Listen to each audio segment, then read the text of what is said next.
And it's only like 0.5 of a second behind me. High five. See? It's pretty close. Pretty close. Not exact. It's pretty close. So I'm going to unplug this. I'm going to plug this. I'm going to plug this back here. And we'll hit OK. All I need is this to make a sound. And it's not. Darn it.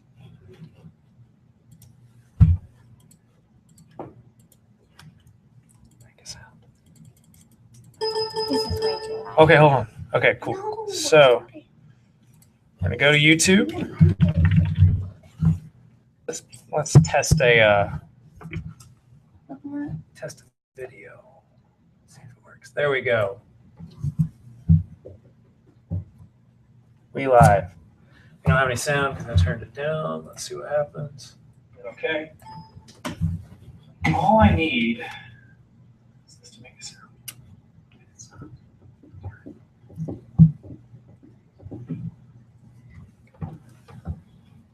Okay, this is fun. Okay, hold on. Okay, cool. So No. we go to YouTube.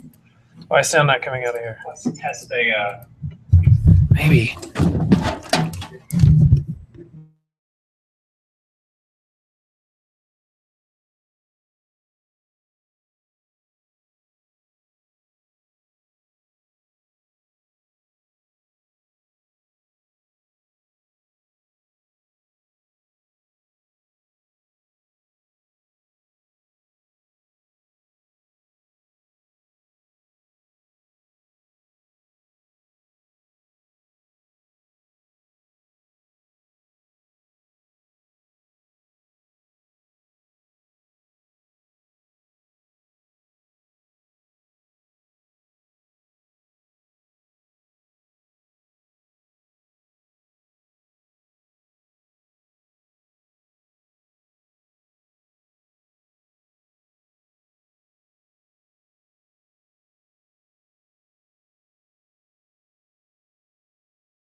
Warmer outside. If you teachers, if you'll please conclude announcements with your moment of silence beginning now.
so there's a microphone up there. That's interesting. This guy is plugged in. He's good. It was working yesterday.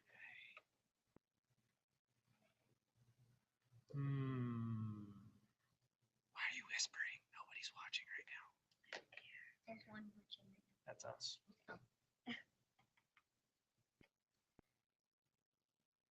I hear something. I hear something. But it's from that. Then we can just talk loud. It's not very loud.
Oh, sorry.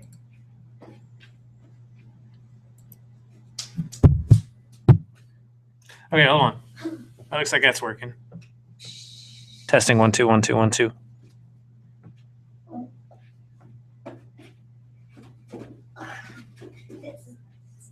Y'all are weird. We added stuff to it. Y'all still weird. Make it and then chestnut. Here in a second, it's gonna start working. Hey. Cool.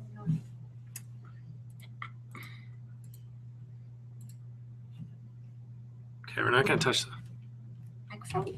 Turn around. Every now and then I get a little bit hungry. Turn around. Every now and then I lose my food and I cry. Turn around. Every now and then I get a little bit sick because I didn't eat anything. Turn around. Here. Have one. Yeah, yes, I have it. But just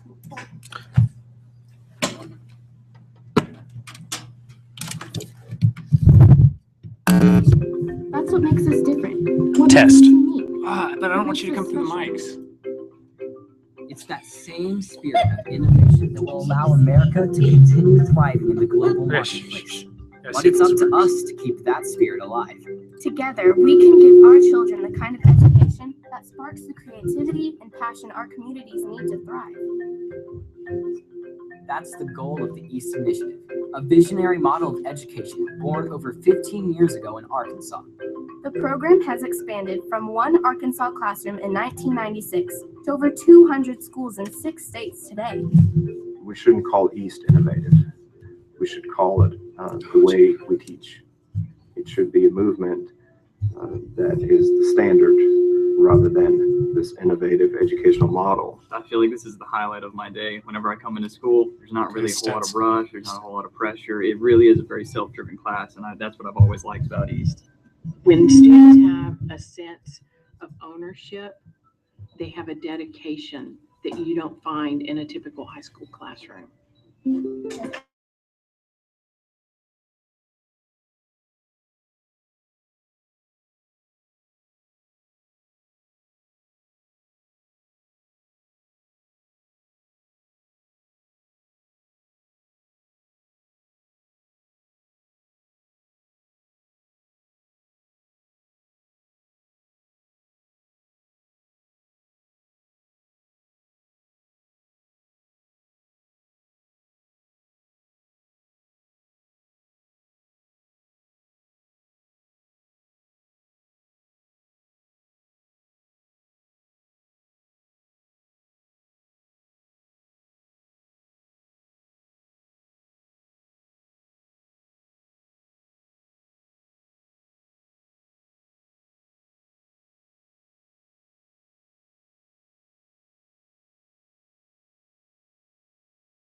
Of course.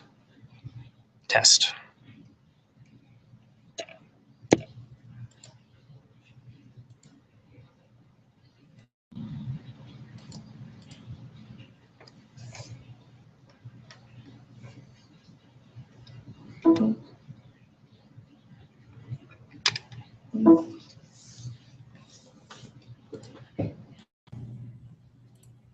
Testing.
Okay, we're going to try this again because we're having some microphone issues, which typically happens when you're doing stuff like this. Let's try this again. Take two. Welcome to our GIS Day with the East program at Sonora Elementary. We're an elementary school in Springdale, Arkansas, and we are participating in GIS Day, where we will be celebrating GIS, where we will be displaying GIS projects that big kids, little kids, older kids, younger kids are using. Oh, dude, that's really loud too. Let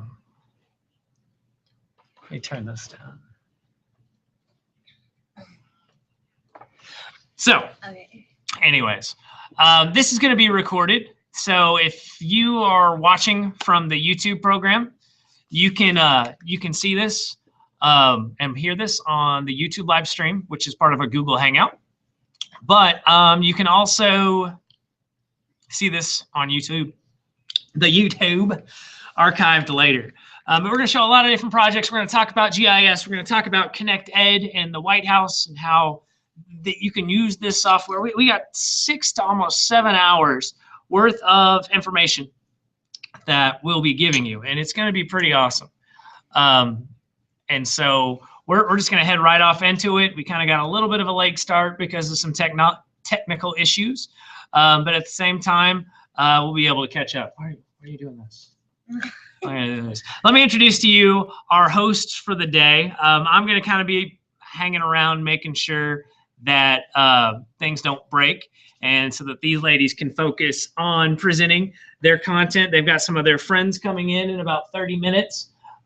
Beck and Suji are going to come in first and tell us about collecting data. But they're going to talk to you a little bit about GIS. They're going to talk to you a little bit about EAST, which is the program that goes on in this classroom, which right now we've kind of got a quiet day in the classroom. We've asked the kids to stay into their regular classrooms while we invite some GIS pros, some 3rd and 4th grade pros, to show some of their talents and things like that. we've got behind us social media open.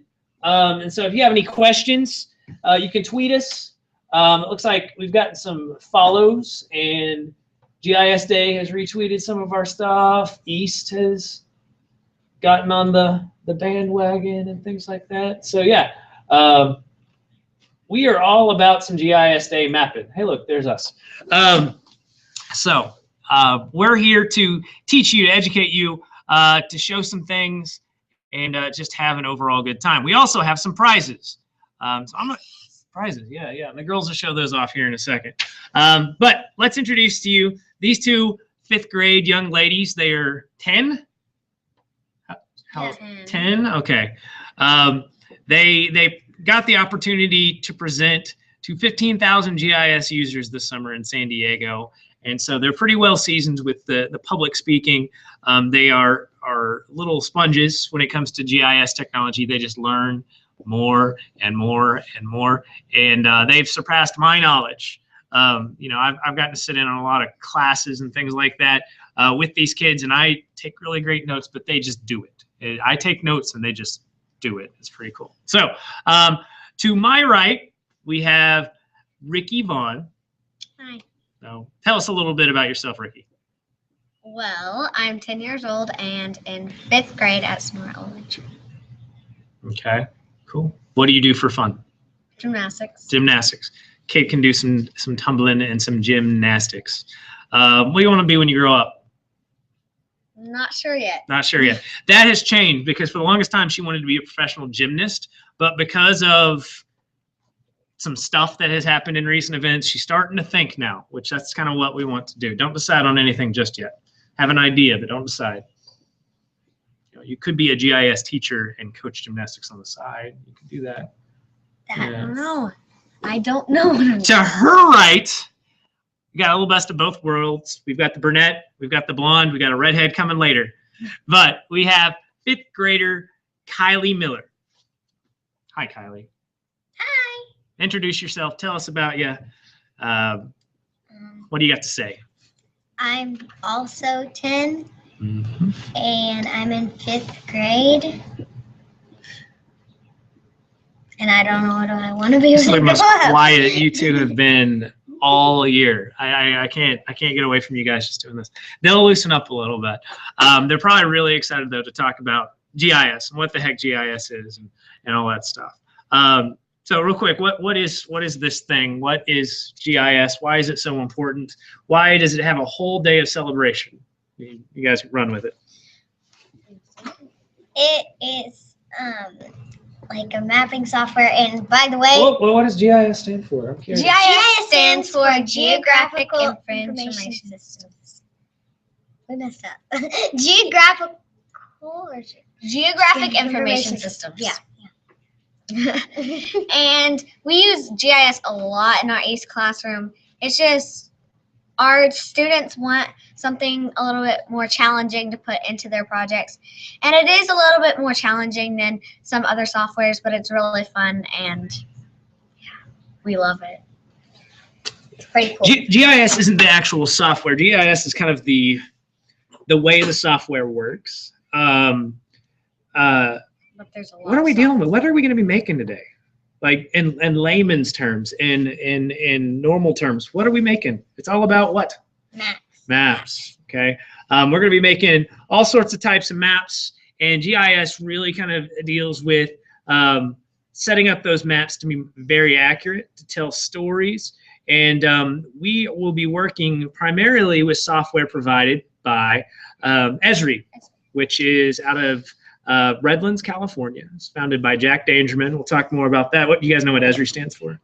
Economic Research Institute. Economic Research Systems.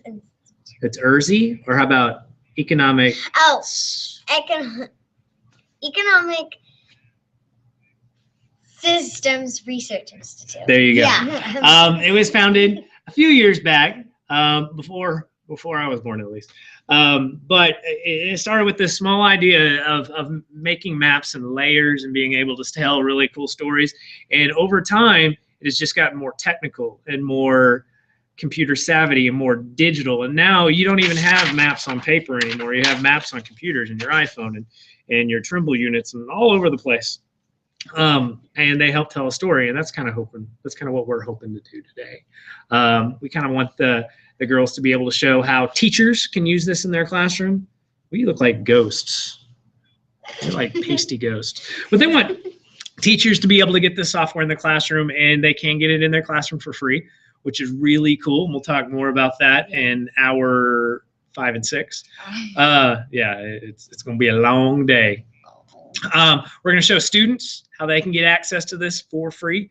And this is professional grade software. I mean, it costs a lot of money for each computer. And we've got, 22 computers in this classroom, and it's on most of them. We haven't explored it on Macs, but it works on Macs just as well. Especially if you can run Windows in the background. It runs really well in Windows. But you can do a lot of story mapping on Macs. Just never tried it on a Mac, so that's just kind of how we've learned. We have a special computer that we do it on. Yeah, we kind of have a row of 3 or 4 computers. That's where we do all of our mapping, and all the good maps seem to come out of one little hub. And anyways, the places that you use maps is absolutely endless. Yeah, I mean, you think the weatherman, then you think the highway department, then you start to think, wow, marketing. Starbucks uses Esri software to plan out where they're going to put their next 12 Starbucks in China tomorrow, because they like drink a lot of coffee in China, and they like their Starbucks, and it turns out a third of the world's population is in China. So anyways, we're going to show you a lot of different careers that you can choose to do. If you don't know what you want to be when you grow up, you can use GIS in everything. You can use it from city planning to emergency response to you could, if you're a football coach, you could map your routes using GIS software and show tendencies and trends in the defense. I mean, it's ridiculous what you can do with this software. So anyways, the possibilities are endless. Oh wow, that is so cliche, but very true. So anyways, we're going to talk a little bit about GIS Day. Why is today important? We're going to talk a little bit about who else is putting on a GIS Day event today, so that if you live somewhere far, far off, like in Australia or Texas. We hope you do. We hope you live in Australia. Yeah. We do have 2 teachers. That's an awesome place. Yeah, we do have 2 teachers that told us they would tune in. But I don't think what they realize is it's like 2 in the morning right now. And so I hope to put the coffee on, or, they just never sleep. So anyways, we're going to do a screen share real quick, and we're going to show you a little bit about GIS Day. So let's share the entire screen, see how this works. Yes.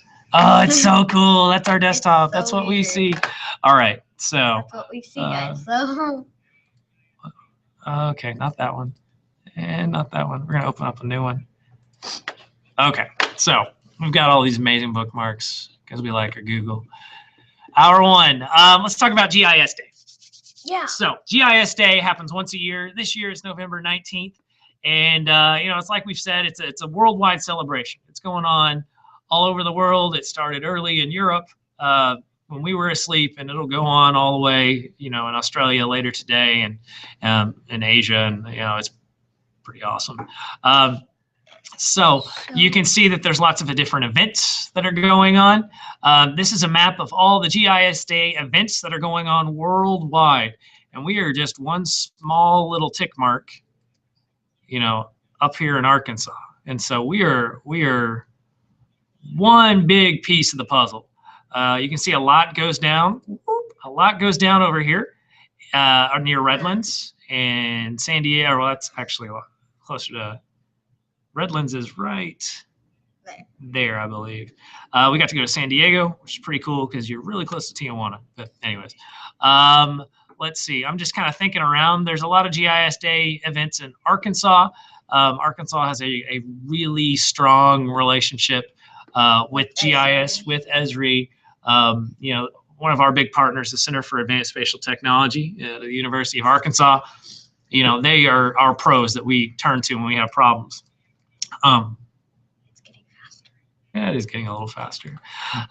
You've got a lot going on over near, you know, the capital and the East Coast because the military, the United States military, uses GIS software every single second of the day.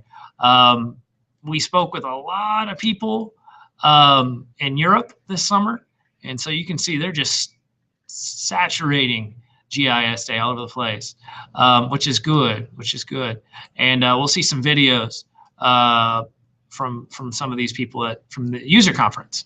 You know, we've got India, we've got a large showing in Australia, so really cool stuff. And you can see that the future dates next year, it will be on the 18th. So we may do something similar. We may go bigger and better. We may get cake. We don't have cake this year. No. We should have gotten cake. Yeah. Cake is awesome. You can register your event. So if you're curious, if you want to host, you've got all these different resources, and then more information about GIS. You can go here and learn about ArcGIS, ConnectEd, which we will talk later. And you can see some pretty cool maps. Yeah, these are all majority of these story maps, and we're actually going to talk about where the body story map. One's a Halloween themed story map of where dead people are, like famous dead people. So if you wanted to know where Adolf Hitler, you know, George Washington. I think George Washington is in there. There wasn't a lot of U.S. presidents. It was a lot of like creepy people. And so like Hitler, pretty creepy dude. You know, Ernest Hemingway, not so much a creepy dude, but kind of had a creepy death. And so yeah, he's in there. That's like hour 4. So let's just kind of show you our agenda so that you guys can kind of get an idea of what we'll be doing today. And we'll be flashing this agenda up the majority of the day, but this is the plan. 8 o'clock hour, we're doing some introductions. 9 o'clock hour, we're going to talk to you about collecting data. And we're going to use all these different tools that you have or you may not have. If you have an iPad, if you have a smartphone, you can collect data. If you have a computer, you can collect data. If you have a high-end Trimble Juno GPS unit or GPS reader, you can collect data. We're going to talk about ArcMap and Esri, and we're going to use some of the software on the desktop, which is really pretty advanced. The introduction is very basic. It's going to show the Add Data button. It's going to show some of the different layers, but it's going to be really cool for people that are curious about taking this next step of moving from story maps to... You got to learn the basics first. Right. We're going to talk about story maps and ArcGIS Online. This is the majority of what most teachers will want to use. So at 11 o'clock Central Time, maybe during your lunch break, this is a great time to tune in because we will be talking about story maps. 12 o'clock hour, right after lunch for most of us, or maybe lunch for some of us, we're going to talk about our experience at the Esri User Conference and demonstrate some projects. These two young ladies will come back and we'll show some presentations that we did. It's pretty awesome.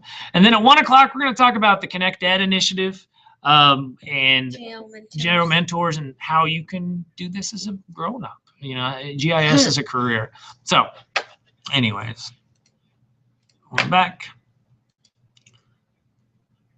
Boom. So we're back.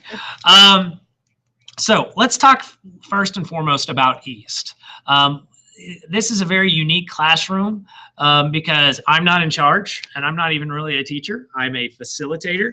I am a certified teacher and I do teach sometimes, but it's very, very little. It's very student driven. The kids are in charge. They come up with the projects, they come up with the software, they fall in love with the software, and then they go at it. It's a great way to learn. It's I would love to see this in more opportunities like math and science and literature and social studies and things like that. Writing. And writing, yeah, it's a little literature, but writing, yeah. Literature, yeah, writing.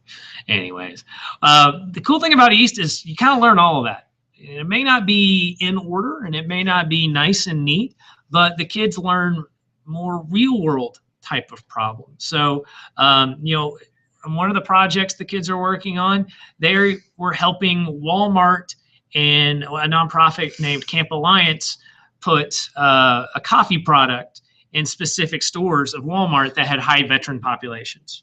And so they made a map of that. They did some population density. Are you okay? Yeah. Yeah. It was really cool. And you see that in a math class. You know, little Joey has a surf shop and he wants to sell 10 surfboards. The kids in Los Angeles, how many surfboard, and each surfboard costs $8 to make, and he sells them for 10. How much profit will he make? It's the same thing, except instead of little Joey, who nobody really knows and he's imaginary in a textbook, is replaced by Walmart, which just happens to be the leading retail mega giant. It's really cool because they're just down the street, and so we partner up with them anytime we can. So anyways, what is East for you? Kylie, tell me about East. What has your experience been? Well, my East experience has been pretty cool because it's gotten me to do lots of things that I wouldn't have done without it. Like Ricky and me, we both went to the National Esri User Conference, which we'll talk about later more. But talk about everything later. Yeah, we're pretty much talking about everything later. But it led us to do a lot of things that we wouldn't have done, like we wouldn't have talked in front of a lot of people before. And it also helped us get the problem and solution mindset.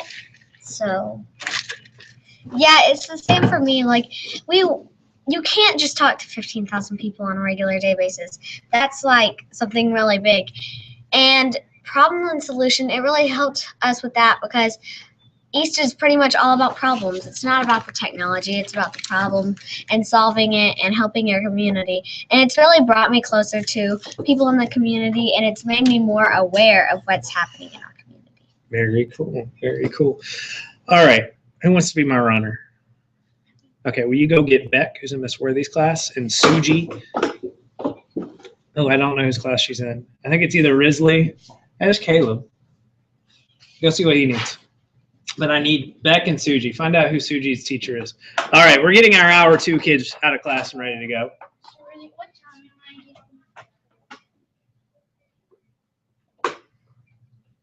Okay, so let's go ahead and take a look a little bit about the East website. So if this is something that you're interested in putting in your classroom, or maybe filling out a grant and using this in your educational setting, it's pretty cool. So, oh, I should do the screen share. Whoopsie doopsie. So this is going to tell you a little bit more about us. So this is the website to the East Initiative, and it talks about a lot of different things that go on with East, and this amazing banner up here talks about the East Initiative, and you can see information here. It talks about some of the professional development opportunities we have, specifically for East facilitators like me. We have a national conference in Hot Springs, Arkansas each and every year. That's where over 200, 220 East programs get together and they showcase their projects. They get to meet with people from Esri, people from local universities in Arkansas, and some from out of state, and kind of just promote ideas and toss ideas back and forth. They get to go to some really cool training. It's an amazing event. You can click that and learn more about it. Our national service project is Ready, Set, Plan, emergency planning and preparedness. That is GIS 100%. I'd say out of all those projects, 90% of them have GIS work on them. And so we've got some kids that are working with some local fire departments, local police departments to kind of prepare us the best that they possibly can. Student technical training. We have free student technical training each and every week that we can go to if we'd like. Beck, just come on and have a seat anywhere. Mr. Beck Wilson Scott, 4th grade student, GIS professional, is here. We'll talk to him here in a little bit. East Core is actually using East in the core classroom. So like East with math, kind of like what we were talking about with Walmart instead of using the surf shop. East with chemistry, or East with biology, or East with, they have all these, the core curriculum. I haven't seen it in social studies yet. I'm a former social studies teacher. I would love to see it in social studies, but you see it in a lot of science, lit, and math classes. And then East Quarterly, it's an online e-magazine that comes out every quarter. And, it shows all the top projects, all the top students and facilitators and how you can connect with things like that. But what we're going to show you first is actually a video that talks about East in the spirit of innovation. And so we're going to show this video real quick, and then we'll get back to GIS Day. So this is telling again the story about East. Oh. Let's do that. Today's world is changing faster than ever. Look around. Any American job that can be automated or outsourced will be. But the thing that set our country apart a century ago still holds true today. Our spirit of innovation. That's what makes us different. What makes us unique. What makes us special. It's that same spirit of innovation that will allow America to continue thriving in the global marketplace. But it's up to us to keep that spirit alive. Together, we can give our children the kind of education that sparks the creativity and passion our communities need to thrive. That's the goal of the East Initiative, a visionary model of education born over 15 years ago in Arkansas. The program has expanded from one Arkansas classroom in 1996 to over 200 schools in 6 states today. We shouldn't call East innovative. We should call it the way we teach.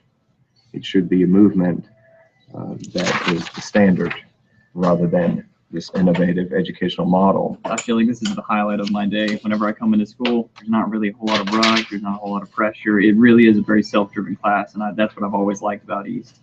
When students have a sense of ownership, they have a dedication that you don't find in a typical high school classroom.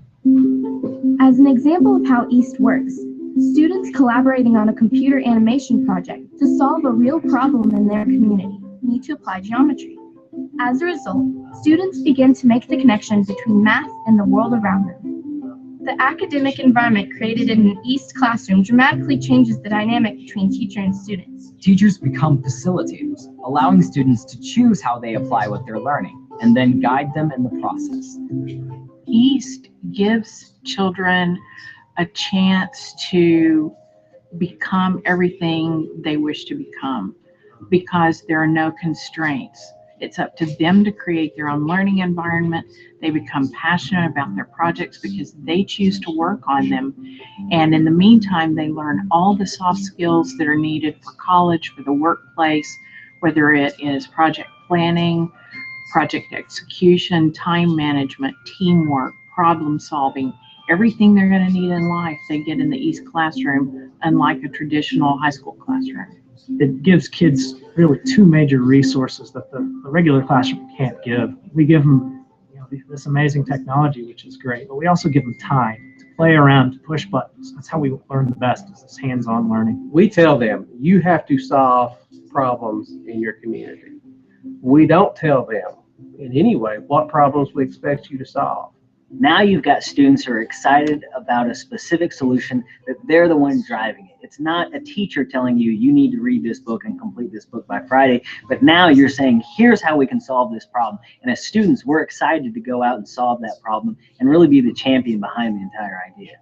East students have been making what they're taught in the classroom relevant to their lives and their community for years, doing some really incredible things in the process. For instance, my project, the fire hydrant project, that has created a more accurate and detailed map for our fire department to use in case of fire emergencies. So, I mean, that's potentially a lifesaver. We made an attribute table for our fire hydrants, and that includes valve numbers, plug numbers, top color, body color, and those have to do with how much pressure is in it or what it could be used for. And from there, we just kind of took our handheld units, our GPS units, and using the water department printout, we found each fire hydrant and we plotted them, and we come back and upload them on a computer. The next step in the evolution of the East Initiative is called East Core. East Core takes the proven model that has worked so well for electives and uses it to enhance the core classes, like science and math, that are guided by the criteria of the Common Core State Standards Initiative and the Next Generation Science Standards. We're taking the best practices of East and we're moving it into the curricular STEM classes. Critical thinking skills, communication skills, collaboration skills. All of those East have been implementing their classroom, and now that's what Common Core is all about. East Core helps students understand what they're learning in core classes on a higher level, one where they can apply it to community projects. Students take greater ownership of their projects, and teachers can keep everything that's essential to what they teach. Algebra is still algebra, and biology is still biology. But the projects students work on can bring together concepts from 2 or more of the subjects they are learning. East Core is really that next generation of East, but East throughout my whole school experience. And students are really excited about that, and facilitators are excited about it. Community support is vital to the success of the East program because students work on projects out in the community. There's an initial investment in teacher training and equipment to get the program up and running. But the real investment you make with East is in your children and your community. What we've got is the technology in the schools. We've got a desire for students to help solve problems. And what we're seeing is a connection back to the community. And the community seeing that the school is not just looking for resources and taxes, not just looking for handouts, but giving back by solving problems that the city didn't have the resources to solve. And I think what it's really bringing forth is that our schools are successfully getting our kids ready for the next generation of workers. These projects aren't intended to replace private sector work. Instead, they meet the needs for which community resources are not available. And East projects come with quite the return on investment for community partners. The Center for Community and Economic Development at the University of Central Arkansas conservatively estimates that the total impact of all East projects in Arkansas is over $15 million annually.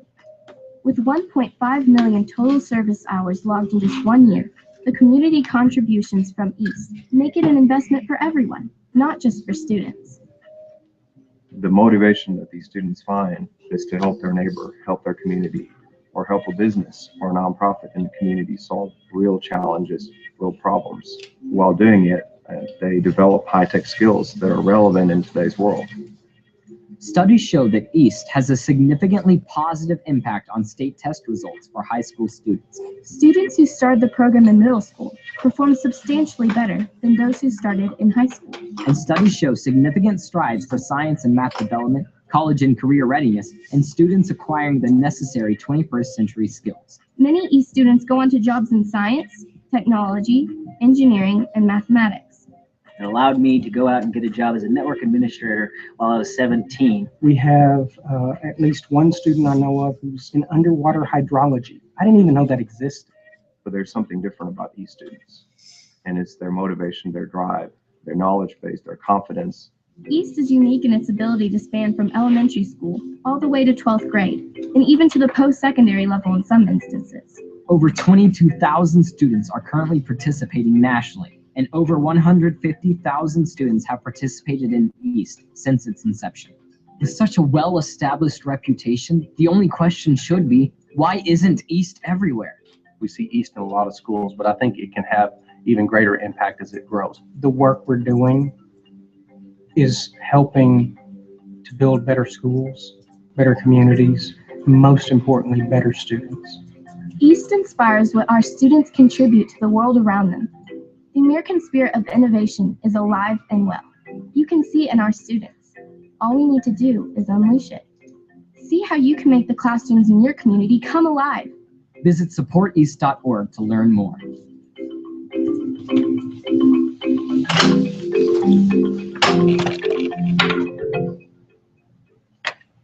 All right. So that was our video that we were going to show about the East Initiative. And we're back.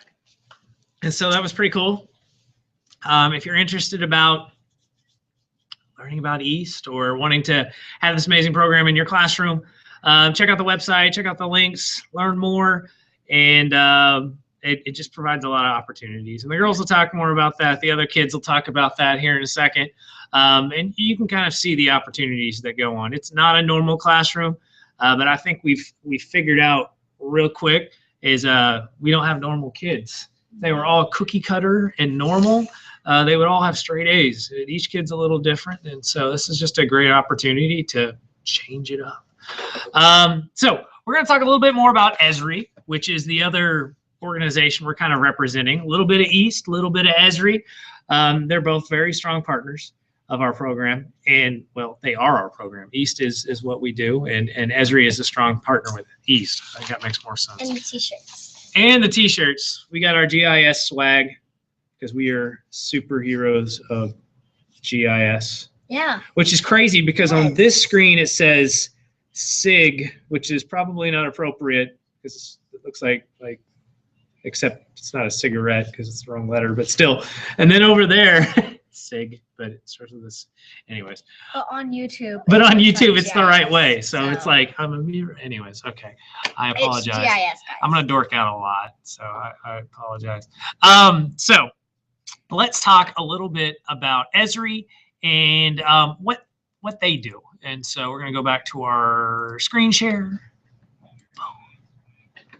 And let's go to Esri. Bookmarks. Esri. Okay. And so we're not going to spend too long on this website, but you can see a little bit more about what Esri is.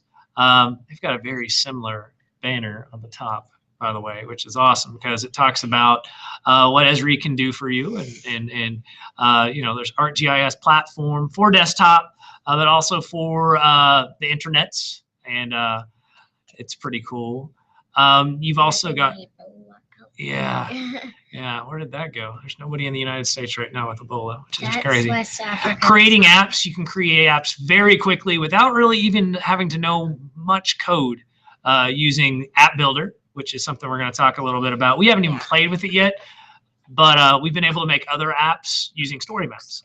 And GIS Day is today. It's not even a real cake, is it? Ricky's all like salivating. But you know, just for funsies, let's check this mapping the Ebola. It's not in the US. It's Mapping the Ebola outbreak outside a London pub. Okay, so I thought this was a story map. There are plenty of Ebola story maps. We'll check those out. yeah. Hour 4. But you know, it talks about the ArcGIS platform, arcgis.com, professionals. What's really great is you go up here to industries and teachers, students. This is the link I want you guys to kind of make your way to. Go to industries and go over to education. These are all the different types of industries that GIS has a hand in, from banking to electronics to climate and agriculture to education to local and federal and state government. I mean, we just had a big honking election and it talked a ton about who's voting where, what are trends. If I'm a politician, if I want to run for anything like mayor all the way up to president of the United States, I need a GIS pro to tell me what are the trends. Where is the Republican Party? Where's the Democrat Party? Where is the Tea Party? Where are the independents? Where's the silent majority? So it's crazy what this can do for you. But let's go to education. Okay, cool. And you're going to see two of our favorite people, Jack Dangerman, who is the founder of Esri. Jack Dangerman pledges $1 billion of mapping software to America's K-12 school. Basically, what that means is everything that we're going to be doing in this classroom today is free to you, absolutely free. And also there are resources. There are amazing resources that free to you. And you know, if you're a school that's big into one-to-one, they have an army of new iPhone apps or iPad apps. They've got which all work on Google Play Store as well. So if you have the Nexus tablet, go for that too. You know, one-to-one is not just iPads anymore. It is changing drastically. If you're on the Android, go for it. I even think they're starting to branch off to the Windows tablets and phones. Love it. It's cool. This is Charlie Fitzpatrick. The girls love Charlie because he was kind of our mentor. He is the guy that makes Esri and East happen. He's the educational manager. Great with kids, former teacher from Minnesota. And just, I don't know when he sleeps. And I don't know how he stays so calm all the time because the man is just amazing. And you'll get to hear him speak a little bit later from a video that we've done. But lots of really cool links and information. But the most important one, I would think, I can find it. I'm looking for Connected. I've got it bookmarked. Connected. Yeah. That's not this part. It may be.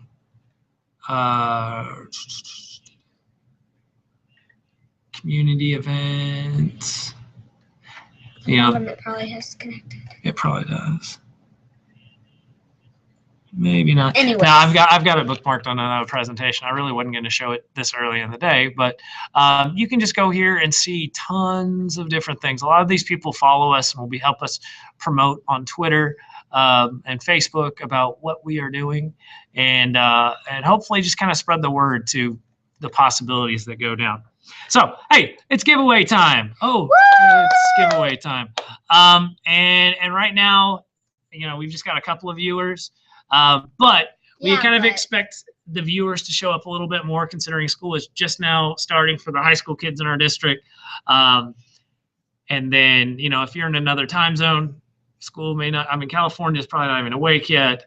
And so we have a few giveaways. We have a few giveaways. We have, all the giveaways are a little different, but we have these amazing grab bags. So you get your little tote bag, right? Ricky, tell us what's in here.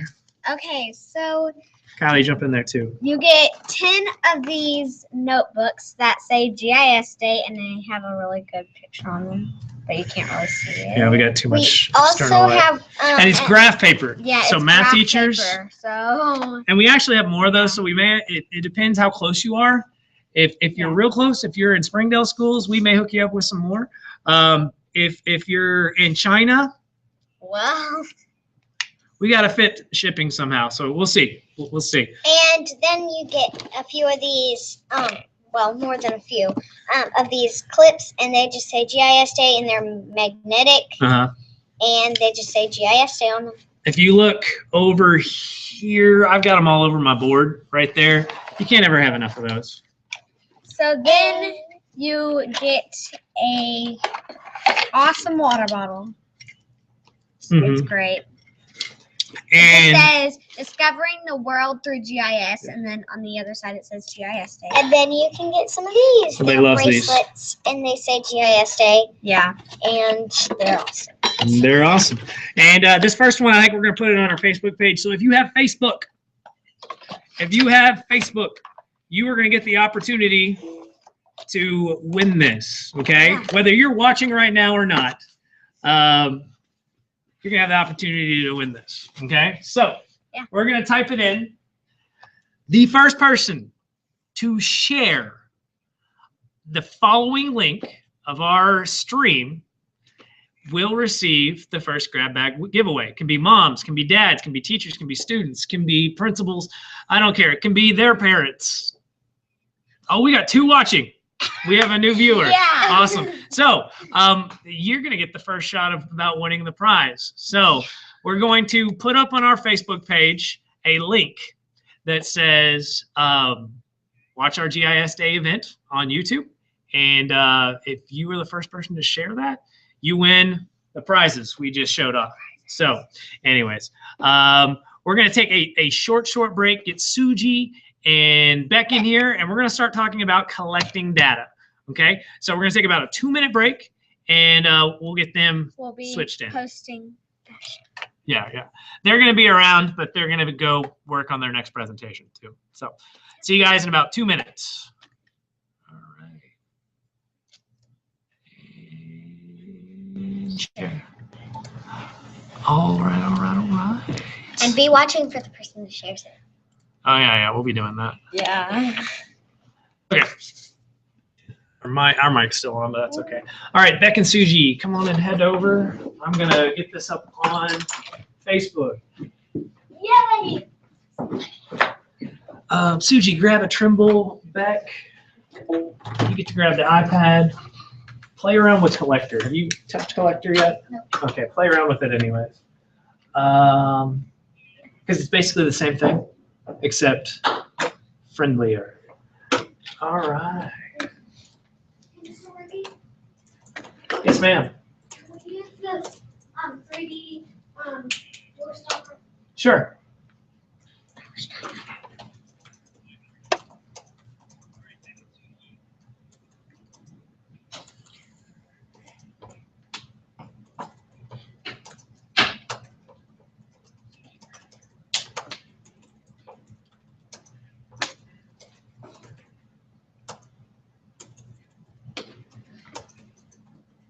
I'll log that in here.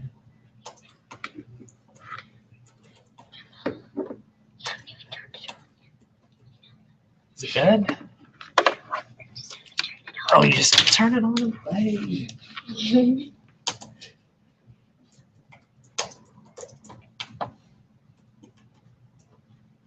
Oh wait, yeah, okay.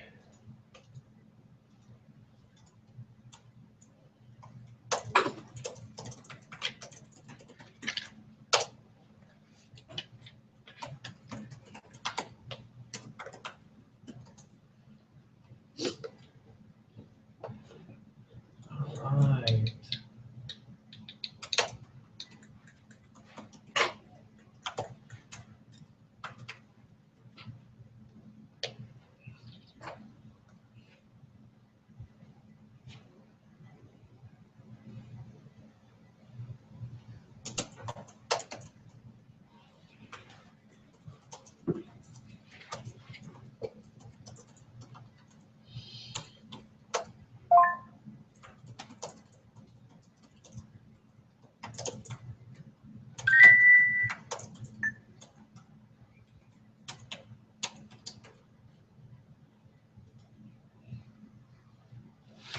All right.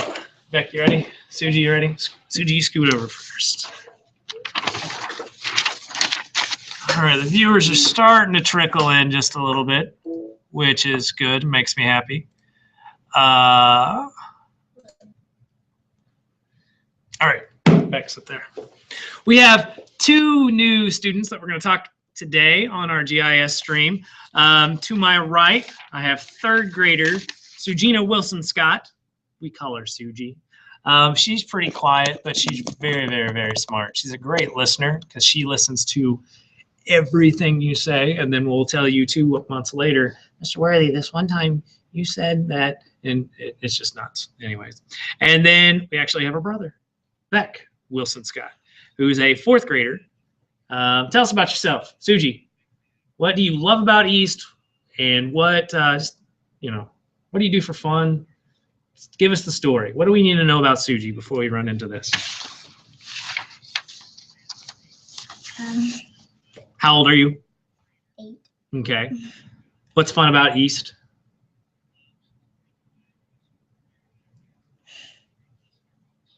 Get to work with your best friend Casey, right? Yeah. Yeah, you guess. It's like when Casey's cool. Casey's in next hour. You'll get to meet Casey. There's a big difference. Quiet.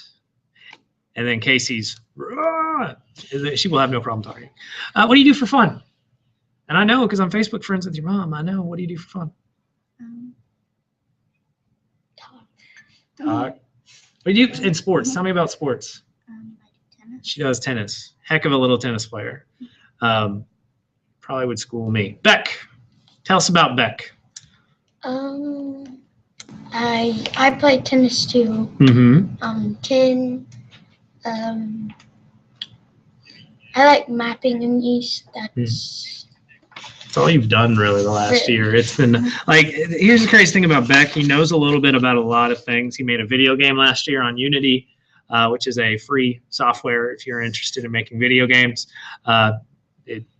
They've made a lot of games on it. Like if you played the game Slenderman, kind of a creepy game you play in the dark, it's made on Unity.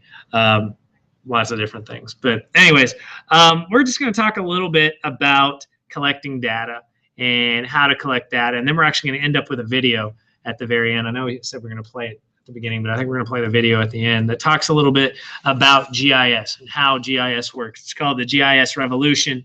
Cash shows it a lot on their online classes, Center for Advanced Spatial Technology, and we're actually going to show that. It comes out of Penn State University. It's a really great video that it's on YouTube. You can show it to your kids, and it kind of gives you an idea of what is this, what is this, and what is that thing in your car that tells you to turn left and to turn right when you want to go to Steak and Shake or wherever you're going. So what is data? Now, you both have collected data. You've collected in a couple of different ways. You've collected in a couple of different ways. What do we use data, and how does it deal with maps? What's so important about it? What have you mapped?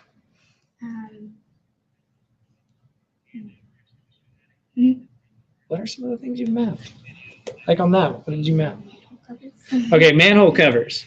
We went on a training at the University of Arkansas, and she mapped the different manhole covers in an area of campus. Really very interesting. But tell me about those manhole covers. Were they all the same? No. So what was some of the data you were recording? What type it was, Mm-hmm. and if it was solid, Mm-hmm. if it had standing water, or flowing. Uh-huh. So yeah, the manhole covers all were a little different. Some served different purposes. Standing water, flowing water, was it solid? Was it mesh? Who made it? Where was it made? Most of them were made in the USA, but we found one that was made in China. You know, it's just something to do. It was kind of a basic learning lesson. Beck has actually been out in the field and has used the Trimble to record what type of data? I've recorded gravestones. Gravestones, okay. Why is that important? Big deal. Dead people. Why is that important? Well, if we record the gravestones, then we can see which families they belong to. Okay. Cool. Tell me the condition of some of those gravestones. Most of them we could barely read. Yeah. This graveyard, one of the graveyards that we've worked on, we're working on two. One at Blue Springs Village in Sonora, Arkansas, which is just east of Springdale. And the other one is Hickory Creek Cemetery, which is in Lowell, Arkansas. It's kind of northeast of Springdale. The Blue Springs Village Cemetery has some Civil War tombstones, and a lot of them are river rock that have been chiseled in. Some of them are just very, very blank. Some of them, there's some World War I and World War II veterans that are buried there. And they're just kind of getting a little old. And that's what happens with weathering and oxidation and you know, there's all rain that comes from the clouds is just a little bit of acid, and it kind of weathers away you know, the flowers and the American flags that are out there, but also you know, it weathers away the stone and the rock and those tombstones to the point where you can't read them very well. And so we're making a digital copy to help kind of preserve a lot of that. We're going to work with CAST a little bit later.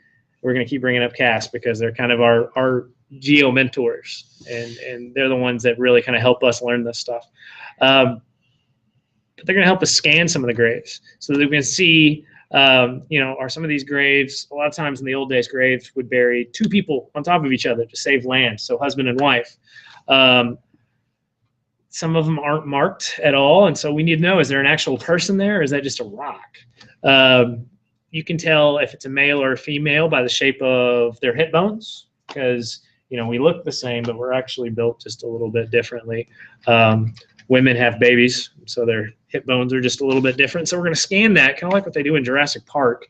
Scan to see if there's anything underneath there, and then try to get a little bit more, even more data of what's going on in this little cemetery. So how do we do that? Well, when you collect data, there's lots of different types of data you can collect. When you map some stuff, that first map that you guys made, did you, how did we locate things on your map? Do you remember what we used?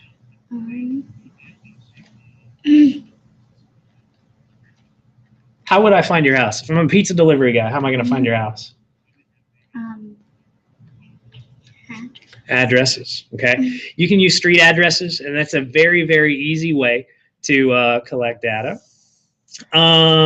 Beck, when we go out and map cemeteries with the Trimble, what are our addresses then? It's not street addresses, it's two lines. The birthday and the death date. Okay, that's some of the attributes that we get. But how do we know where that tombstone is?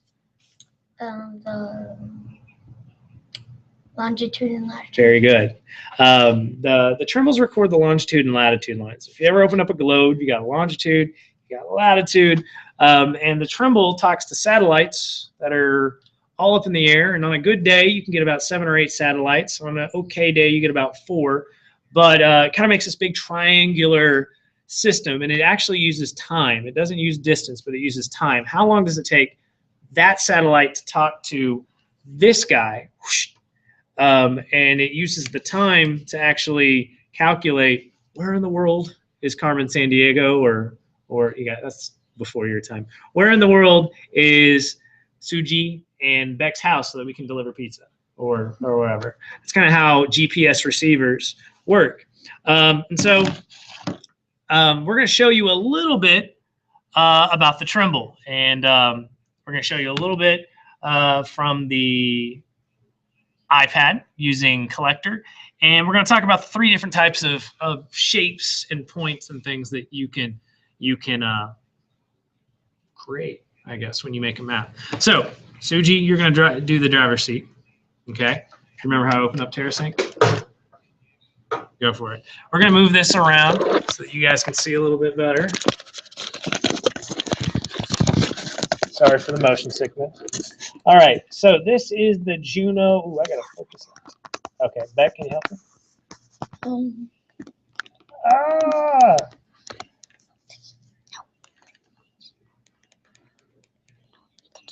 All right, so they're opening up a program called TerraSync.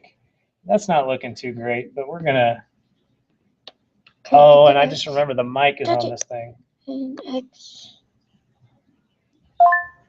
Yes. Oh no. Okay, go back to TerraSync. I apologize that the mic is just going crazy right now.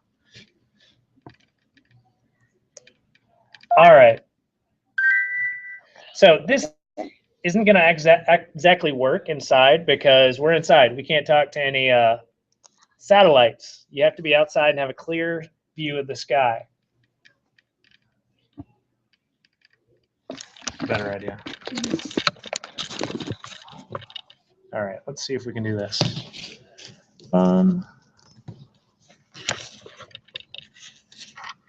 going to figure this out, guys, I promise. There's the webcam. You can see that real well.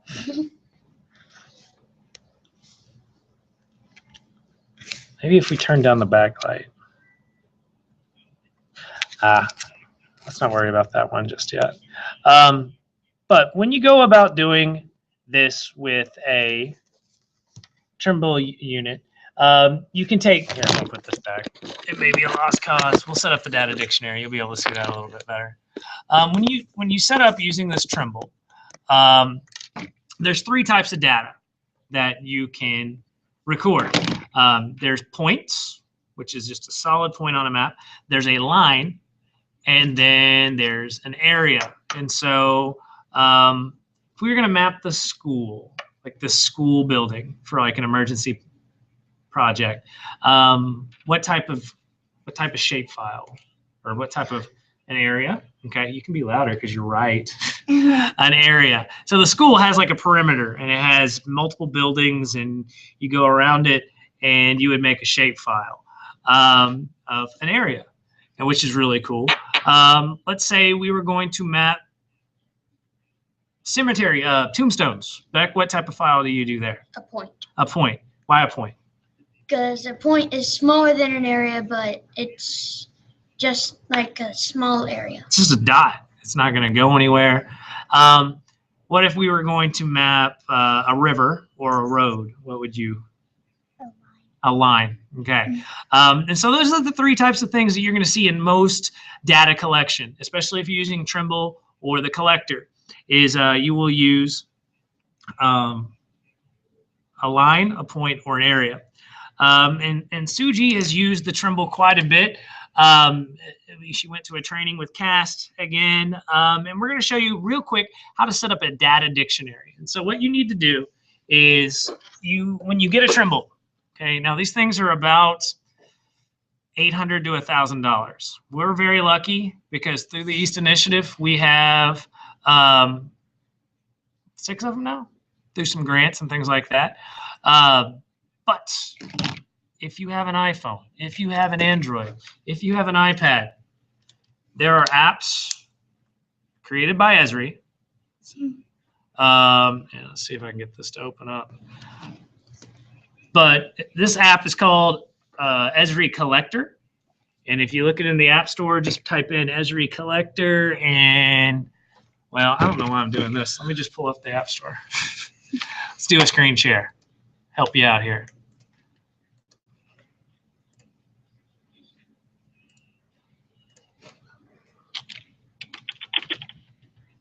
Why are you not typing?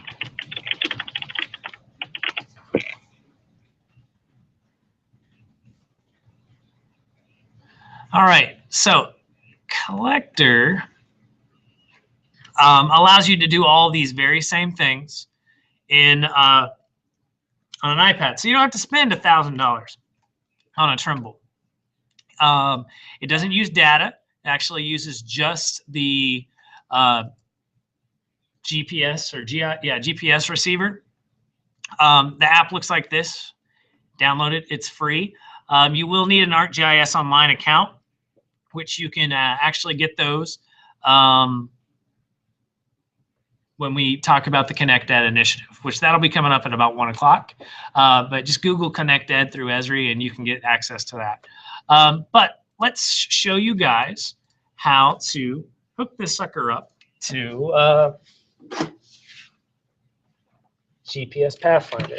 Okay, so what we're doing right now is we are hooking up our Trimble to the computer. You got to make sure it's on, and you plug it in and you turn it on.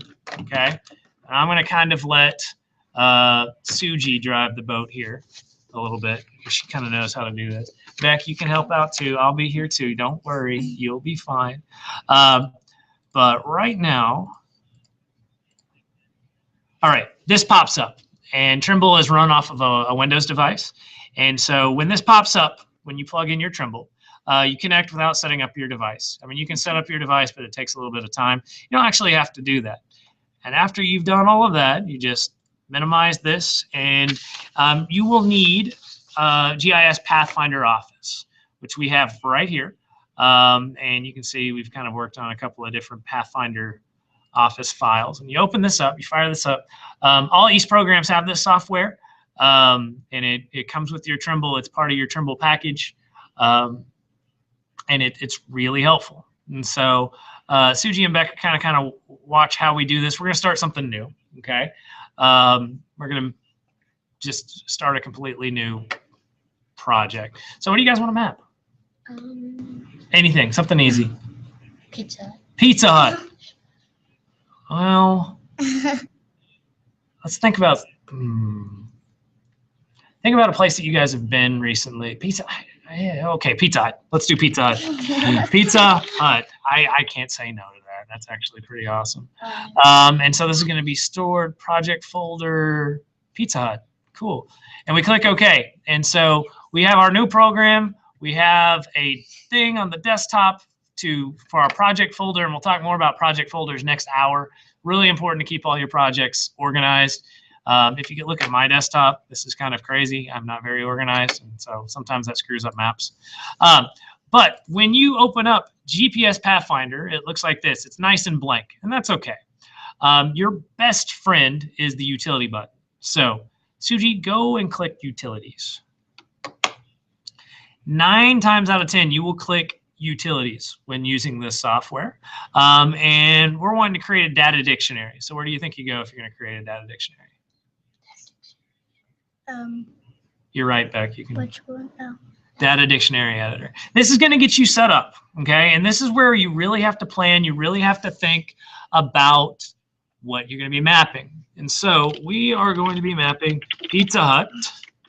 And this is a data dictionary for Pizza Hut. Pizza Hut. All right, so you have features and you have attributes. Features are the main things that you're going to be collecting data on, whether it's a point, a line, or an area. And then attributes are like, what? What did you call an attribute? Say what, Suji? You're right. It's kind of like a characteristic. It's kind of like a characteristic. So if we look at you two people, Beck is a boy, Suji is a girl. Okay, those are 2 different attributes. You both have long hair. It's time for Beck to get a haircut. No, they both have long hair, so that's an attribute, long hair. But you're 2 completely different features. And so, new feature. What are we going to map at Pizza Hut? The sign. The sign? Okay. So the sign up front. Some people call it the marquee.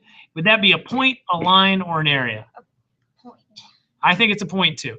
It could be either one. Depends how big your sign is. But I'm going to say point. Okay. So attributes. What is a characteristic about a marquee?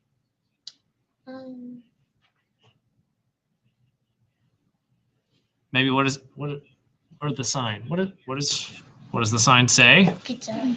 Okay, so it's going to say Pizza Hut. And so we're going to add some text and sign message. And then it asks you things like on creation, make it required on creation to put the sign text. What's another thing? What do we do with your manholes when we took pictures? Okay, you can take a picture of the sign. And so that's actually going to be under file names. So if you want to take a picture, both the iPad and the Junos have cameras. And so we call this what? Image, maybe. Make it required the first time. If you want to update it later on, you can change that. And so we've got that. Let's add one more thing. When we're mapping this thing, what's something else we want to map or talk about? Attribute of a sign.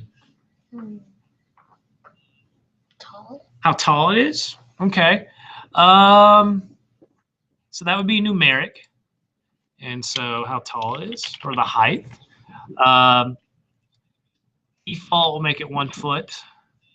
Minimum 1 foot. Maximum 1,000 feet. Because sometimes they're on those big tall things, I guess. So we're just setting up our data dictionary. I want to do a menu. Menus are really cool because you don't have to type in anything. What really stinks is when you're on these little Trimbles and you have your lapel, it's hard to type things. So if you can make things a menu, we found it's so much easier. So let's say color. What color is the sign? And so red, I would think that'd be the default for Pizza Hut. But maybe it's orange, yellow, green, blue, black. Don't forget purple too. Rainbow. I don't know. You could do a whole lot of different colors, right? And click OK. And I kind of like that. So we're going to close that out. And okay, so we have our Pizza Hut sign. It's a point. We can tell by this little dude right here. That's a point. There's a sign message, an image, how tall it is, and the color. Pretty cool, right? That's kind of how you would set up your data dictionary. And so we could do a whole lot of different features. What's an area of Pizza Hut, maybe? The place. The building? Okay. No, you're absolutely right. So that'd be an area. What?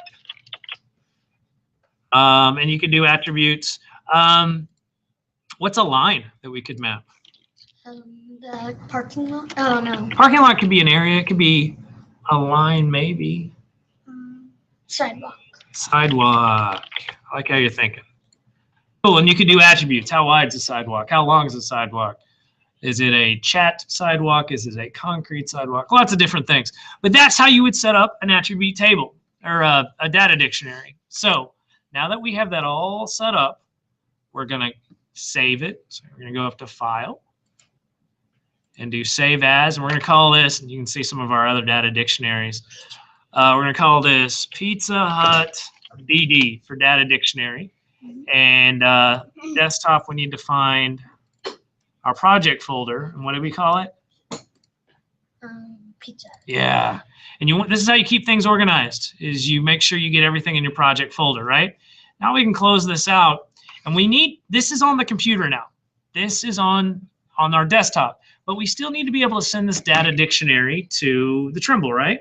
So how would you go about doing that? What's the button we always hit? Take it back. Utilities. Very good, sir. And we're transferring data. Very good. Very good. Very good. So this pops up. And first thing is we need to make sure that our, hold on, slow down. You're like, I got this, I got this. We need to make sure our Trimble is connected. And so our Trimble is connected to the computer. Our data dictionary is here. And so we need to put it here. So would we be receiving or sending? Sending. Sending. Okay, hook us up back. Or Suji, you guys fight over it. Do the sibling thing. Cool. And so we need to place a data dictionary. How would we go about doing that? Click Good. add in that file. Oop, oop. Oh. Do you see it? I don't see it. Do you see it in Pizza Hut? I don't see it. Try it again. Keep looking. Ah, very good, sir. Pizza Hut, double D. Oh. Data dictionary. Okay. Cool. So what do we do now? Click transfer all. And so it is transferring the data dictionary. Hit close. And what's really cool is we're going to back out of this. And we're going to go here. What's really cool is it is now on our Trimble unit. And so we can unplug, go out in the field, and it'll have, okay, what do you want to map? Do you want to map the building? Do you want to map the parking lot? Do you want to map this, that, or whatever? And so that will be there, and it's very, very cool. There's another way that you can collect data. You can also use Collector, but we're gonna actually collect some data in Excel, because that's something that's really, really important, is setting up and organizing an Excel file, and we're actually going to use that in some other projects later on. So let's do this.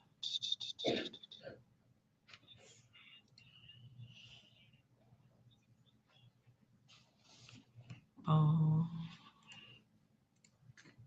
going to open up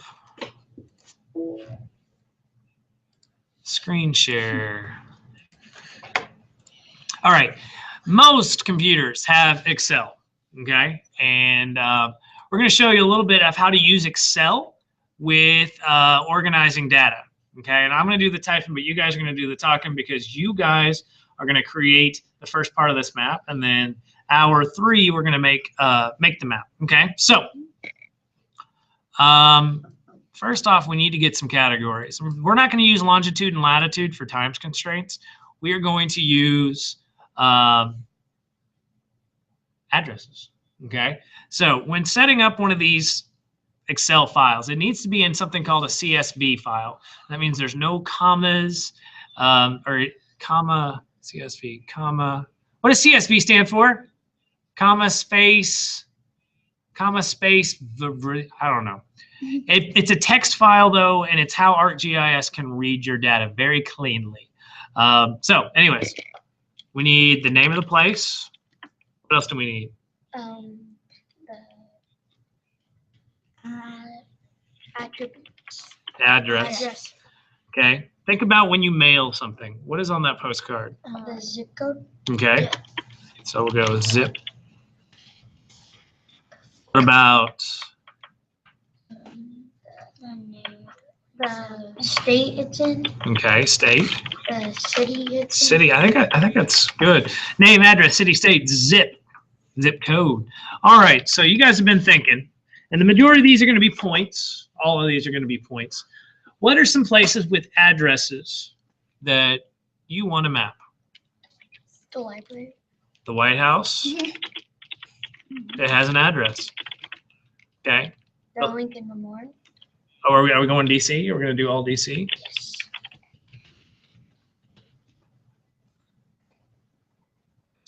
And I apologize if my spelling's off. I think that's right. We'll fix it later. What else? It can be anything. Anything in the world. The Space Needle. Have you been there? Yes. Yes. In Seattle? Mhm. Very cool. New York City.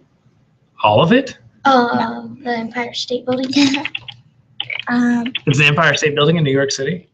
Mhm. Is it? Mhm. I thought it was in Chicago. No, it's the Sears Tower. You're right. Sorry. I was stupid. The Liberty, the Statue of Liberty. Okay.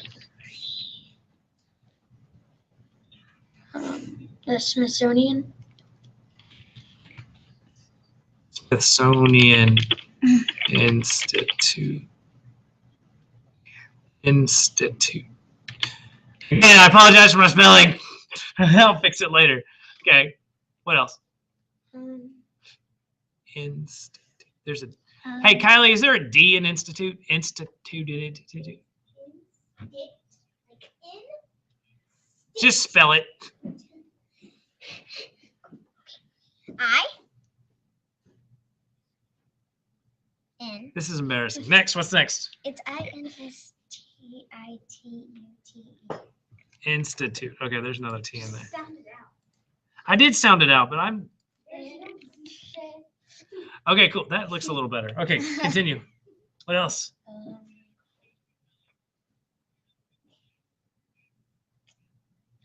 The Dixon Street Bookstore. Yeah. The public. Library.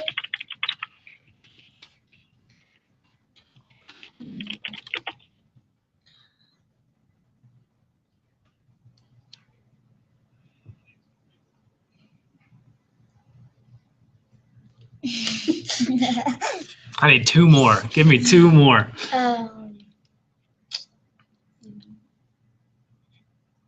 Actually, that's good. That's 8. That's 8. We're good. All right. So now what we're going to do is we got to Google up some information.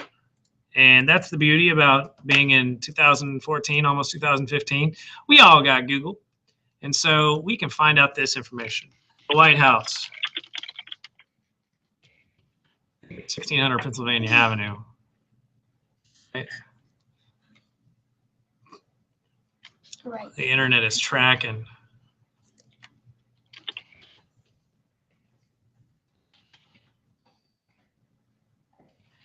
It's taking so long, Google.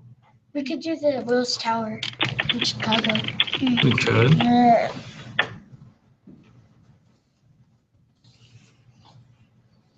Oh, did the internet crap out on us?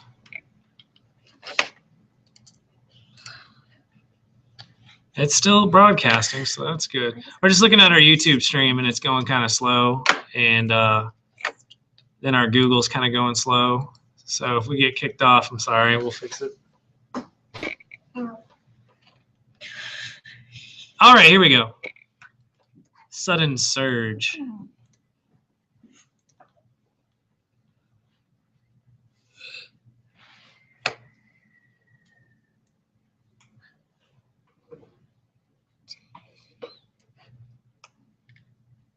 $1,600 Pennsylvania Avenue. Okay, 1,600.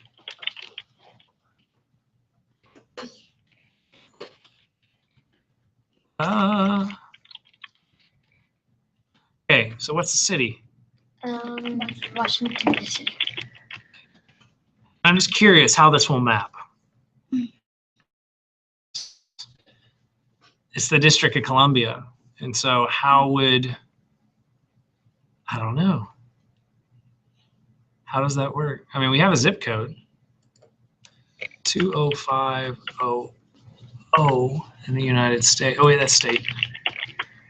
20500. And yeah, in Northwest Washington, maybe it's Washington. No, cities. I don't know how you. I don't know how you would write that out in city or state. That's interesting. We'll see. Washington D.C. Just type in Washington D.C. All right. Hey girls, do you want to go get Caleb, who's in Miss Worthy's class, and Casey, who's in Miss Risley's class?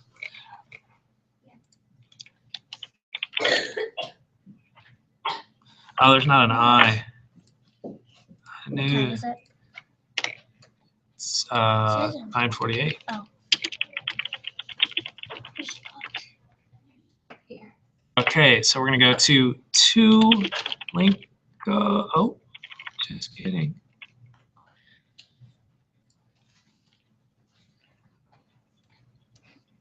Number 2.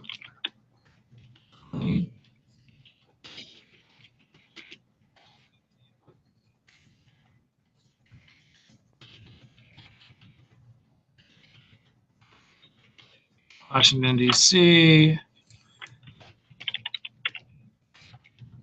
Wait, the state is Washington, D.C.? District of Columbia, so I don't know how that works.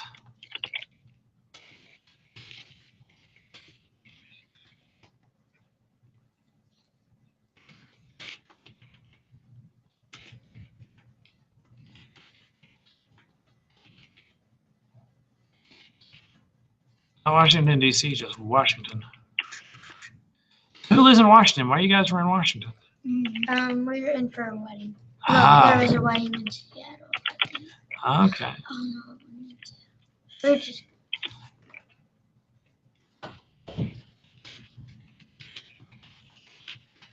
What we'll do is we're going to speed this up later on.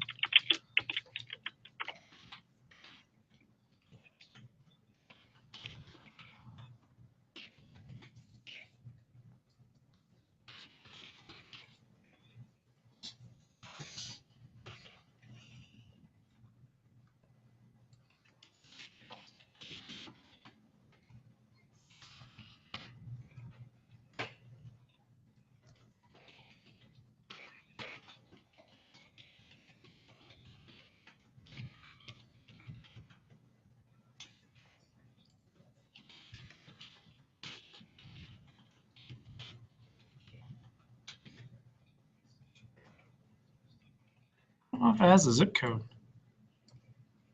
Can we find one that's close so that I feel better about it?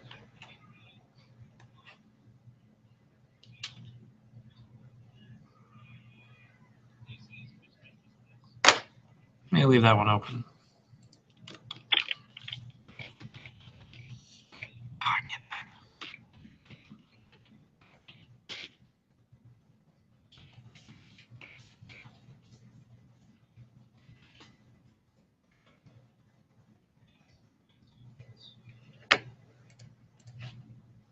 Y'all are nuts with this Washington, D.C. It's going to stink if these don't map.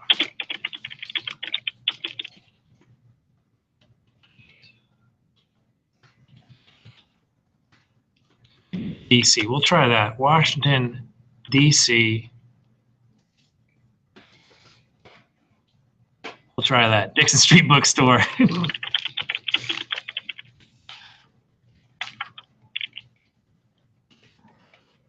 We go from all over the world to good old Fayetteville. right in the middle. Uh-huh. You guys go to the Dixon Street Bookstore often? Very cool. Absolutely.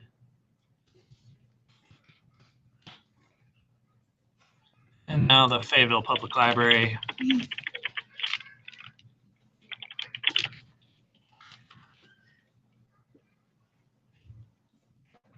.401 West Mountain Street, Fayetteville, Arkansas, 72701. All right, so we've got all our data ready. What we're going to do is we're going to save this on our desktop for now, and we're going to make it a CSV, a comma delimited file, okay? And we're going to call this GIS day address, okay? And we're going to save it. And in our next session, when we have Casey and Caleb in here, we are going to map this, and it's going to be awesome. Cool. Before we kick the Wilson Scotts out of here, we'll kick you out. Before we kick you guys out of here, we are going to kind of introduce this video that we're going to watch, which talks a lot about how GIS works. It's going to kind of reiterate a lot of what we've gone through this hour. And GIS can help in so many different ways. And so, Bex, Suji, anything you want to say? That's a huge help. We've got an awesome map getting ready to come on. We'll show it to you this afternoon. Okay. Cool. See you guys. So we're going to go ahead and start this video. And make sure you guys make up the work that you miss, okay? Or your teachers will beat you up. We're just in library. Oh, you're in library? Okay.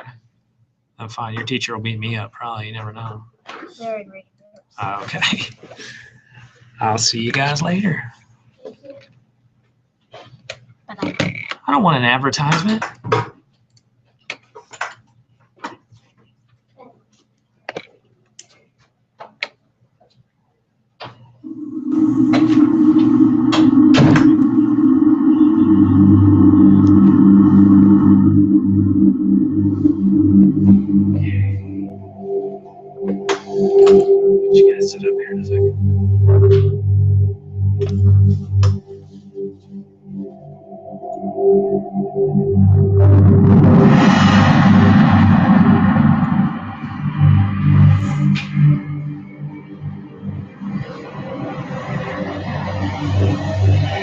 Welcome to the geospatial revolution.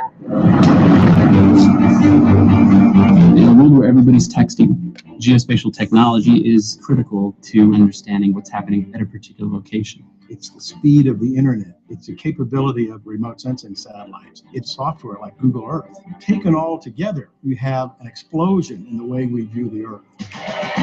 Everybody's somewhere, everything's someplace, and a map is a way of organizing all of that information.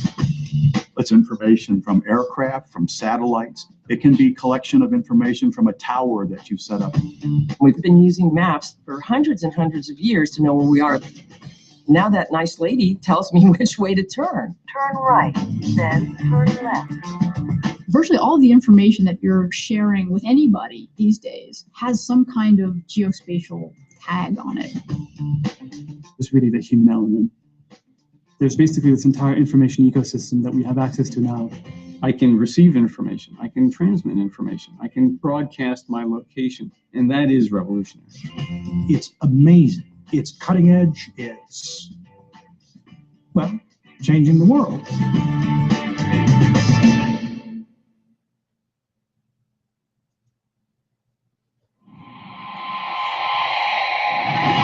In 1/10 mile, turn right at stop sign.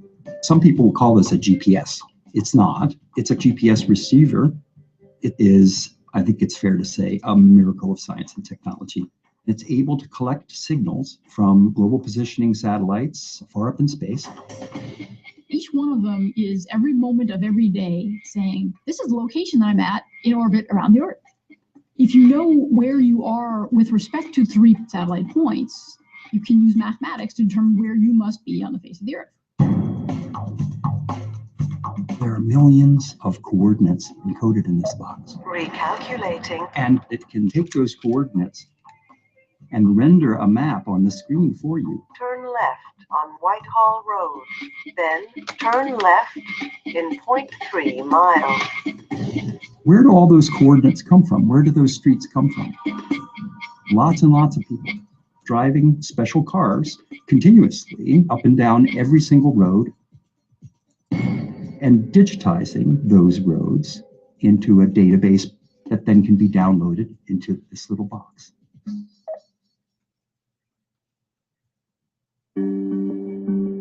There's nothing new about mapping. You can imagine, without being able to talk, somebody showing where you're going, draw a line showing the river is, X where they are now, and X where they're going to go. Viewing the Earth has really been based on technology. The Babylonians etched the lay of the land on clay tablets in 2300 BC. And then in the 15th century, with the advent of printing, they started making maps using wooden blocks. Surveyors would map by making measurements in front of them to a reference point and then back behind to the reference point they had just passed. That information had to be transcribed into a map. From in the air, it's as if we sent out thousands of surveyors all at once. Remotely sensed data provides highly accurate measurements of the Earth and the features upon it. We rely on satellites for pictures of the Earth, for communications, for navigation, for weather. Geospatial technology has become woven throughout the fabric of how we live. About 50 years ago, people came along and started building on big old mainframes, geographic information systems, which would integrate on a map information about culture, about population, about demographics, about physical environment. GIS allows us to bring it all together. I used the first commercial GPS receiver. It took 2 men to carry it. Our antenna was a meter square piece of aluminum. We had to have a generator for it. Massive batteries. The Census Bureau in the United States needed to capture all of the line work for roads, railroads, hydrography, and then boundaries. That formed the basis of the first Tiger files in the late 1980s in support of the 1990 census. Tiger was an impetus to technological developments like MapQuest, Yahoo, followed by Google. Google Earth introduced people to the coolness of place. I am here, where's the nearest Starbucks, or where's the nearest hospital? Now we're all carrying around GPS. We've got really rich interfaces that allow us to do things that we would only imagine previously. On a mobile device, you are the center of the map, and the city is around you. Not you see a city and look for yourself on the map. It's putting you in the map.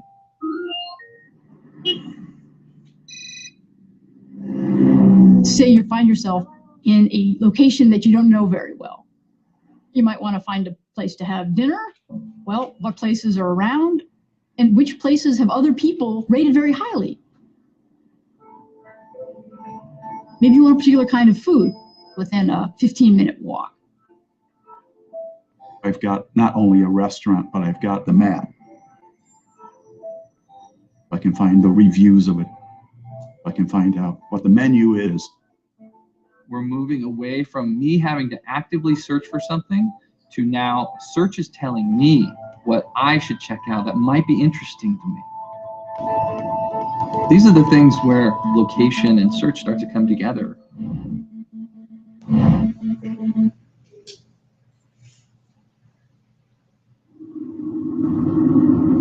We are becoming individual sensors. We are creating this huge sensor network of people holding these mobile devices. And that information is two-way. It's not just passive collection, listen to your GPS technology, tell you how to get to someplace. You're going to say, wait a minute, I see a problem. I want to report that problem. I want to see that someone's going to respond to that.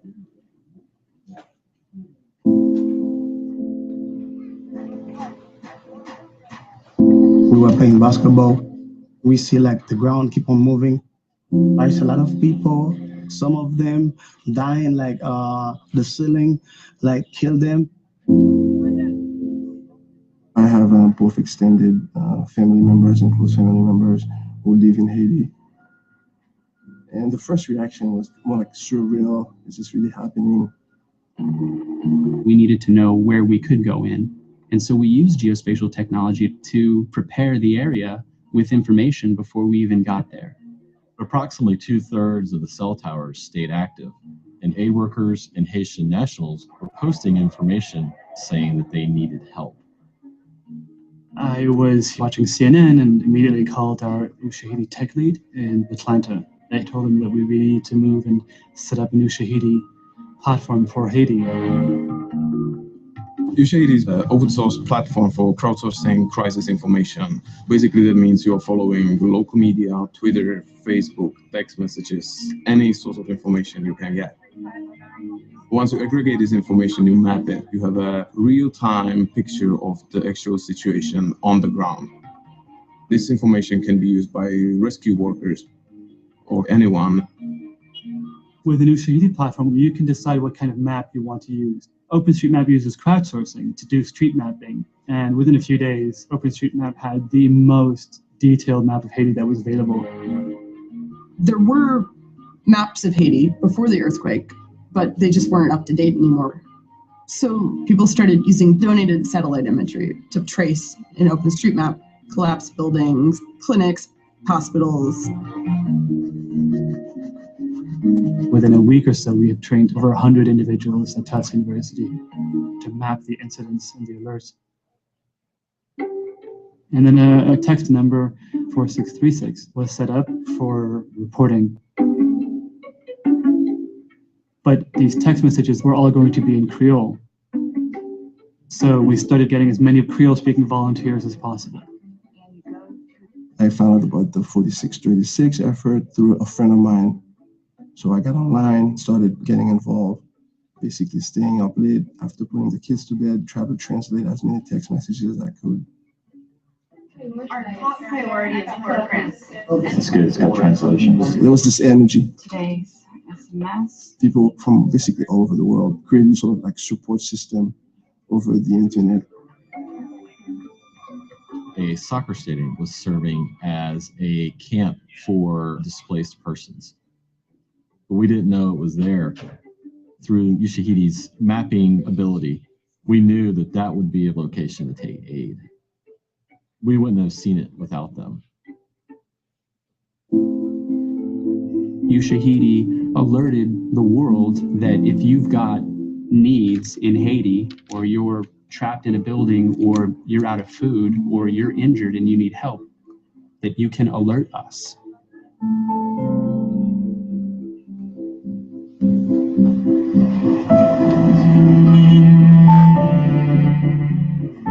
Whether you are that person in Des Moines, Iowa, who's reading Twitter or Facebook, or you're a Haitian on the ground,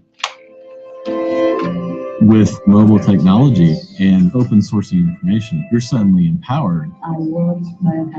Being able to stay online, translating those text messages, you know that that information will be forwarded directly to a specific aid organization.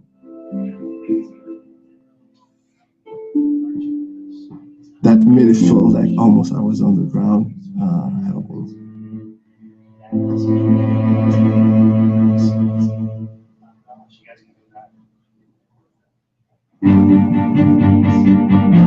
A map is worth a million words. Maps communicate with everybody. That's powerful. You can make a difference. You can look at relationships and patterns and processes and models, help save the world. I don't think we can project 50 years out, but given what we're seeing today, it's just a fantastic explosion of location technology and location-based data. And now we have the devices to read it and capture it and visualize it. And that's something that's really helping the geospatial revolution truly explode. Revolutions rarely end up the way they started. That's almost the definition of a revolution.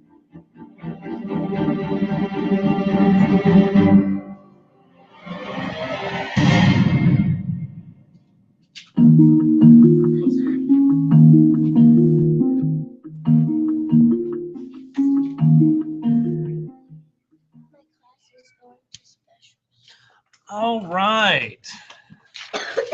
So I've got two new guests today, or for this hour, hour 3 of our GIS Day celebration. Let's see. Shrink that. Oh, there we are. So we've had a couple of viewers come in and out. We still don't have our first giveaway award winner just yet because I don't think they've hopped on Facebook. Totally fine, because typically you don't want to have Facebook open when you're at school or work or whatever, even though I do sometimes. That's okay. But the first person to share that link out, it's on our Facebook page. If you don't know our Facebook page, it is Facebook/Sonora East. And just send out that link and you get a couple of bags of swag and it'll be good. I've got 2 new kids. And they're all like, well, nobody's watching right now, so you're good. we kind of, when we have those transition periods, we lose a viewer or 2 and then they come back, which is fine. A lot of people won't know that we're going to archive this, and so they're going to go watch it on their free time. So we'll be archiving that hopefully tomorrow, so on Thursday. If you're watching this, you've probably seen the archive, so it's okay. But I have 2 students with me. And they have used ArcGIS Desktop on 2 or 3 different projects. Casey has used the Trembles a little bit with Suji. This is Suji's friend that we talked about, Casey. She's the one that talks a little bit more, which is totally fine. We like talkers. Talkers is good. Casey's in 3rd grade. And how old are you, Casey? 8? Yeah. 8.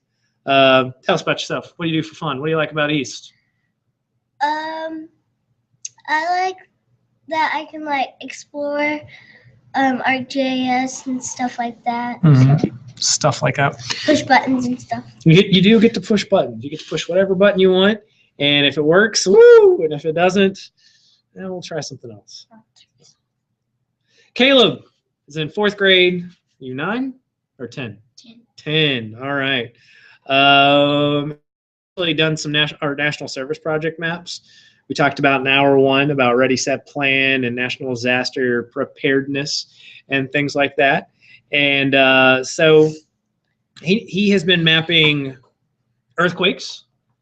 He's made this dynamic story map that basically charts all the earthquakes in the last 30 days. And it just updates every day at midnight, I believe. And it's pretty cool. I was impressed with the data that we found. He's wanting to experiment with floods. Mapping with floods is different because with earthquakes, is it a point, a line, or an area? Point. It's a point. Earthquake happens here. But then if you want to do the magnitude, you can do an area. So they're kind of tricky. Tornadoes. Point, line, or an area? It's a tricky question. It's a line. Very good. Why is it a line? Because the tornado goes from one point to another point. Right. And so it has like a little path. Sometimes it's a straight path. Sometimes it's a sometimes it's just a whoosh. Floods, point, line, or area? Area, yeah. And that's tricky, especially when we don't have a lot of recent flood data. You know, flood season kind of comes a little bit earlier in the year, and we kind of missed out on that.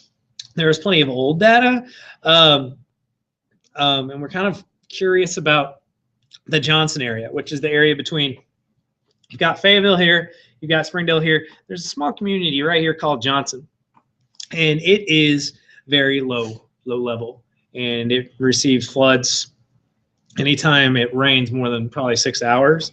And you know, kind of coming up with some ideas of how we can better prepare that area and just kind of get a grasp of what's going on. But we're going to stop talking because I like to ramble, and I want you guys to get to show off some of your stuff. But we're going to open up ArcMap for desktop, which is kind of the most professional grade section you can get right now for Esri software. Now, you can also do ArcMap Online, which we're going to show next hour. It's always next hour, but we're going to show that next hour with the same data that we collected earlier and show you how you can do that on your computer in your classroom, on an iPad in your classroom. It's totally cool because it's totally cool. So anyways, who wants to drive first? There you go. Yeah, throw the younger ones at it. So what we're going to do is we're going to do our screen share again.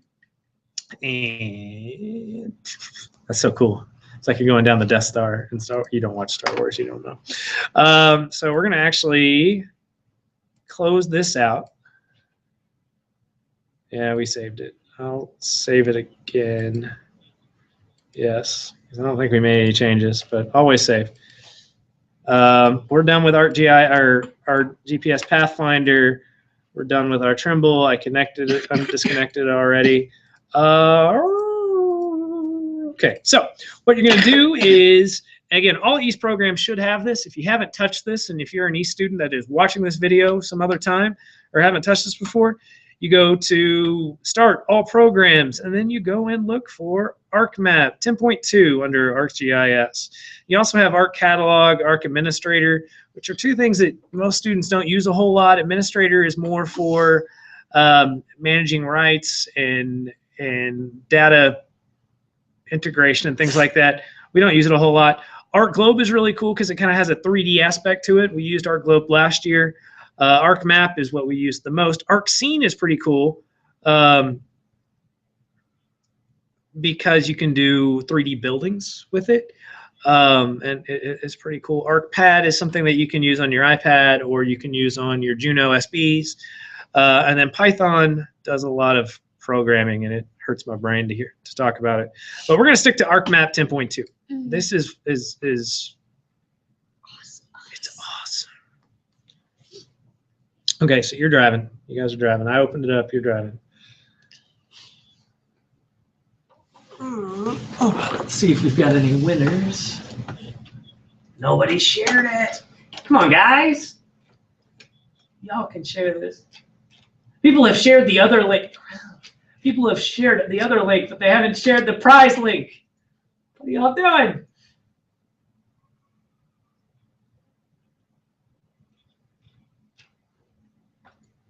Hey, remind me, we need to do a GIS Day selfie here in a second. All right. Hey, ArcMap takes a little bit because it is a big program. It actually takes several hours to install. We actually try to install it over the night. Yeah, it doesn't take that long. To download the zip file takes several hours, but to actually install it takes a little bit longer. But this is ArcMap, and it looks like a big piece of paper. Big piece of paper. That has a bunch of utensils. A bunch of utensils, like forks and knives? No, like things you can use on a piece of paper. On a piece of paper? Yeah, because you can draw on this. You can measure. You can change things like on a piece of paper. Okay. Believe it or not, though, this big white screen is the world. World. Because the United States is over here, South America is over here, and China's right around here, and you've got Australia over here. Why can't we see the world yet, though? Because we haven't chosen a base map. A base map, right. It's just like anything. It's all there, and if you go around, you can see these numbers in the bottom right-hand corner. Those are coordinates and unknown units. And I don't see right there, bottom right-hand corner, buddy. You're like, what? So they're kind of like with GPS Pathfinder. You always use the Utilities button. The Utilities button is one of your most common buttons. In ArcMap, there is one specific button you will use so much, and it's smack dab in the middle of the Utilities section, as Casey likes to call it. So how do you add a base map? Go to the Add Data button, okay? And if you click on the little arrow to the right, we're not adding data yet. Yeah, what are you doing just yet? We're going to go Add Base Map. And here's this really cool collection of different base maps that you can use. I like to choose this one. You like to choose the imagery with labels? I like to choose that one and that one. You do? Everybody has their favorites, and cosmetically you can do a lot of different things. There's also ways that you can add other base maps if you don't like these.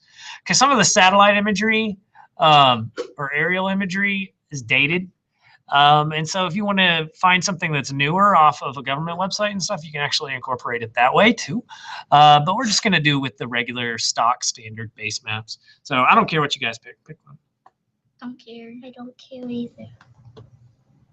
You just picked one. Picked one. Okay, imagery with labels. And we're going to add that.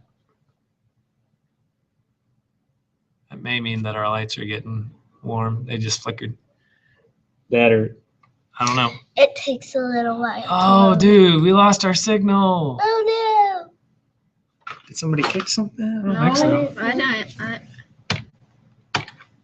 Okay, we got it. Cool. So we have our base map. This stream's fine. It's that stream that's kind of gone off. Yeah, I also like this one. I forgot about this. Yeah, so you can see, hold on, before you go. I know you know what you're doing, but we're going to go really slow for the audience so that they know what's going on.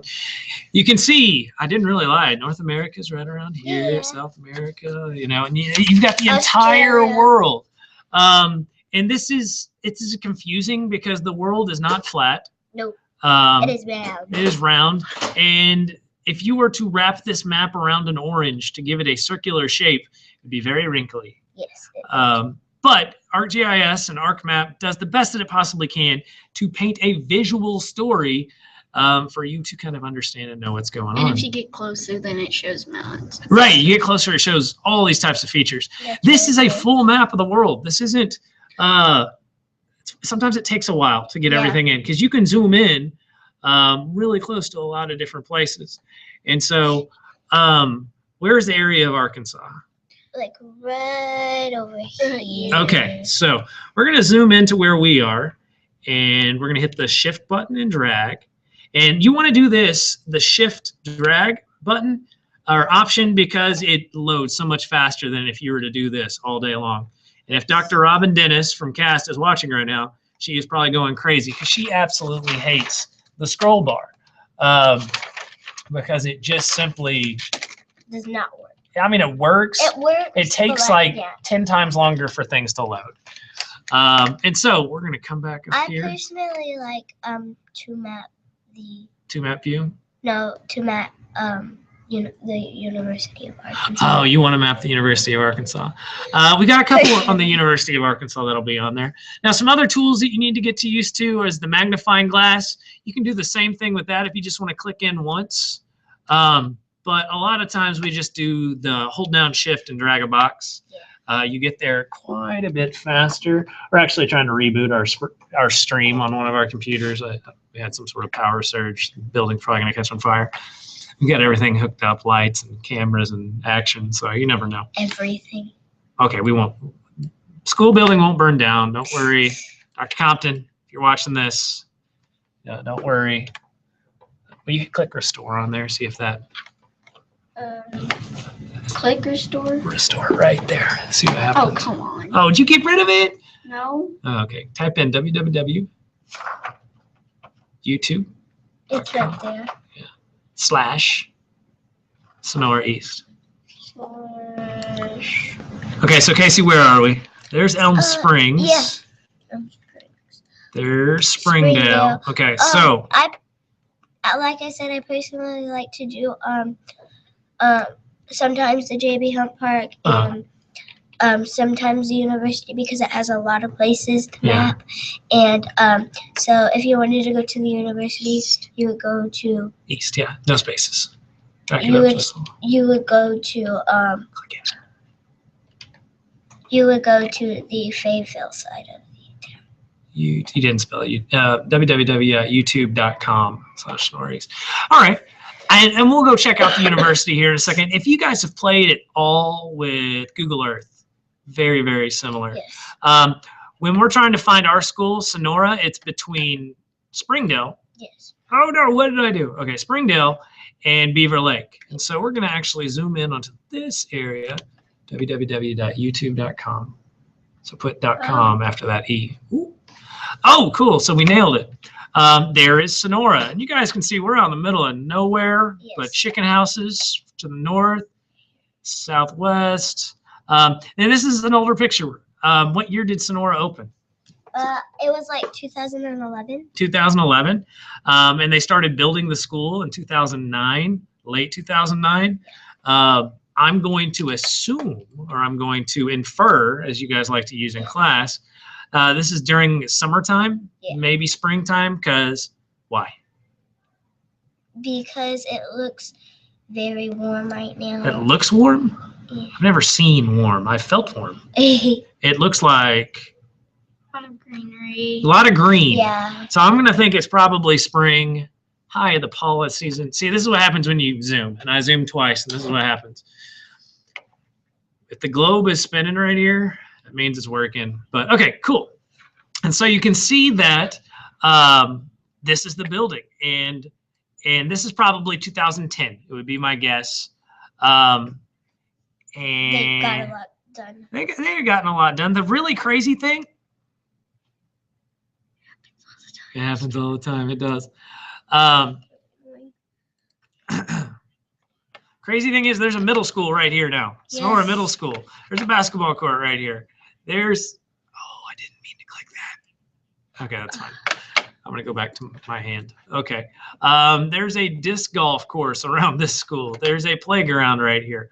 And so it's definitely, there I go zooming again. I have to stop. Robin is going to come and beat me. But you can see the front of the school would be right here. Here's the blue and the green hallway. The library is here. Music and art is here. And the East classroom is right there by that little yellow entrance area right here. You got the gym, the cafeteria, the kitchen, the blue hallway, and then the parking lots, and the sign will be here when they hang it. But pretty cool, pretty cool. Here's where it changes, because this is no longer Google Earth. This is not Google Earth. It is ArcMap. And so full extend, we need to add some data. We created some data last hour during hour, what, 3? No, 2. During hour 2, the Wilson Scott kids created some data. So what I need you to do is to, actually, first things first is we need to put that data in a smart spot. That data is right here, and that is not in a smart spot. And so what we're going to do is put this in a better spot, because it's all about the organization. And so go to users, we're logged in under East. We're going to go look at, I don't remember, my documents, ArcGIS. Ah, cool. And we're going to drop this bad boy right here to ArcGIS day addresses thingy. Okay, this is a test thing we did the other day and lots of other junk. So now that that's in a friendlier spot to deal with, Casey, let's see you add some data. So you go up to the add data button and you hit the add data, and you are looking for GIS CSV, GIS day address thingy CSV. Wait, do you see it? No. I see it. Do you see it? GIS day address thingy. Click that. Yeah, click on that and hit add. All right. Right there. Oh, it's on the table of contents. Now, you have your map here. You have your table of contents, which is in layers. Now we have to do our latitude and longitude. Well, no, this data is a little different. You guys haven't seen this data yet. It's all addresses. It's not longitude, latitude. So you don't, for the sake of time, because longitude, latitude takes some time. Because you have to convert the longitude, latitude line into a decimal, and we'd still be converting stuff right now. But what's really cool is actually takes pretty short. Well, once you you haven't had to convert it because all the data that you've used has been provided. And so that's not too bad. If somebody else does the data collection for you, it's awesome. But the table of contents is just like Photoshop with layers. It's just like Final Cut Pro with layers. It seems like everything we do in East deals with layers. And you've got all of these layers and all of these layers and all the layers. Yeah. You know, that's so that you can see where things are. If I took this world imagery layer and if I moved it, it's not going to let me move it because it's the base map. But I can move it up top and you wouldn't see anything whatsoever. So we're going to take our data and right-click our data layer. Just click the full extend button. Yeah. Now go up to GIS day address thingy and right-click that data layer. Right-click it. Yeah. Now, typically, if these were longitude, latitude lines, Caleb, what will we click?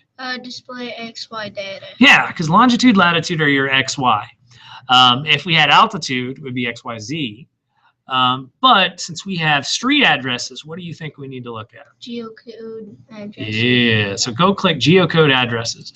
What's it's going to do? It's going to pull this data into a geocode file. Let's do ArcGIS Online. So World Geocode Service. Click OK. And we're going to have to log in to, this is where you kind of have to go through ConnectEd and get your login.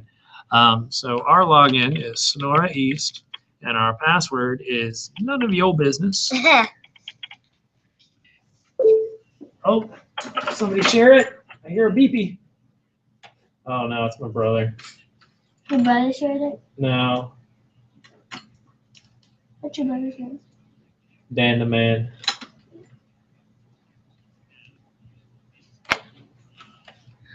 Cool. Awesome. Okay, so it's thinking. It's thinking. It's going to pop up a window here, and we basically have to match up the columns in our Excel file to what the program is looking for. So addresses are looking for addresses. Is that good? What? Does addresses and addresses match up? Yeah. Yeah, addresses with street addresses. Neighborhood, we didn't have that data. City looks good. Subregion, we didn't have that data. Scroll down a little bit there. State is region. Postal is zip code. Looks pretty good. Keep going down. That was all of our data. So we are going to click OK, and it is going to geocode our addresses. And fingers crossed you want greens. 100%, 8 out of 8. Okay, we were kind of worried too because we had some Washington, D.C. addresses, and how do you put that? I don't know. So go ahead and hit close and see what we have. Ah, we have some dots. We have some dots. Same thing. That's different. That's really weird. How it does the same thing that longitude, latitude does, except it's just using a different tool. The dots are great. So can you? There's 8 dots there. Believe it or not. Can you zoom into just the United States? Zoom into just the United States. Turn that off because it's my dorky brother. Not bad, not bad. You need to work on your box drawing skills. Now, there's a problem here. And I'm going to actually back you up. You did a great job. Thank you. You did a great job. I'm going to back you up just a little bit because we want to be able to see all our dots. So boom. That's not bad. That's not bad. All right. The problem is, can you see the dots? There's one right there. I can't see all of You them. guys are 8 years old, 8 and 10. There's one right I'm there, old. right there. So we're going to mess with the symbology. And I know you guys have I played know with how to this. do this. Okay, Caleb. So I don't know. make these things bigger because right now they're 4. I need something bigger, and it gives you this great little preview, right? Okay, and click OK. Do we like red? I don't know. Let's make them purple. You can make them any color you want. You can make them Green. any shape you want. If you want to create your own shape and put it on there, you can. What color? Purple? I can do whatever. Or light pink? This is your GIS Purple. day, man. I don't care what color you make it. Pink. Pink? Really, Caleb? Oh, that's light. You lost your little man card. Okay, fine. I'll do No, you're fine. You're fine. Real men wear pink. So they say. So they say. Caleb, smile. We're taking a selfie. There we go. I'll put that on Twitter between the breaks. All right, cool. So what are we mapping? You guys weren't here to create this. How do we know what we're mapping?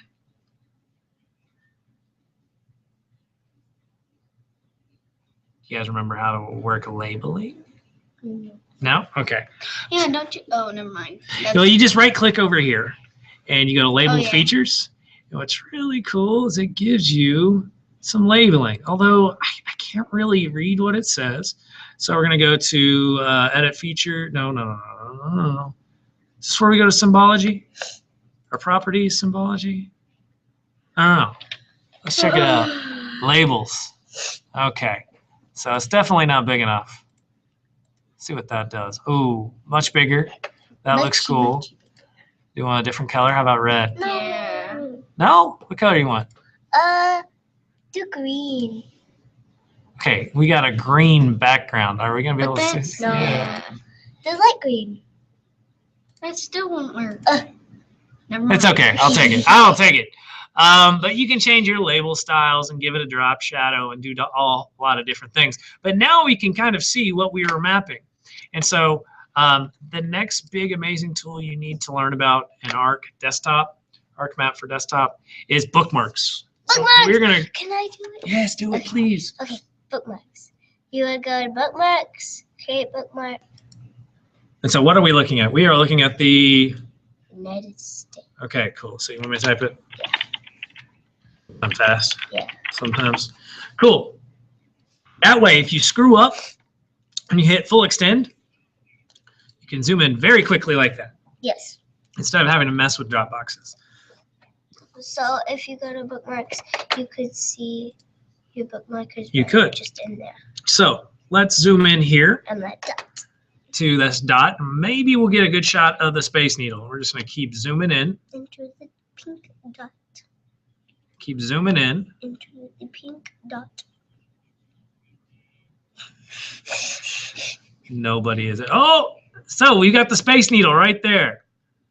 But it's a little off. Well, that's because we did the address. And so like the mailbox or the offices for the Space Needle, I've never been. Beck has.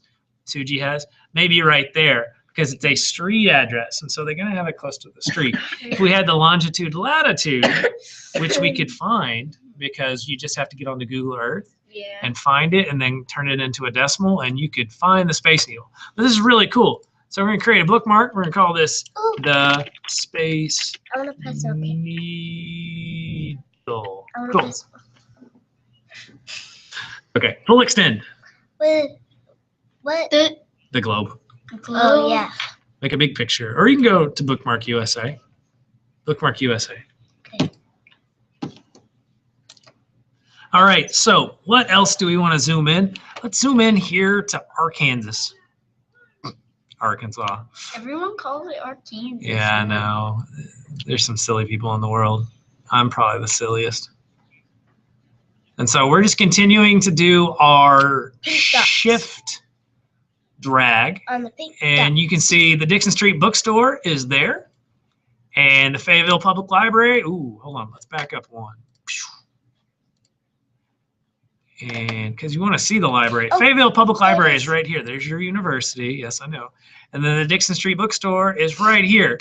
And so we're going to make another bookmark. Another bookmark. We're going to call this Fayetteville Libraries. All right, just call it Fayetteville. Okay, so go back to our bookmark, United States. Now we got a little bit of New York. So we're going to zoom into some New York. Oh, that's the wrong tool.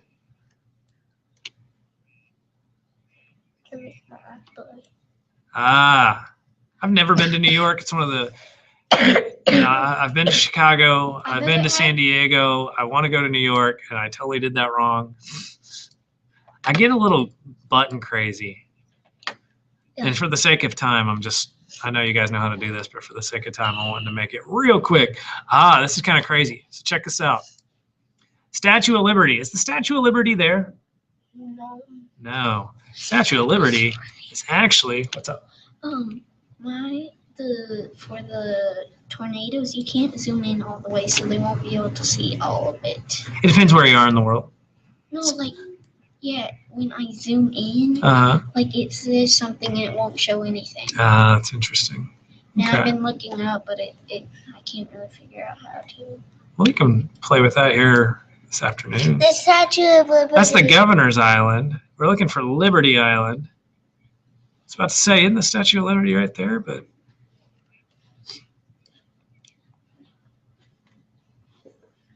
with me not being to New York, I'm not exactly sure. Is that? That's not New York, though. I mean, that is New York, but that's not Liberty Island. I'm sorry. Now, we do have the Empire State Building. We're looking for Liberty Island. There's Jamaica Bay. I'm sure we could search it. Was it? My cousin got married on Liberty Island. So that's Governor's Island. Really? I'm thinking this is it right here. Call me crazy, because it's not a big island. Yeah, it is right there. Because I see a big copper lady. Head. Statue of Liberty. There we go. And so, is this a real mailing address? Can the mailman get there? No. Probably not. Their Think about a boat. office area is probably back where this is on. So we're going to just back up a little bit to where we can see both things.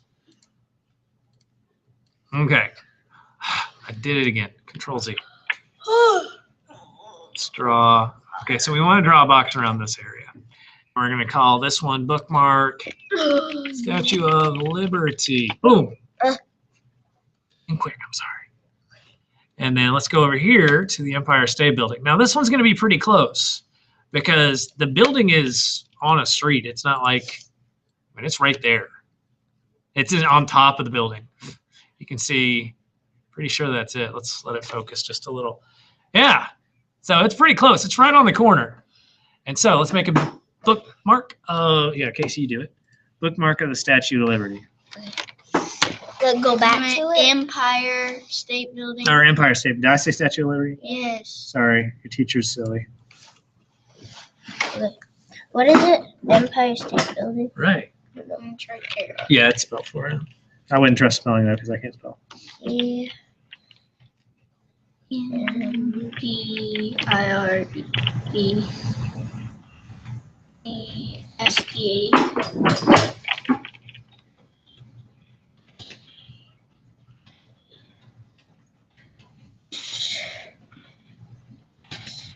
Let's. Nice sleep. Oh yeah, I forgot to put a T. Yeah, there we go. State Building.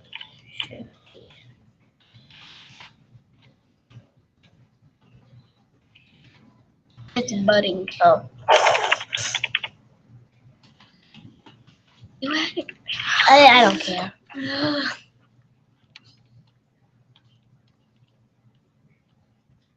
Hang on.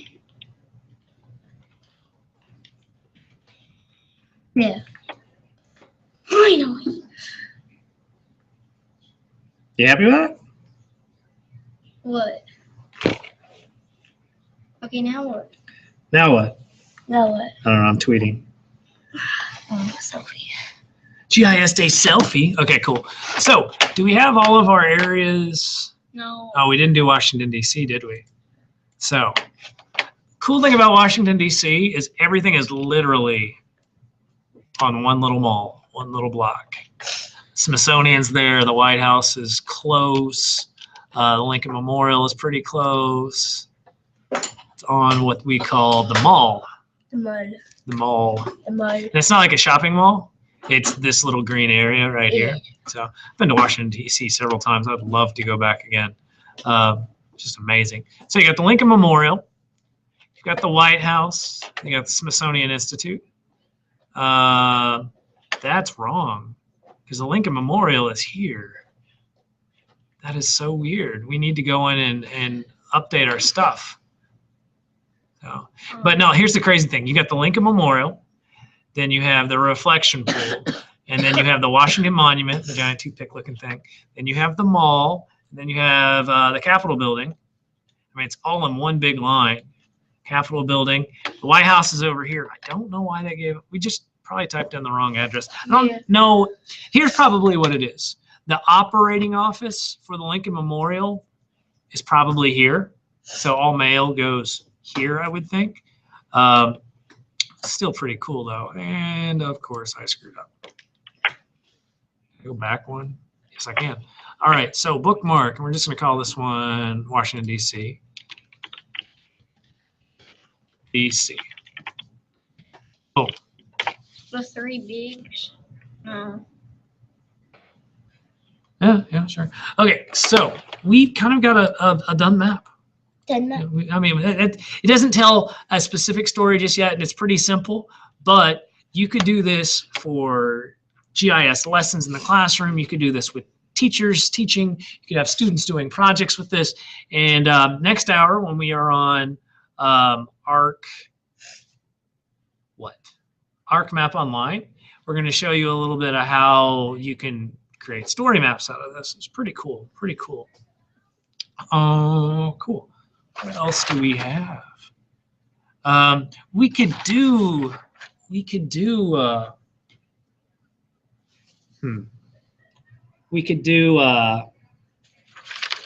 editing shapes of buildings. Do you feel comfortable with that, Casey, or are you still learning? Doing the shape editor of where you edit shapes of buildings, or do you want to wait? We can do it. We could try it. Okay. First things first, though. I want to share this onto ArcGIS Online. And there's a lot of e-students that may not know how to do this. And so what we're going to do is we are going to go here. We're going to go share as, and we're going to share this as, well, hold on. We need to sign into ArcGIS. You already are. Oh, we're already in. That's good. And so sign out. Share as, I think it's map package. No. Show this. Oh, no. Upload package to East at Sonora Elementary account. And we're going to call this GIS Day Map Demo. Okay. And include enterprise geodatabase item description. GIS Day Map. GIS Day East. Awesome. Tag awesome. Cool kids. Tra la la la la. GIS Day. Kind of have to give it a description. It won't let you get out of the window unless you do it. Additional file sharing. Who are we going to share this with? Everyone. Yeah, it's whatever. I mean, I don't know. But, oh, that's going to take a second. There we go. Make it public. And now we need to analyze it. So what this is going to do is going to analyze this map package to see if it's okay for ArcMap Online. And we don't have any errors. We don't have any warnings, although I don't think we picked anything. It's kind of weird. I've had a lot of errors in the morning, so I can barely do anything. On yours? Yep. It's tricky. It is very tricky. What are we wanting to, where's our data? Where's our data? Oh, it should be here. Okay, so You're going to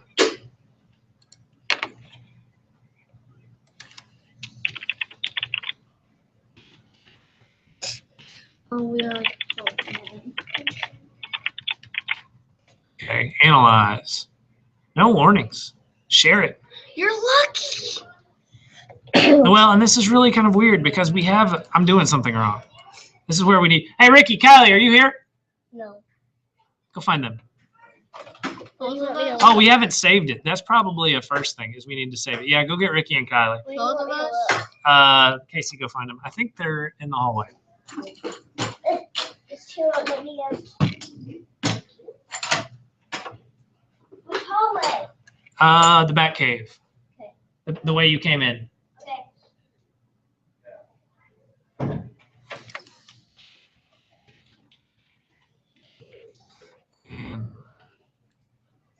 One quick second, viewers.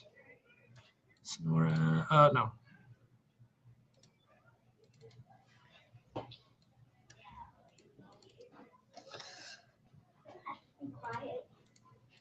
Huh? Yes. We are wanting to share this onto rgis.com, and I always get screwed up on this, and you guys are really good at it. Yeah. So kind of needed a little bit of your help. Okay. If that is okay with you crazies. Okay, well. First off, I gotta save it. Okay. Ricky, you're driving. So you go over here to File, you go to Share As, and you go to Service. That's where I screwed up. And then you press Next, and then you get to choose, and we're just gonna do ours. And then you can choose what the name is going to be. So that's, I guess, good.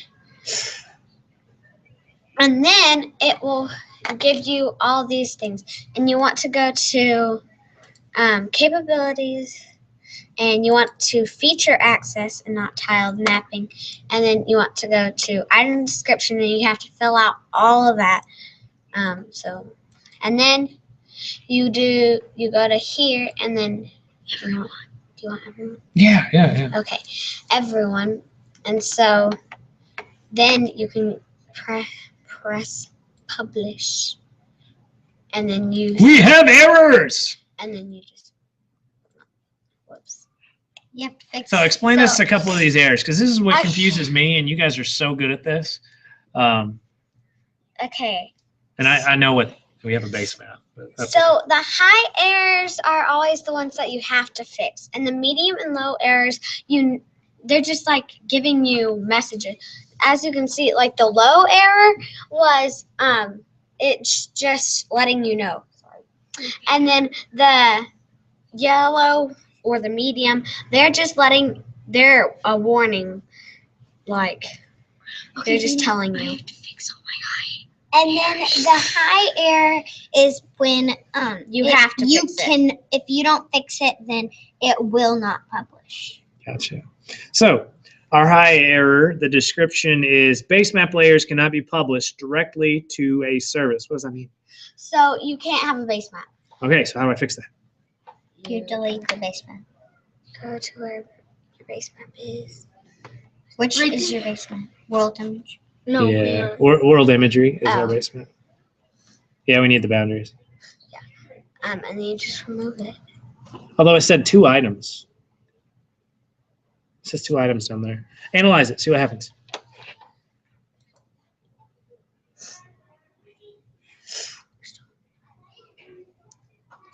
I don't know. I think it's is it world? Go to the left one. This guy. Yeah, the references. Still have a base map, and then you just remove it. And this can take a while. Yeah, it's a big map. So analyze it again. See what happens. Okay. So we still have a base map. No. Do we need to get rid of the world boundaries reference? Maybe. Yeah. Try it. You can't remove it. Can you move the entire reference area? Try that. Now analyze it. Gotta wait.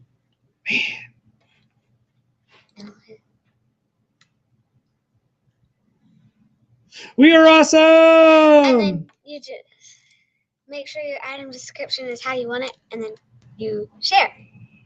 You press publish up here. And then it's making sure everything's correct, and it will publish it online on Archive Online. So why is it important for us to put it online? Like, big deal. So everybody can see it. So everybody can see it, okay. Do you have Arc Desktop at home? No. No, but do you have an iPad? Yeah. Well, no. Do you have an iPhone? Yes. Okay. So could you log into your phone and do this online? Yes. Now we're thinking. How much is the app? Free. Okay, now I'm thinking. Do you have a bunch of iPads in failed to execute upload server? Man, you failed. Well, we're going to show you an alternative way to do this. Since we did save it as a CSV, there's another way that you can do this. Packaging succeeded, but publishing failed. Failed to execute upload service definition. The GP results window. Where is that? All right. The cool thing about this is Esri.com has a large slew of things that can help you with these types of errors. So literally what we do is we take this error message, and this is just kind of how we do it in East. But this is how we do it. it'll be okay if you never did that again. That was weird. But no, I was kidding. Let's type in packaging succeeded, but publishing failed. Failed to execute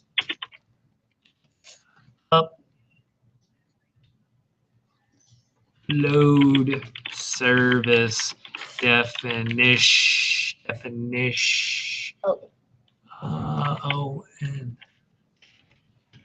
And then we put it there, then we put it there. So what we're going to do is that's in a YouTube search file, so we're going to copy. And we're going to put it here and see if that shows up anywhere on the Google. Can't publish service to ArcGIS online. And so this is on geonet.esri.com. Passing is seat. You've seen this error message. And is there a number to this error message? No, I don't see it. So just kind of see what's going on, and you can go through the community. Typically, this error is due to tool parameters referencing data that no longer exists. Try the following. In the results window, right-click the results of which you are creating the service and choose Open. All right, so what did he just say? He said the results window. Do we see results window? Results window. Are we almost done here? Yeah, we are.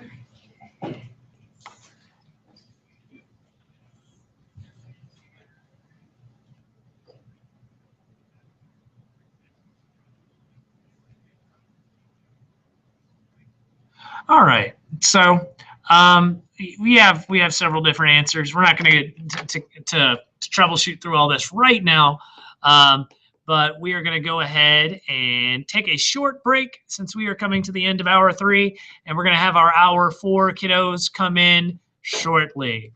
So thank you guys for watching, and we will continue to celebrate GIS Day today. All right. Honestly.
All right, we are live to kick off hour 4 of the GIS Day live stream. Suddenly, is it colder in here? Does it feel colder?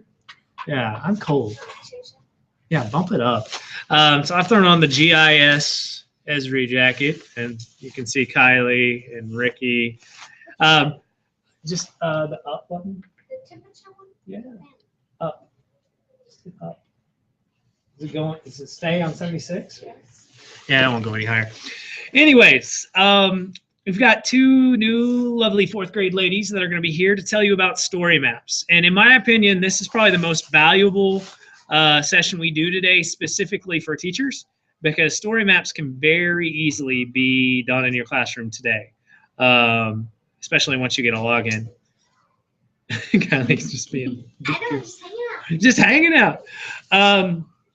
So what are story maps? Oh, wait, I should introduce. Okay. To my right, we have 4th grade East student, not 10? How old are you? You're 11. 11, Ruia Pedro. And then we also have 10, Madison Lindstrom. So tell us about yourselves. What do you do for fun? What do you like about East? Do you eat your boogers? Okay, good. Okay. I like. You have to speak up too. Okay. I like being outside, and I do not eat my boogers. You don't eat your boogers? Good, because that's gross. Let's see. Ruia. What do I know about Ruia? She just got braces. She has an older brother, an older sister. She has a younger brother and a younger sister and a younger brother. Big family.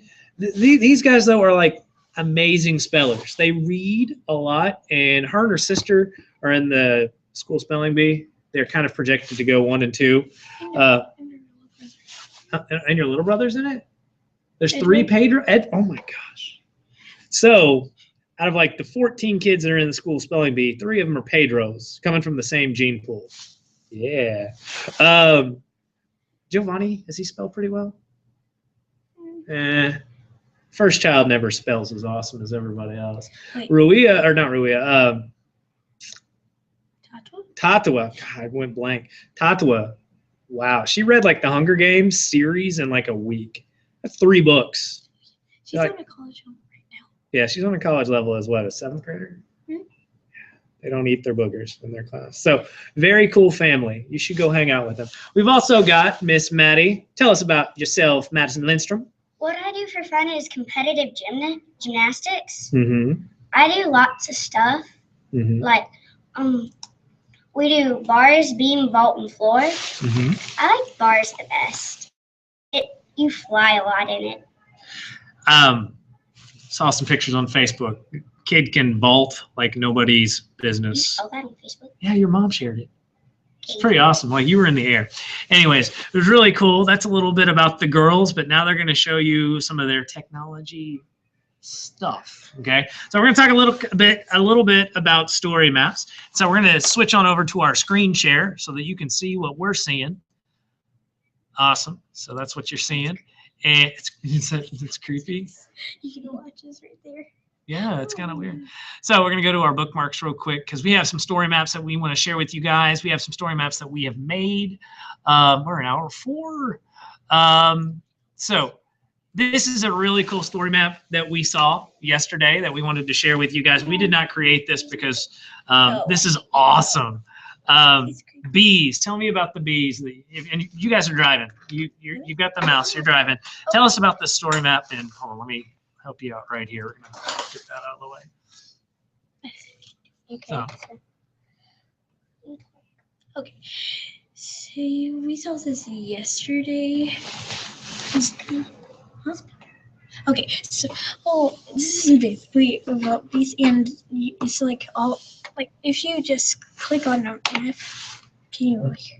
Yeah, you can click on a different bee. And so you can see different bees. I think they're different because they're the different flowers in the place.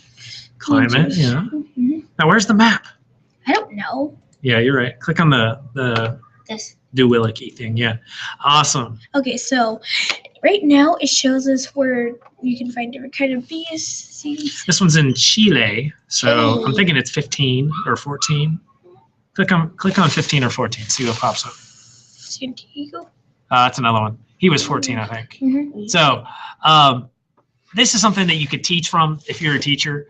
I mean, this is a bee, and I've never seen a bee like that. I don't think I want to run into a bee like that. Not sure though if it has a stinger. I mean, I'm curious. But it gives you this great description. This could be for a science lesson, could be for a geography lesson. We always like to, dip into multiple core curriculums when we teach. We've got bees from Cuba, but then we can go to the United States and see different types of bees in the United States. This one's in Maryland. It gives you the scientific name, which is really cool. And this is, I mean, you could use this for any grade if I'm a teacher. Because I'm a facilitator, I'm not a real teacher.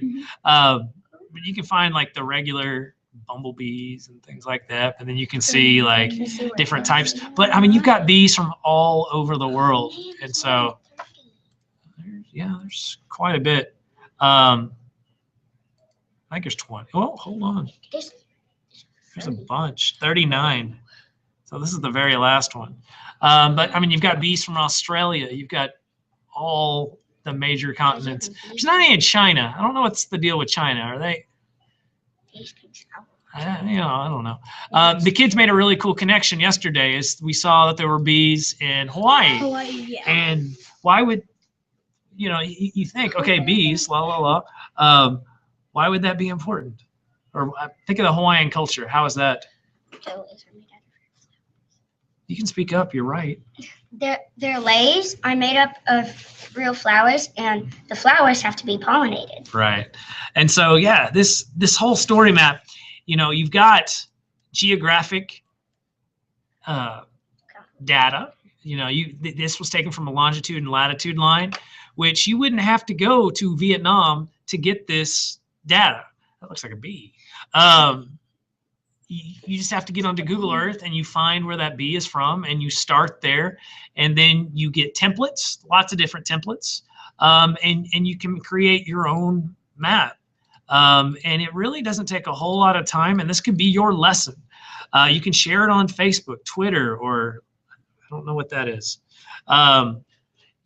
There's just a lot of different possibilities for teachers and students. Students can turn around and turn this into a report. And so this is one story map that we're going to observe. The babies of the National Zoo in Washington, D.C. This is one that the girls have been really excited about because they're kind of trying to recreate something a lot like this. I'm going to get you guys into full screen mode real quick. Open in full screen. So you guys know this one pretty well. Just navigate through it. So,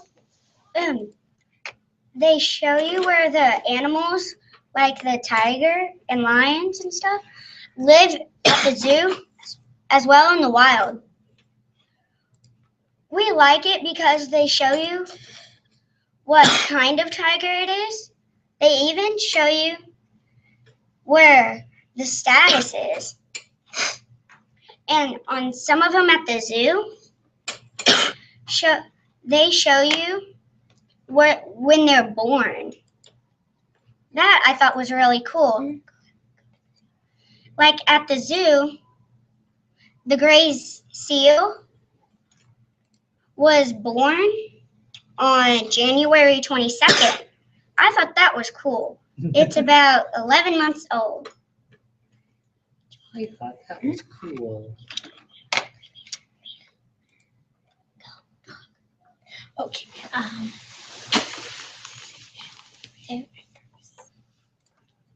What we found really interesting is this is a different type of base map. If you were here for our last hour, for hour 3, this is a different type of base map than what we saw offered on the base map collection that you would get on the desktop version, which that's where the girls kind of had to get their start. They had to be on the desktop first before they could do this. But then once you get all your data organized, you can transfer it over to story maps on Esri.com or arcmaponline.com or whatever, and you can see, you know, the different possibilities that you can do.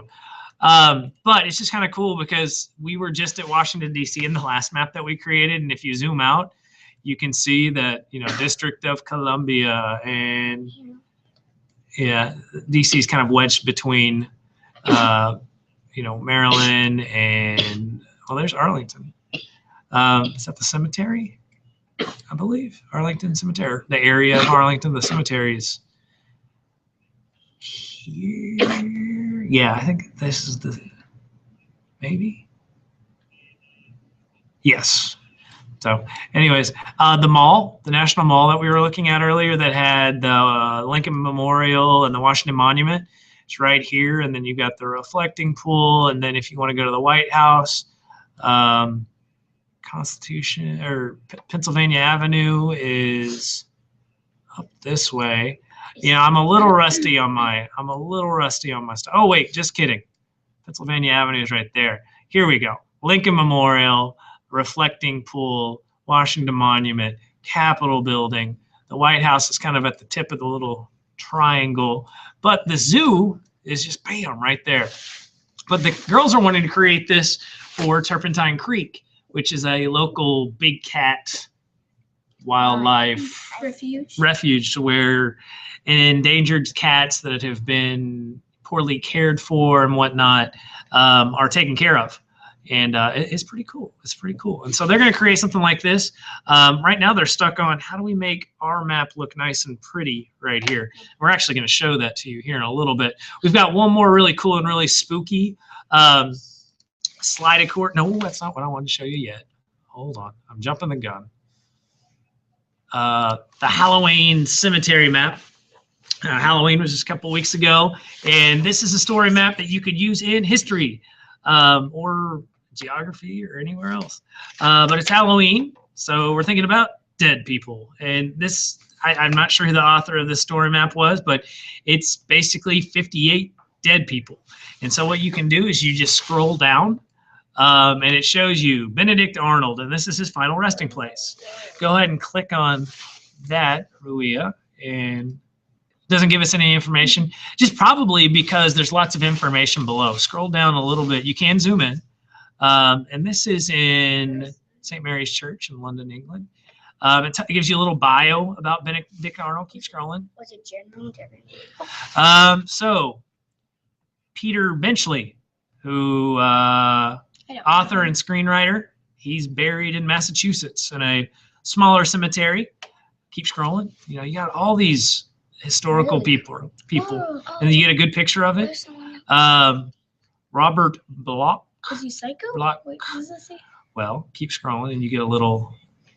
He was a fictional writer, and I believe he's the guy who wrote the screenplay for Psycho, which was a movie where the chick was in the shower and it was rain. Yeah.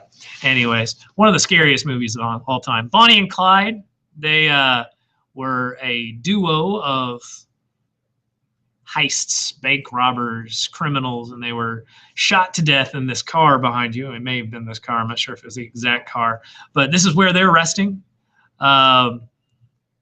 It's really cool. Keep going, keep going, keep going. We got lots of people. We got 58. We're not going to go through all of them. John Wilkes Booth, the man responsible for assassinating our president, Abraham Lincoln, back in 1865.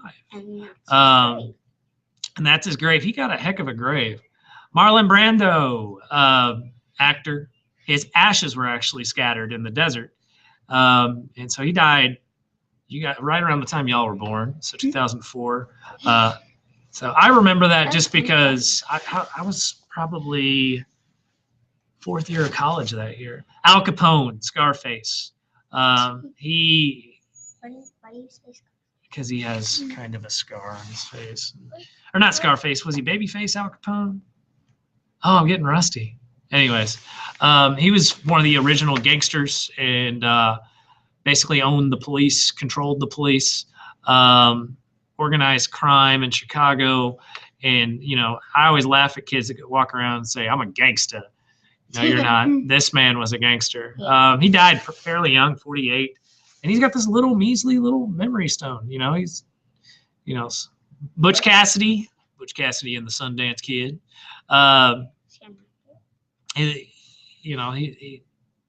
Cassius and Brutus from Julius Caesar's assassination.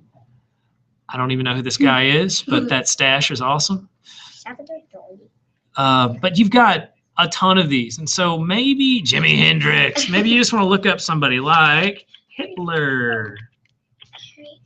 I don't know if, okay,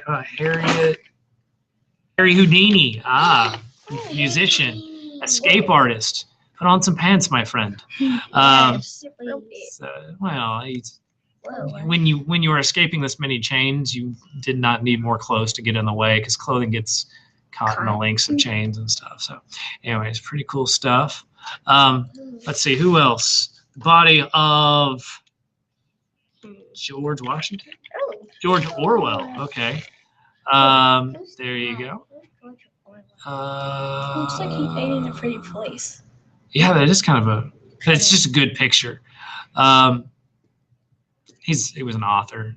So anyways, he was 47. Yeah, man, they're checking out what we're doing. Lee Harvey Oswald. Oh, he's the guy that assassinated John F. Kennedy.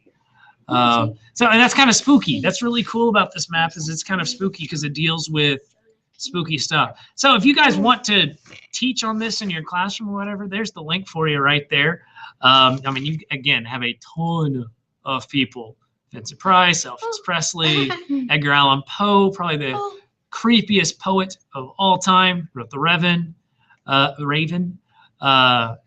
Norman Bates, Anthony Perkins, Lee Harvey, George Orwell. Oh, the person from Poltergeist.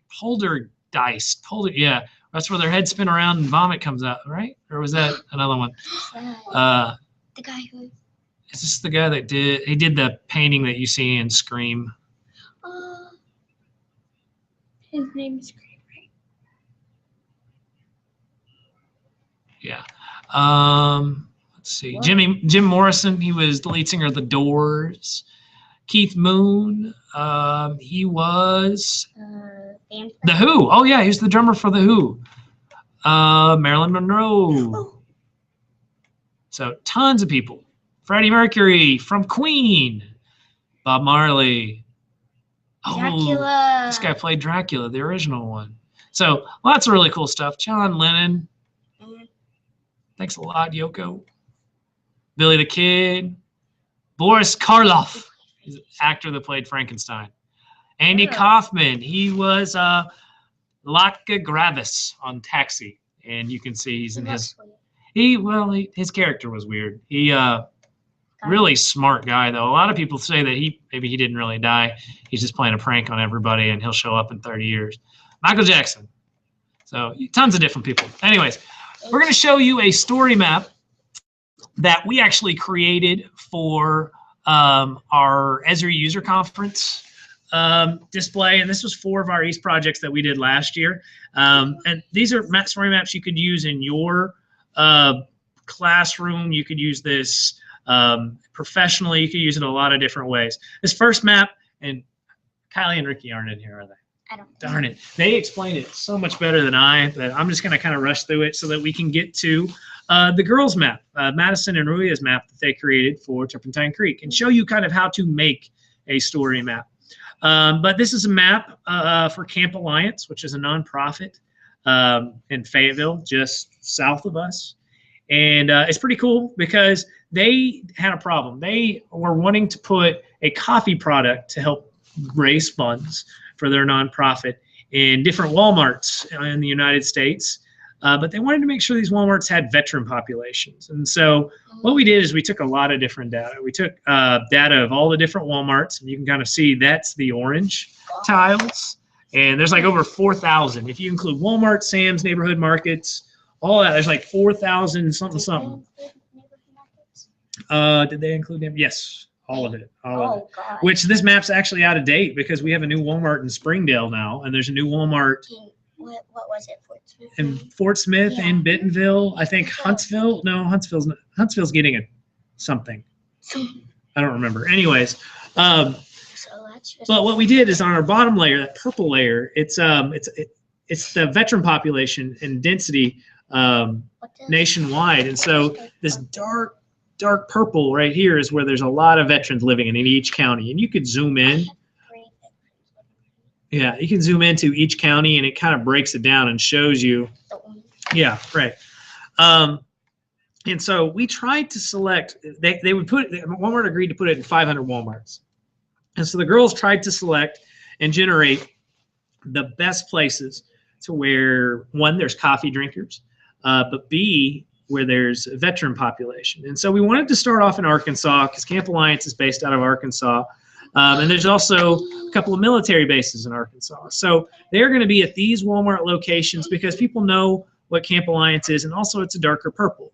There's a lot of veterans populated there.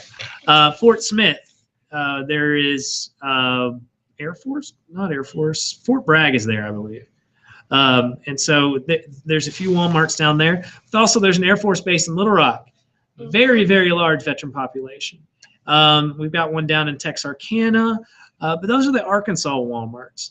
But then if you go over to the DC area,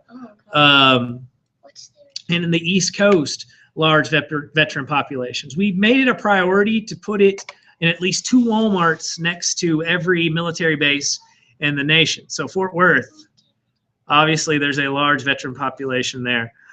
We also found out that demographically, Hispanic females actually drink a ton of coffee. And so we actually added that into some of our data. There's a large Hispanic female population in California that drinks coffee. The cool thing is there are military bases all along the coast of California, all the way up. And so we tried to make sure we had a California presence. Here's the trick, though, with Walmart. Walmart is not very popular in California. There's a few, but compared to Costco and Target, Walmart just hasn't exploded there quite as much as it has, say, in Vegas. Which Vegas has quite a few. Lots of retired veterans that go and live in Vegas. And there's just a large population. But overall, you can see we wanted to make sure we nailed the correct population. So this one's kind of fun. I don't know if you guys know much about it. The balloon project we did last year was really cool. And so I'm going to zoom in. And you can see our weather balloon that went all the way to Kentucky. And we used spot data, which was our GPS receiver, to kind of watch through this. And it just kind of tells the story that it actually went northwest, then it went south into Fayetteville, almost to Elkins, and then started going north. And this is where it was traveling at about 120 miles per hour because it was a really active jet stream in the spring. The jet stream is very strong, and we found out through trial and error that you don't set off weather balloons in the spring. You set them off in the fall, and the weather balloon just kept going and kept going. We didn't hear from it right here because when it's above 80,000 feet, I believe, or maybe it's 100,000 feet, I can't remember the exact number. It's above where commercial GIS receivers or GPS receivers can record it. And so we actually thought it was gone. We actually thought it landed here in Pocahontas, and we were driving to get it. And then about an hour later, it pops up all the way over here in Missouri. No, that's not Missouri. No, we're in Kentucky at that point, I guess. And so we were about here, and we're like, we're not getting it today. And so we turned around and went back home. And actually landed in right here, Scottsville. In LA? No. No, in a tree. There's a tree. Which, if we change the base map, you could actually see the tree that it landed in. Oh, gosh. Yeah, and you know that it was kind of a windy day, and what it was in one tree, and so this, yeah, it kept bouncing around just a little bit, and it was pretty cool. So. Did it bounce around when you tried to get it? We weren't there. We actually had to ask a couple of high school kids to cut it down out of the tree. So anyways, this is a story map that you could create. It definitely tells the story there. Then our final section of that story map was the mobile library, which we'll have the girls talk on about a little bit later. But it shows all the kids that went to Sonora Elementary last year. And we conducted this mobile library thing. What would you call it? Mobile bookmobile that went through our population, and it had 10 stops within 4 hours. It stayed in 10, or it stopped at 10 stops twice a week, Tuesday and Thursday, all throughout the summer. And it provided books for all the different kids in Sonora. Now it's tricky because Sonora has such a weird population. The kids that are out in the Hinesville area are all spread out. And so we kind of had to have them come to us just a little bit because it would have been impossible to go here and here and here and here and here. But about 60% of our kids actually live right here. And you don't really see it, but these are apartment complexes. And so you literally have kids on top of each other. And if we were on the desktop version, we could click and see those kids' names. But for the sake of this being public, we wanted to keep those kids anonymous. But, I mean, we have about 250 kids that live right here in the Commons area. And then right here, this little dot actually represents every kid that lives here. And that's another 100 kids. And so that's half our population. The next big chunk of our population came from Blue Springs Village, which is where that cemetery we talked about last hour is. That cemetery is actually right here inside a residential area. And there's lots of kids that live there. There's about 75 collectively. If you add, there's 2 siblings here. The Phipps have 3 siblings that go here. And so anyways, really cool. And so we planned out this map to kind of plan that out. And then you could see like, that's where the Sandys live, I think. And because teacher kids, you know, we all don't live real close. There's where Kylie lives. I live over, no, that's not Kylie. That was Connor Moyer, I think. I live there. Kylie lives over here. So, you know, yeah, it's a little different. Miss Youngward lived over here. But pretty cool story map. So for the next 25 minutes, we're going to show you how you can create your own story maps. And if you have a GIS account, you can log in and do this. And so what we're going to do is we're going to go to ArcGIS online and just Google that, and it'll take us to arcgis.com/home. And this is a way where we can start creating some content. So we're going to sign in. No, I don't want 30-day free trial. What is wrong with my brain? Okay. Sonora East is our username. And you can generate this username if you look up the ConnectEd, Esri ConnectEd website, and it's free. ConnectEd is providing us 100% free. And so, you know, we've logged in today. And so Charlie Fitzpatrick, our good buddy, he comes in and looks at our work sometimes. But we're just going to start off looking at our content. We have a lot of maps that we've created. And you can see we've got up to 45, 46, yeah, 46 different maps that we've created. And it's just a great database because the kids can go home and work on these at home, on their iPad, on their computer. And it's really cool. I'm going to let you guys show off your Turpentine Creek map just a little bit. Now, keep in mind, the Turpentine Creek map is a work in progress. But the girls have created some pretty cool stuff with their maps. So you guys drive a little bit and show us what you got. So there are a lot of big cats here, like lions and tigers, but there are also some bears. Like we have one bear named Bam Bam.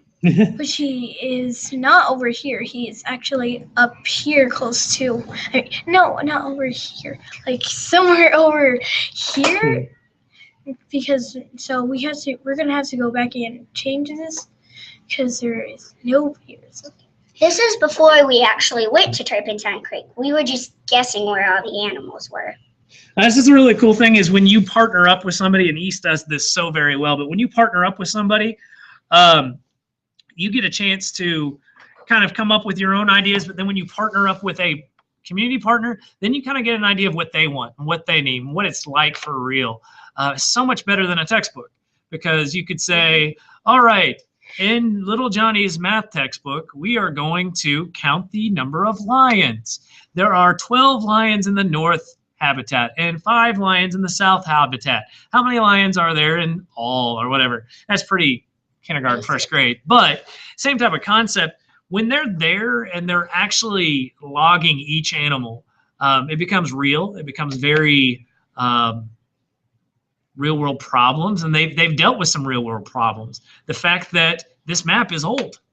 This map's a little old. They actually have more habitats. You scroll down over here, they just tripled their size because they've added about 60 new cats right here.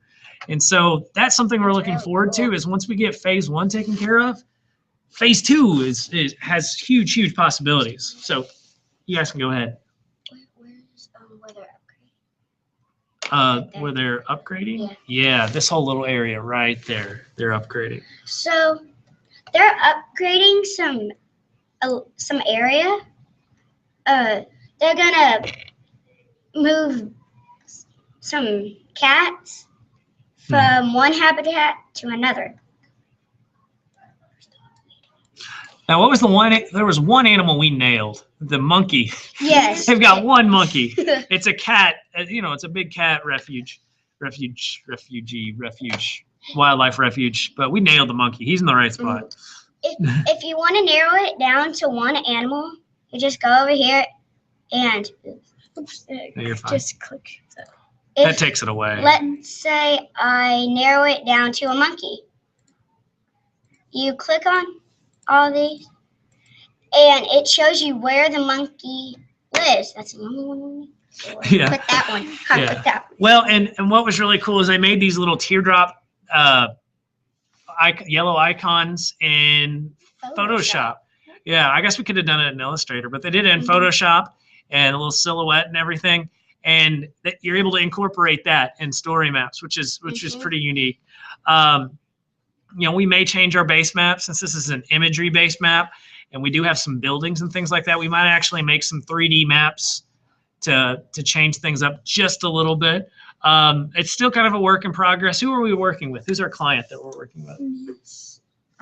We are working with Education Director Bonnie Glover. Bonnie Glover, right. And she's been a great contact. She gave us a tour of the entire landscape, and it took like 3 or 4 hours, and we were like, wow, there is so much here. But it was stuff that you couldn't really get just looking at the website.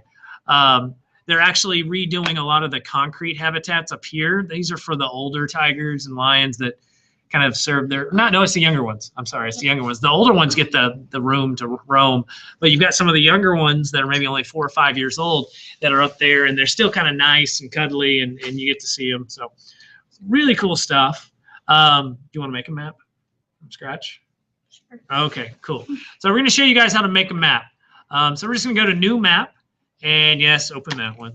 We didn't change anything, and so this is good. And this is a lot like Arc map for desktop. It's very similar. You have a base map. It gives you a base map, but you can change your base map at any point in time. What I want to do first, though, is do a save as and give this thing a title. And so we're going to call this Sonora GIS Day Live Map. Okay, and we'll call this Sonora East live awesome cats, dogs, bears, whatever. Description, I don't even know what we're mapping yet. Description, this is a test map we created. Oh. And so now that we've got that, we've saved our map. It has a name, it has a place. I always say save and save often because you never know what's going to happen. We've already had our stream computer go down twice because of the power surge, because we probably have too much stuff plugged in one outlet, but that's okay. It's what happens when you live stream. But we need to do some stuff. So what do you guys want to do first? Do you like that map? No. Why not? I don't. You just don't like it. I don't like it. Change it. I just Okay, don't how do you like change it it? either. So we go up there to base map, and you can pick any of these base maps. You actually can import custom-made base maps, but really you don't need to. You've got some good ones already here. So see what you can find. Okay, everybody wants imagery because they want to see their house. Go ahead. No. I like National Geographic. Oh, yeah, we can just try a new one. We are trying National Geographic. We have all that this project has, Turpentine Creek has really done is imagery. So we want to try National Geographic. Okay, so what do you want? What does this thing show? What is what? What does this? It shows mountain ranges and it shows like low-lying areas. And what's cool is you still have airports and main roads and things like that. You can scroll in just even a little closer if you want. What is cool about ArcGIS Online is it is a live application, and so it's easier to scroll in. It loads a bit faster, but you can still do the shift, drag, point thing that we did before. Cool. Okay, hit your home button, and let's add some data. So what we're gonna do is we are going to add some data from a file. And so what we did, if you guys don't remember, is during our hour 2 session, we collected data and we created data. Hour 3, we tried to take that data, put it into Arc Desktop and then onto ArcMap, but we had some exporting issues. Totally cool, totally cool. But we're gonna go back and find that data, which is here, and you go to or My Documents. Cool. And so it was GIS day address thingy. So you don't even need, as long as it's in a CSV file, a comma file, that's what I call it, I don't know. CSV or text, ArcGIS Online can figure this out. So we're going to import that layer, and we got to make sure our fields are good. Name. Oh, we had name. Name. We're using addresses in the United States. Field name needs to be not used. City needs to be city. State, zip is going to be zip code. Address needs to be address, my bad.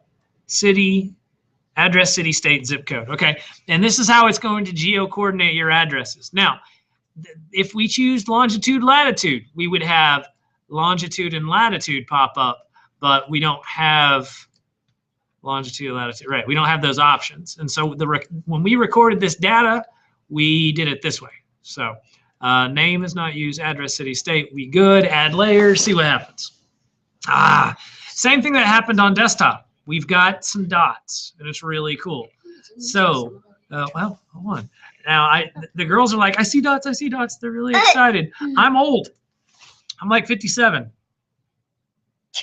Okay, I'm not that old. No. But you can change what your dot looks like by going to change symbology. And it gives you options, change symbol. You guys change the symbol, make it bigger so this old man can see what's going on.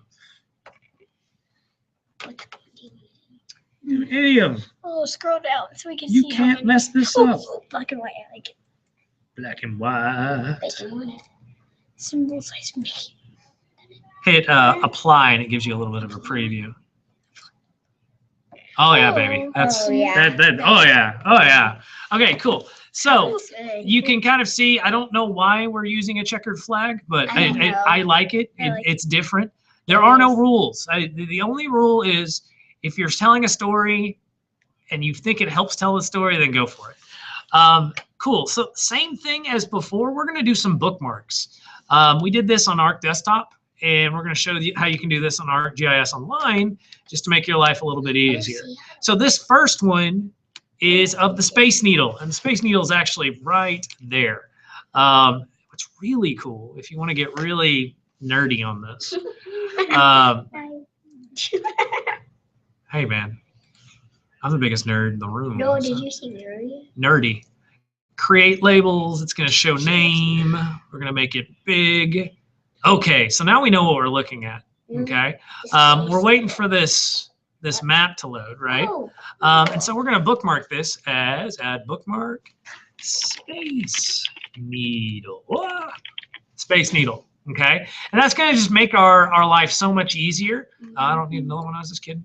And what else am I going to do is I'm going to make an imagery base map so that just for funsies, well, it's not. I won't say it's better. It's Okay, not what's better. Okay. Well, you can see this Space Yeah, Needle. what is it? It's right here. Is that like a phone? It's a big needle in the middle of Seattle. And here, let's just Google it. Does it look like a needle? Oh, it does. Seattle, Washington, and it looks like that. But does it look like a needle? Well, you didn't look like that way for you because it's got a little. At the top. Yeah, Oh, the that's top a one. needle. The top one. It's right by the Holiday Inn Oh, wow. and a roller coaster. I don't know what that is actually. Wow. You So- could just go like Is that I don't know. I've never been to Seattle. I kind of want to go now. It rains a lot.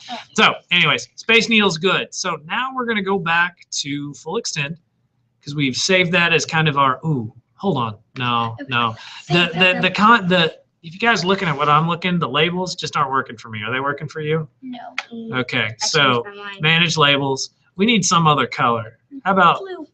light green? Oh yeah. I mean, that'll smack you in the face. So there we go. So we're going to go over here, Springdale Public Library. Fayetteville Public Library. Right. We're close. I'm used to saying Springdale. I am used to it too.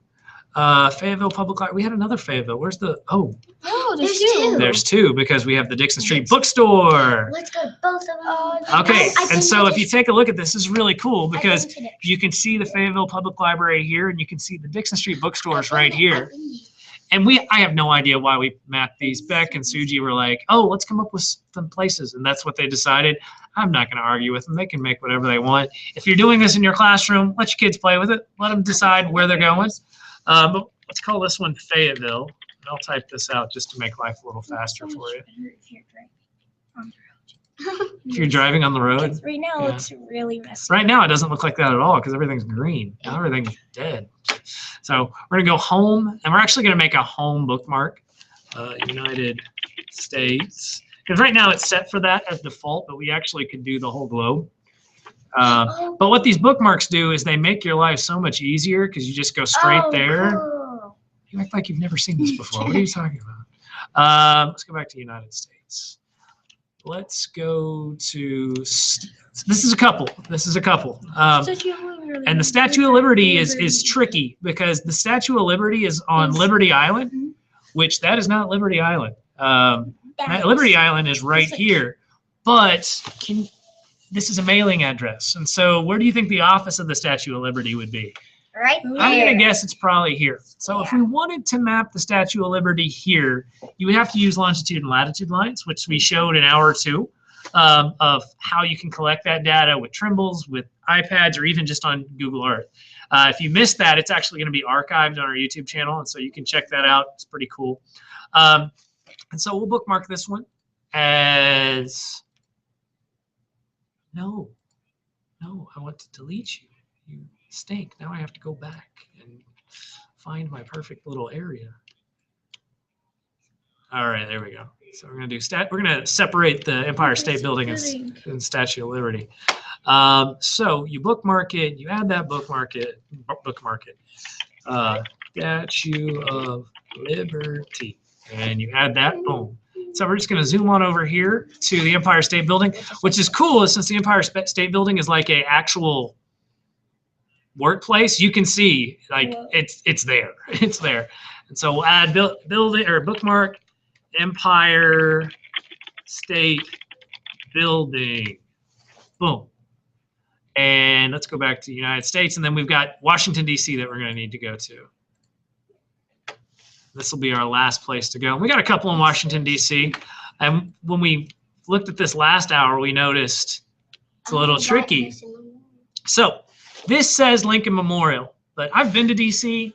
and Lincoln Memorial is not there. Lincoln Memorial is right here. Oh, God. But it's a mailing address. Do you think people that work for the Lincoln Memorial get their mail right there? No. They get it up here, probably at their office building, wherever that was. This is the reflecting pool, and you made a really good comment there, Rui. It looks dried out. I vaguely remember that they have been doing renovation at the reflection pool. If you saw Forrest Gump, that's where Jenny and Forrest run out into the center and they give each other a hug, which is really cool. In high school, I actually played a band concert right here in front of the reflecting pool. It's really cool. Anyways, actually, it was right here. But they have been renovating it, so there's no water in it. They drained it out, but they're fixing it. And Are they making it bigger? I think so. I don't think they're making it bigger. I think they're just making it cleaner. The reflection pool. Taking a short intermission to. So yeah, this is what it looks like, but it's been under construction. But it's beautiful because you can see the Washington Monument in the reflection, and it looks like a giant toothpick. Washington Monument is right here. And so that's pretty cool. And then if you keep going, this is what we call the mall. It's not a shopping mall, but it's like a grassy mall. Smithsonian Institute is here, and it's amazing. If you've ever been, go again, because the displays, the exhibits change like frequently. And then, of course, the Capitol building. No, this is not the White House. Kids get this confused. This is the Capitol building. It has the big dome. United States Capitol building.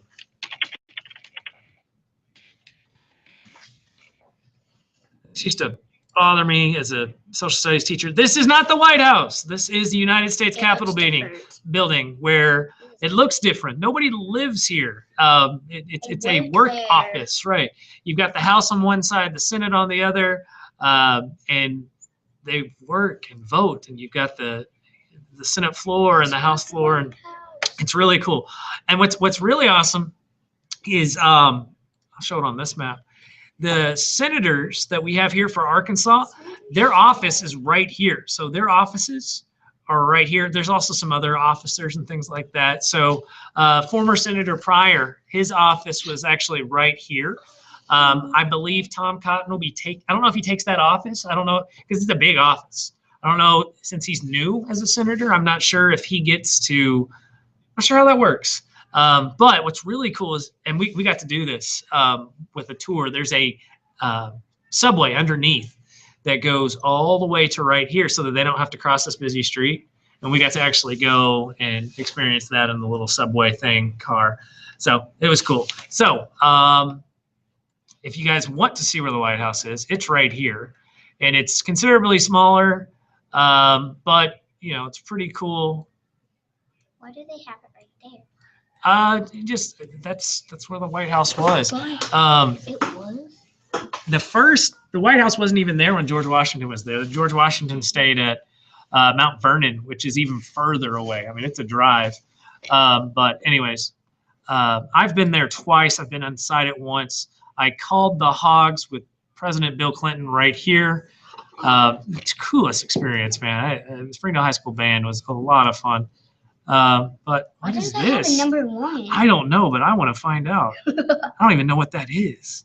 Last time I went to the White House, though, I almost got arrested because, well, long story short, it was the week Barack Obama had been elected, and he was supposed to get the grand tour of the White House from former President George Bush. And so we were in a bus here turning left. And we saw this motorcade with Barack Obama's like massive limo. He has this, it's called the Beast, I think, or the Tank or something. But it stopped right here. Me and two students from Oakdale Junior High jumped out of the car and chased it to about right here just to get a picture. And there were a bunch of bike cops that were like, "Sir, you can't go any further." And it was like, "Well, we just want to see the president." And it was a new president. So, I mean, everybody gets excited. And anyways, we weren't allowed back on our bus until it got over here. So we had to walk. And it was kind of embarrassing. But, yeah, you can see the White House grounds. There's a basketball, tennis court. Oh, nice. I want to say this is part of the garden that Michelle Obama's put together. You know, everybody's like, "Oh, it's a mansion. Oh, it's a mansion." It's really kind of small, and it's a place of business. You've got the West Wing and the East Wing. One's where they live. The other side is where the Oval Office is and stuff. And they've got the different rooms, like the green room and the blue room and all that stuff. Really cool to see. But yeah. So let's bookmark this like we have been doing. So we'll bookmark, and we'll just name this one Washington. Yeah, Washington, D.C. Boom. So that's kind of the basics of a basic story map. We did it in about, what, 30 minutes? And so you can kind of see that you can tell a story here. Now, this is just random data, but you can find data on lots of different sources. You can collect data. You know, it's really different. You can do a lot of different things. And this is probably the most exciting because this is all you need. I mean, you can do it on ArcGIS desktop, but or ArcMap or whatever, Esri desktop. I don't know what it's called, but it gets a little confusing sometimes. We have used story maps and ArcMap Online a ton. So we're going to go ahead and save this. And what's really cool is you can now share this as an app. You don't have to code anything. You don't have to do any of that stuff. You can make it a web application. And you get these little templates and really cool stuff. Let's just make it this. And let's preview it. And you can put this on a phone. You can put this on computer, anything. But it would look like this. And you've got your different layers. And we just have one layer. You can add a multitude of different layers. But you navigate around and it shows you the address, where they are, the FID. What is the FID? I don't even know what the FID is. Oh, that's the file ID. And so that is the 8th address we put in. So it's pretty cool. But you could actually put this link right here in your phone and it would show up on your phone. It would show up on your iPad. It would show up anywhere. And you could use this as a teaching material. We didn't import any images, but you can actually put images, YouTube videos, lots of different things on story maps.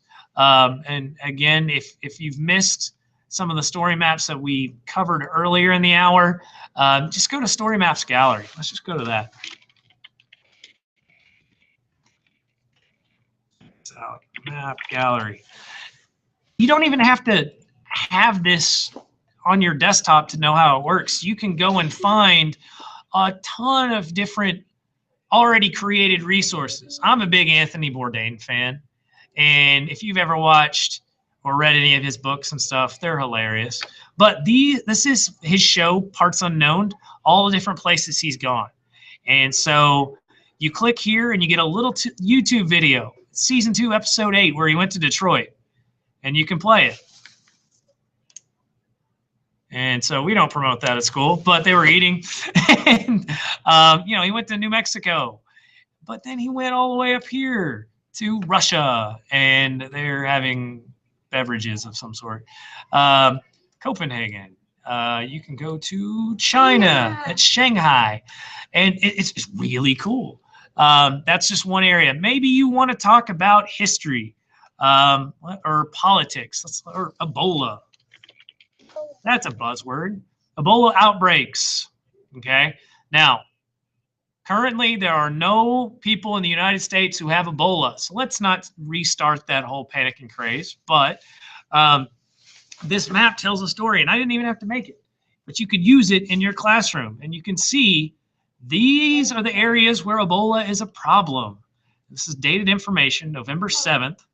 And so there was one dude here who was 2 weeks too far gone when he got diagnosed. That's why we go to the doctor if you're feeling sick. But more people have died of the flu this week than the one Ebola guy right here. But anyways, you can kind of see where it's really a problem. You know, we saw a little bit of it in Spain, but it's mostly in Africa. And it's pretty cool. Let's see if they have a flu outbreak one. I'm curious. Flu. Nope. Okay. Let's talk about president. Oh, okay. So presidential assassinations, great historical tool for history teachers. And I'm sorry, I'm going to be doing that because I'm a history buff. Presidential birthplaces. So we'll open this up in another map.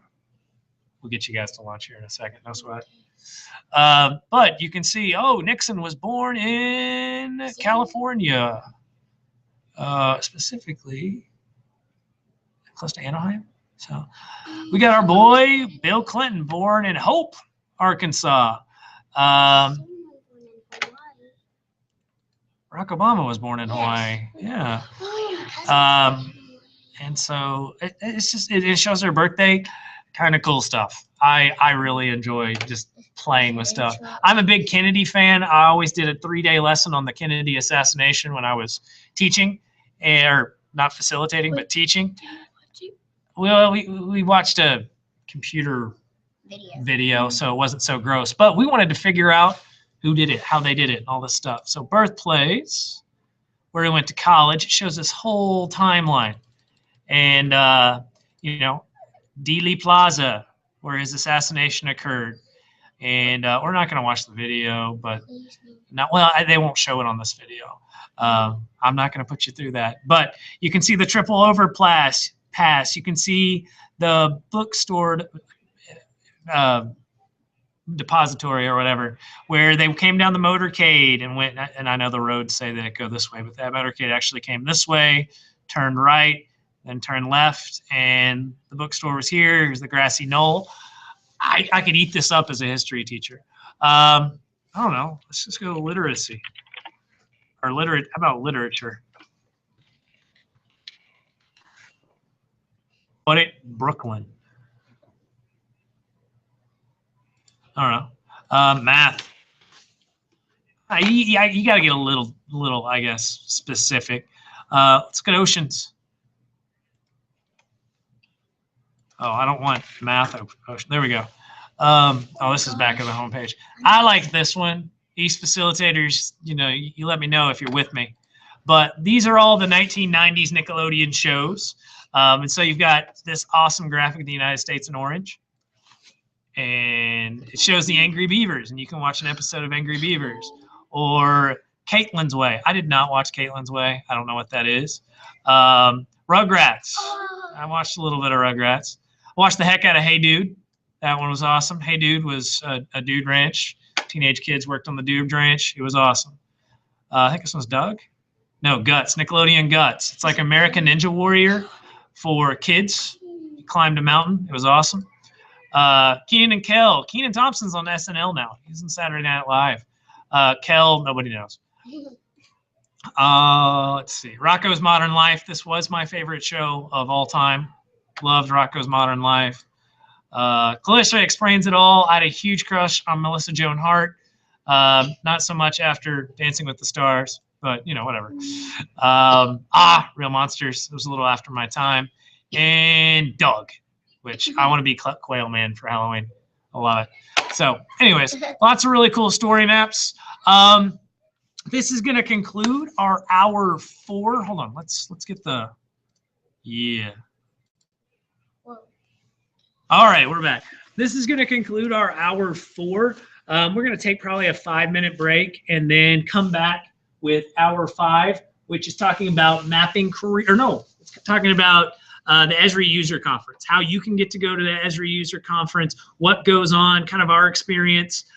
It's amazing because all of this crazy stuff happens. We're also going to talk a little bit about T3G, which is a educator's workshop for teachers wanting to learn more about this. And what's really cool is it's a competitive application, but it's free for teachers. And so as long as you get airfare paid for, you can participate in T3G so that you can learn about things. I have not been yet. I would love to go this year. I filled out my application and we'll see what happens. But yeah, we're going to be talking about that. Do you guys want to add anything on story maps? You guys rocked it. Navigated through that like champs. But we're going to be back probably about 12:15. We're going to go grab some lunch. Ricky and Kylie will be back. I think they're actually eating lunch. I may just dip out and let them steal the show. And then the kind of the important stuff for teachers. I know we have some viewers. Teachers, come back. I'll come back for the next session because that one's going to be really cool. But the really, really important one's going to be at about 1:15, where we'll show you about ConnectEd, about Geo Mentors, to where you can hook up with somebody in your town to come and help your kids learn about this software, and also how you can get the software for free. We haven't paid for any of it. This has been available for all East students, and the East program is amazing, but thanks to ConnectEd and Jack Dangerman's massive donation of over $1 billion, we are we're allowed to have this in every classroom and in every kid's computer at home. You want to do a prize giveaway? We have some viewers right now, so we're going to do one of our grab bag giveaways. This is what you got to do.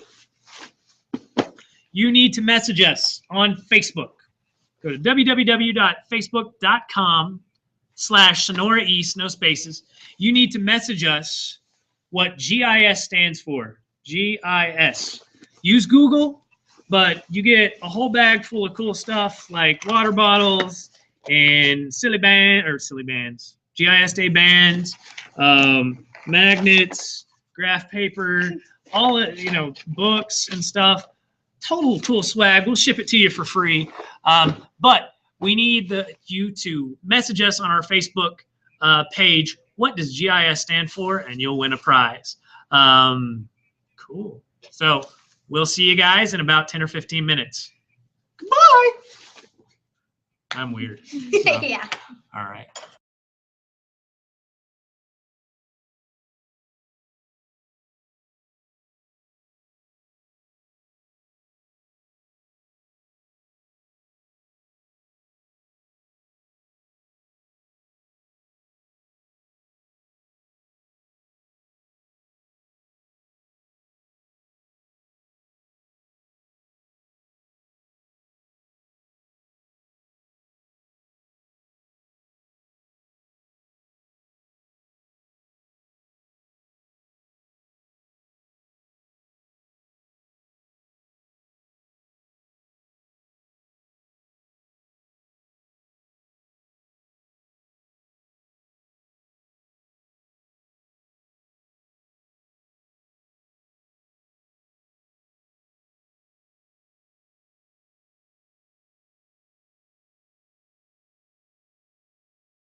All right.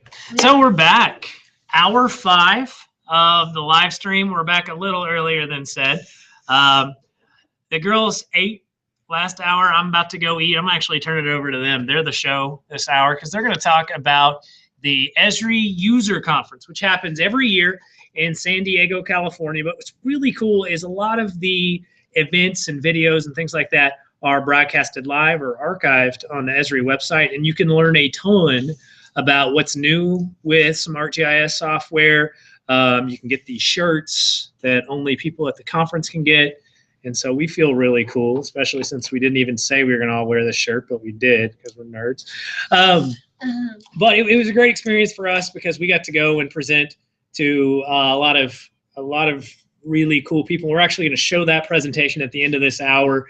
You guys can also see it it's archived on Esri's website under the education department. But the girls are going to talk a little bit about their experience. It was a 9-day experience. Yes. 7 heavy work days getting ready, 5, 6, 7 heavy work days getting ready, and then actually presenting. And then they actually got a day or 2, maybe a day and a half to actually enjoy San Diego a little bit. And it blew my mind. I had never been to California before, and so as a teacher, you had never flown before, and so that was kind of crazy to witness that she had never flown. And I'm like, okay, how's this going to go with a 9-year-old? We told everybody you were 8, but she was 9. Kylie had been, but she hadn't been since she was like 2, right? No, 5. 5. Okay, so big difference. 2, 5. One, you poop your pants. The other one, you don't. But hey, it's whatever. But we're gonna share a little bit about our story and talk a little bit about that event conference. Yeah, it's amazing. They even have a 2-day education focused on that, which I know Ruben Canada, formerly of the East Initiative, has gone to that for the last couple of years, and he just loves it. And I'm sure he will continue to do those things, especially since his wife works for the East Initiative, Lori Canada, whose big role is East Corps.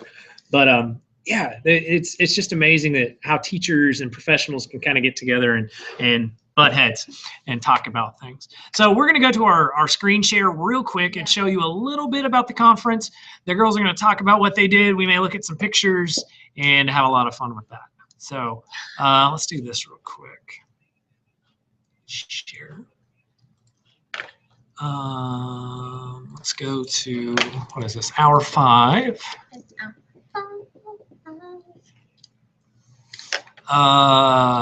We're going to show you also a little bit about ArcGIS Pro, which will be free for all East programs, hopefully in the next month or 2, but it's amazing.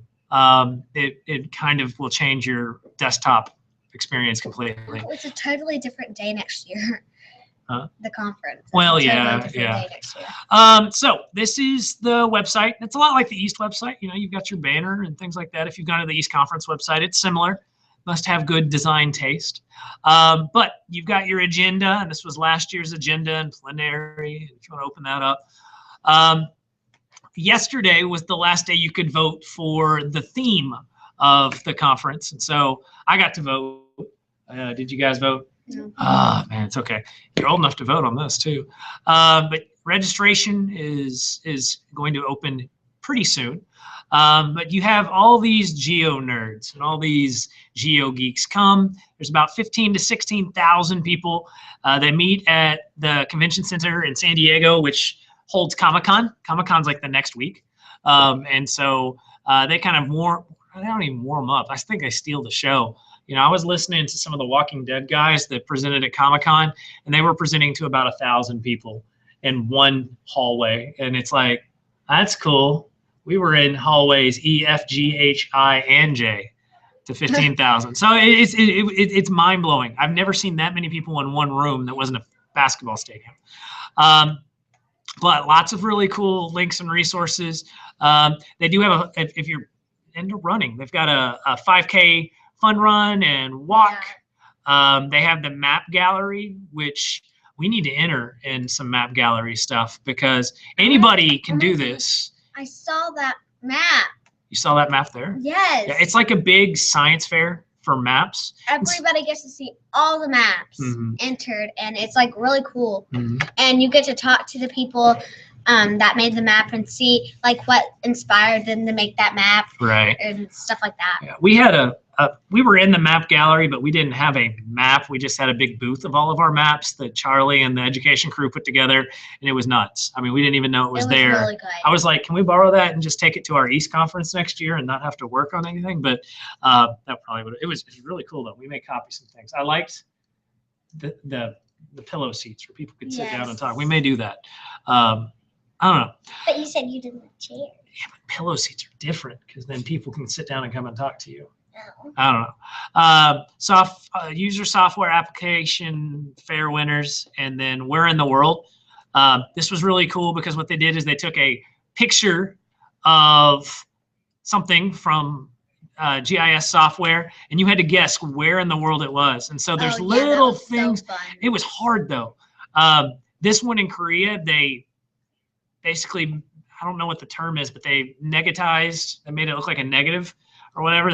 They reversed the color. So this is actually green, I think, and it turns out red. I tried to guess all of them. Like this one, we couldn't guess which one it was. Well, and the Easter Island. Yeah. What was really cool is though they did give you a choice. You didn't have to say that's Lake Chad, but it kind of gives it away. Maybe, I don't know. They had some tricky ones too. Like up is not always north, and you know we tried. I didn't. But you could win an Xbox One, and that had only been out for a couple of months at that point.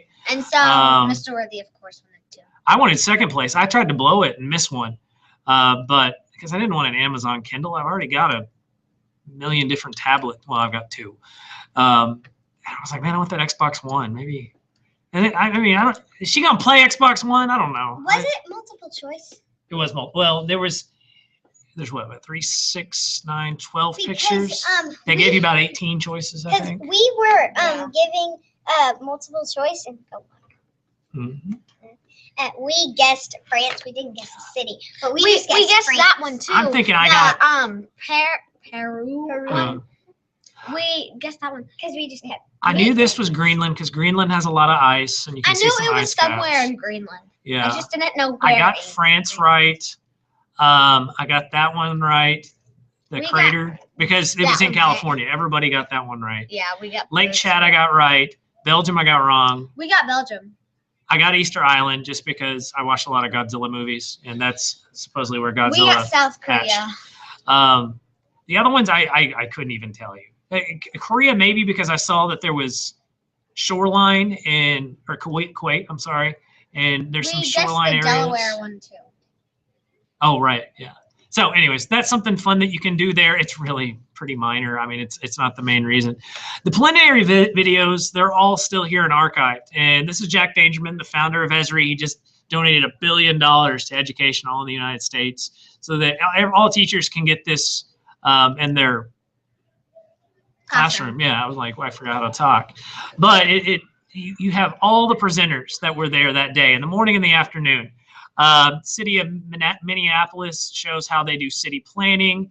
This guy from Port Rotterdam, they have the busiest port in the world of ships coming in and out and doing different types of ships. If you guys want to watch a really cool video, they got the presidential award, I think, this year for using ArcGIS correctly. And they were even from like a different country. They were they were from Korea, I think, but they used City Engine to help do city planning, and you had Starbucks this is there. The Starbucks one. Yeah, that guy needed an undershirt. I'm sorry. Yeah, he did. It's okay. It was just a little awkward and cold on stage. But anyways, silliness.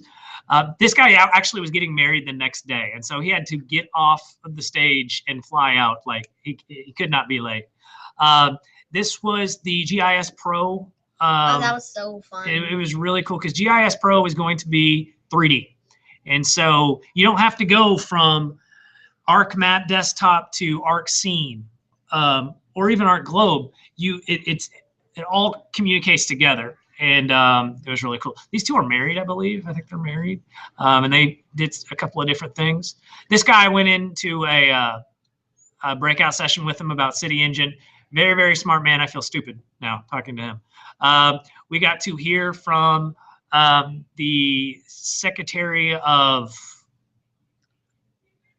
Commerce, the United States Secretary of Commerce, and the girls got to meet her. We also heard from the president of NOAA and talked to her. She was one of the first first females to do a spacewalk. Yeah. Really cool conversation. We got to meet We got to webcast with Will.i.am, who was he was actually there last year, but this year he was in Australia working on something. He actually helped program this smart watch. Jane Goodall did a talk, and then these nerds were there. And so that's kind of cool to be in the same row as these people, though.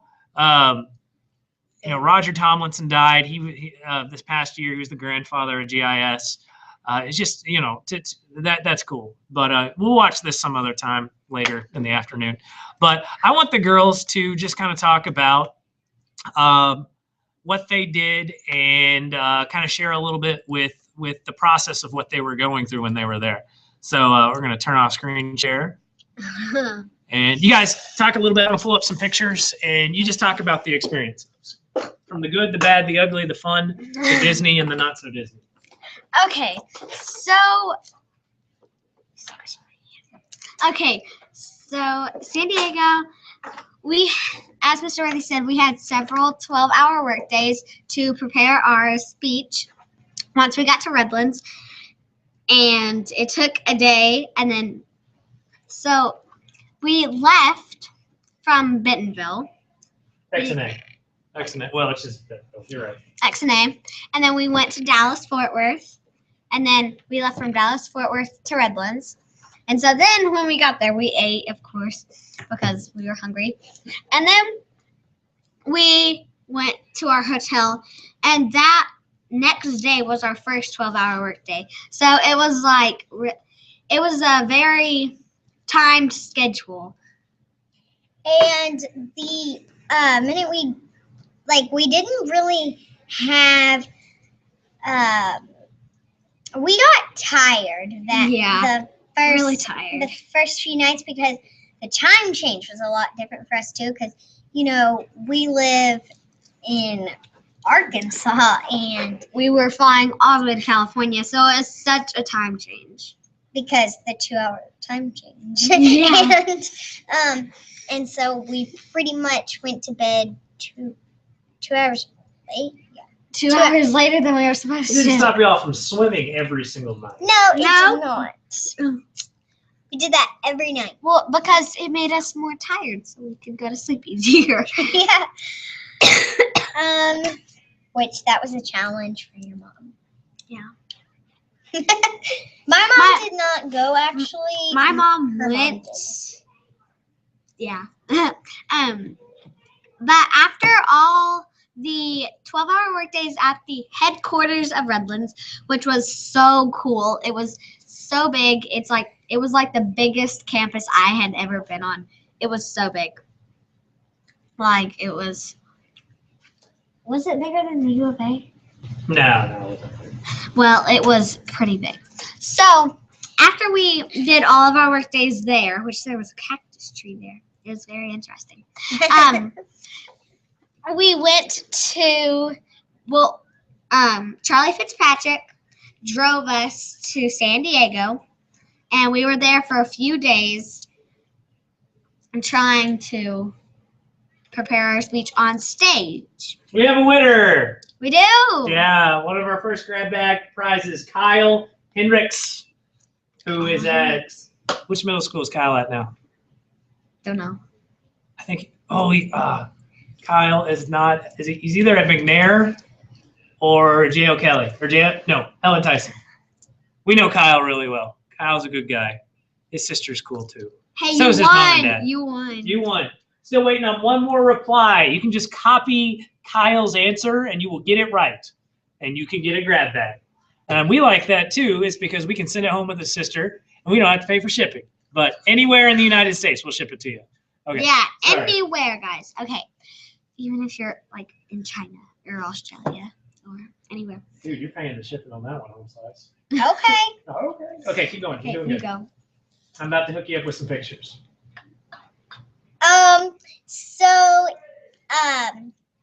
Well, when we presented, it was pretty amazing because when we went in there for the first time to practice actually on stage, it was so weird because we could see where the people could attach like the walls because the room wasn't really needed to be that big unless it was an SUC. But when we were on stage, we couldn't even see all the people.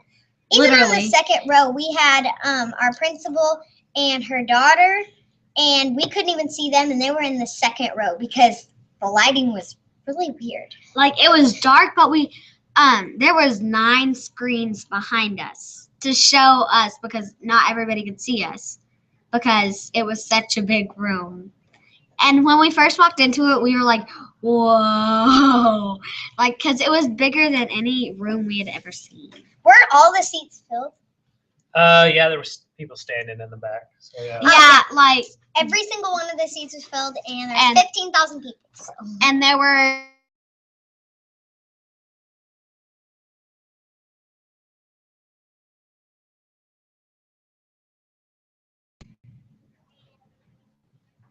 Okay, hold on. We're back. Make sure is the mic working? Hi. Sorry, I'm stupid. I unhooked them at webcam. My bad. So that cleared our Facebook. Never mind. It didn't. Right when I said that, it didn't. Okay. Keep going. So once we got to San Diego, we had a few practice days to practice our speech on the stage with our microphones, which our microphones were so cool. Like they would hook to our ear and just like. Mr. Worthy called them the Justin Bieber headphones. Yeah. Mr. Worthy. Oh, you're okay. Keep talking. Okay. Just because you can't see yourself. So then we were still able to enjoy like food and other things. You guys want to talk about this stuff? Okay. Hold on, wait. They can't see it just yet. We're going to screen share some of the pictures. Yeah, we're going to screen share some of the pictures that you guys don't have to show all of them. Just kind of go to the good ones. So, because we're going to keep moving. Okay, so this is us at the airport. And hit right. This is us at the airport getting our bags. And us at the airport getting our bags. And then we went to a place with food. Where'd we go? Sparkling. I don't know. No, don't. It was we have one here. It wasn't that fancy. I mean, it was nice. Was it something started Mimi's. with Mimi's. Yes. Which is really good, and it's good for the girls too because they actually ate. And then this is us in front of the cactus tree at Esri headquarters in Redlands, California. I said, let me guess the name. Cactus tree. They were like, and then those are the lily pads. And I was standing on a rock. And this was like one of the best pizza places ever. So we went to I can't even remember what these places were called. But this was like the grand pizza place. This was literally the best pizza place ever. So good. So good. Best pizza ever. And I had butterscotch root beer.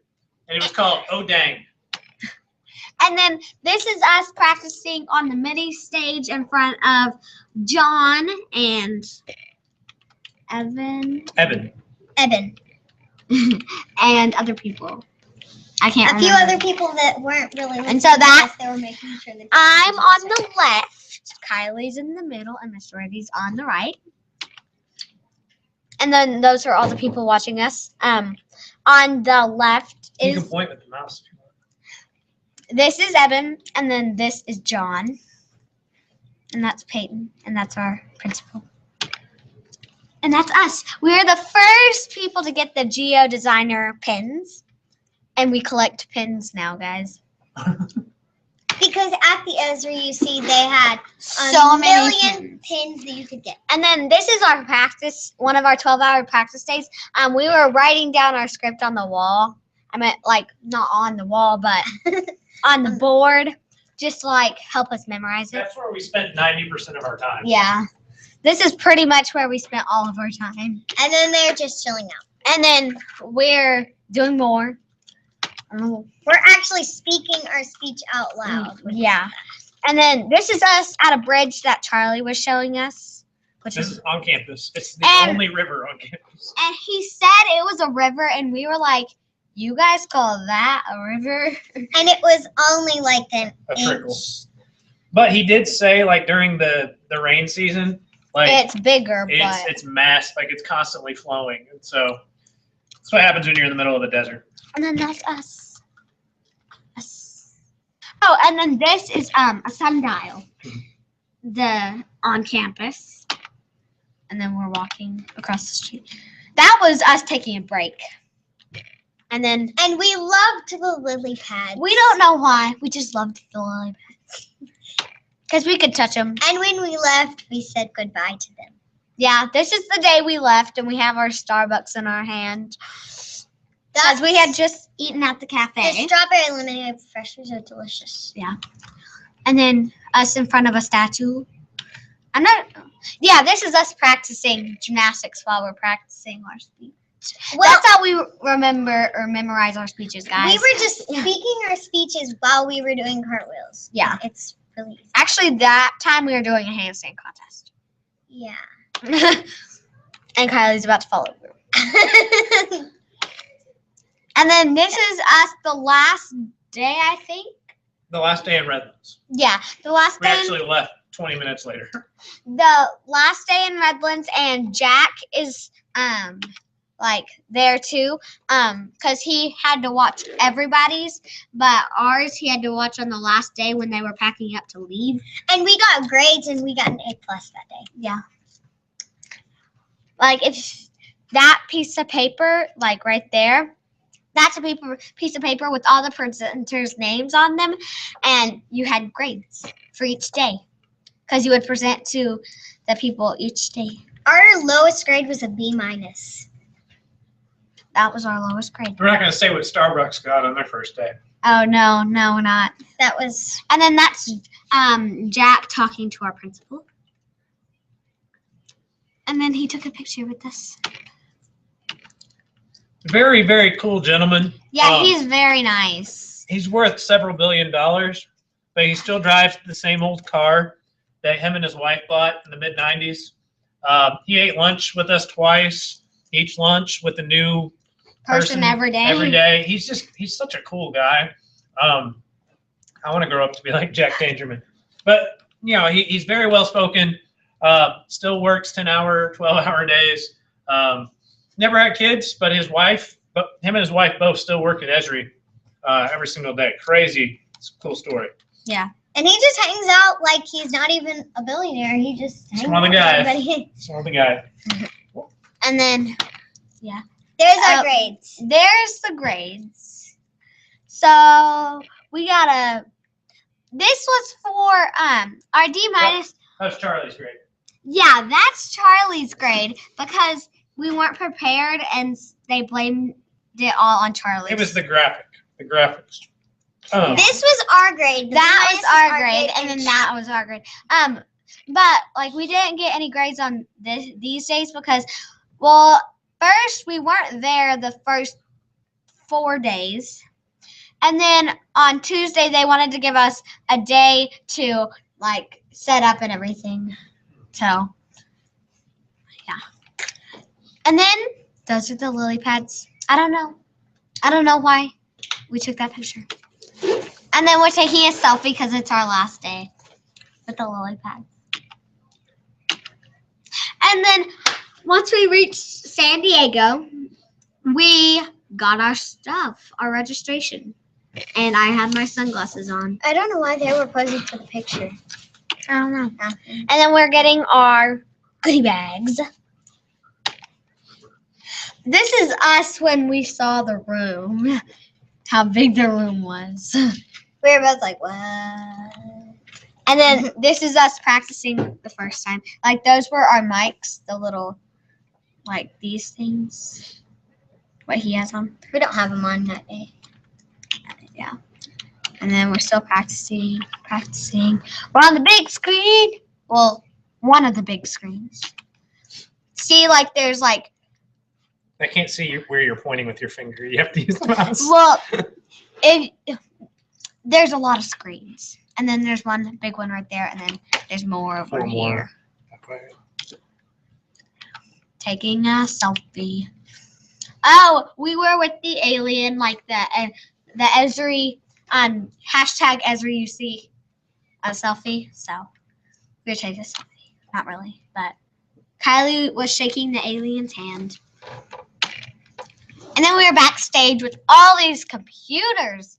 Like 1, 2, 3, 4, 5, and then there's even more. 6, 7, 8, 9. And then there's so many more. 2 more winners, Tara Lindstrom and Ashley Copeland. Okay. Yeah. So, yeah. Gotta write those down. So this is us trying to practice backstage. And then this is us practicing again. And then these people were Australian, and they were so cool. And we've never met anybody Australian in our lives until that day. And he was actually a real Australian. And they had amazing accents because it was so cool. We like Australian accents. Yeah, they were so Hello, Mike. And then that's us taking a selfie. And then we were sitting on the stage. Oh, that's us getting our mics done. So, yeah. Mr. Worthy thought them were creepy. Yeah. That's us the first day the store opened and we got some stuff. That's Mr. Worthy, that's Kylie, that's my mom, and that's me. Hi. So that is Peyton, Ricky, and Kylie, and we all had the same jacket. Which I lost mine. Okay, so that's, and then we took a picture together.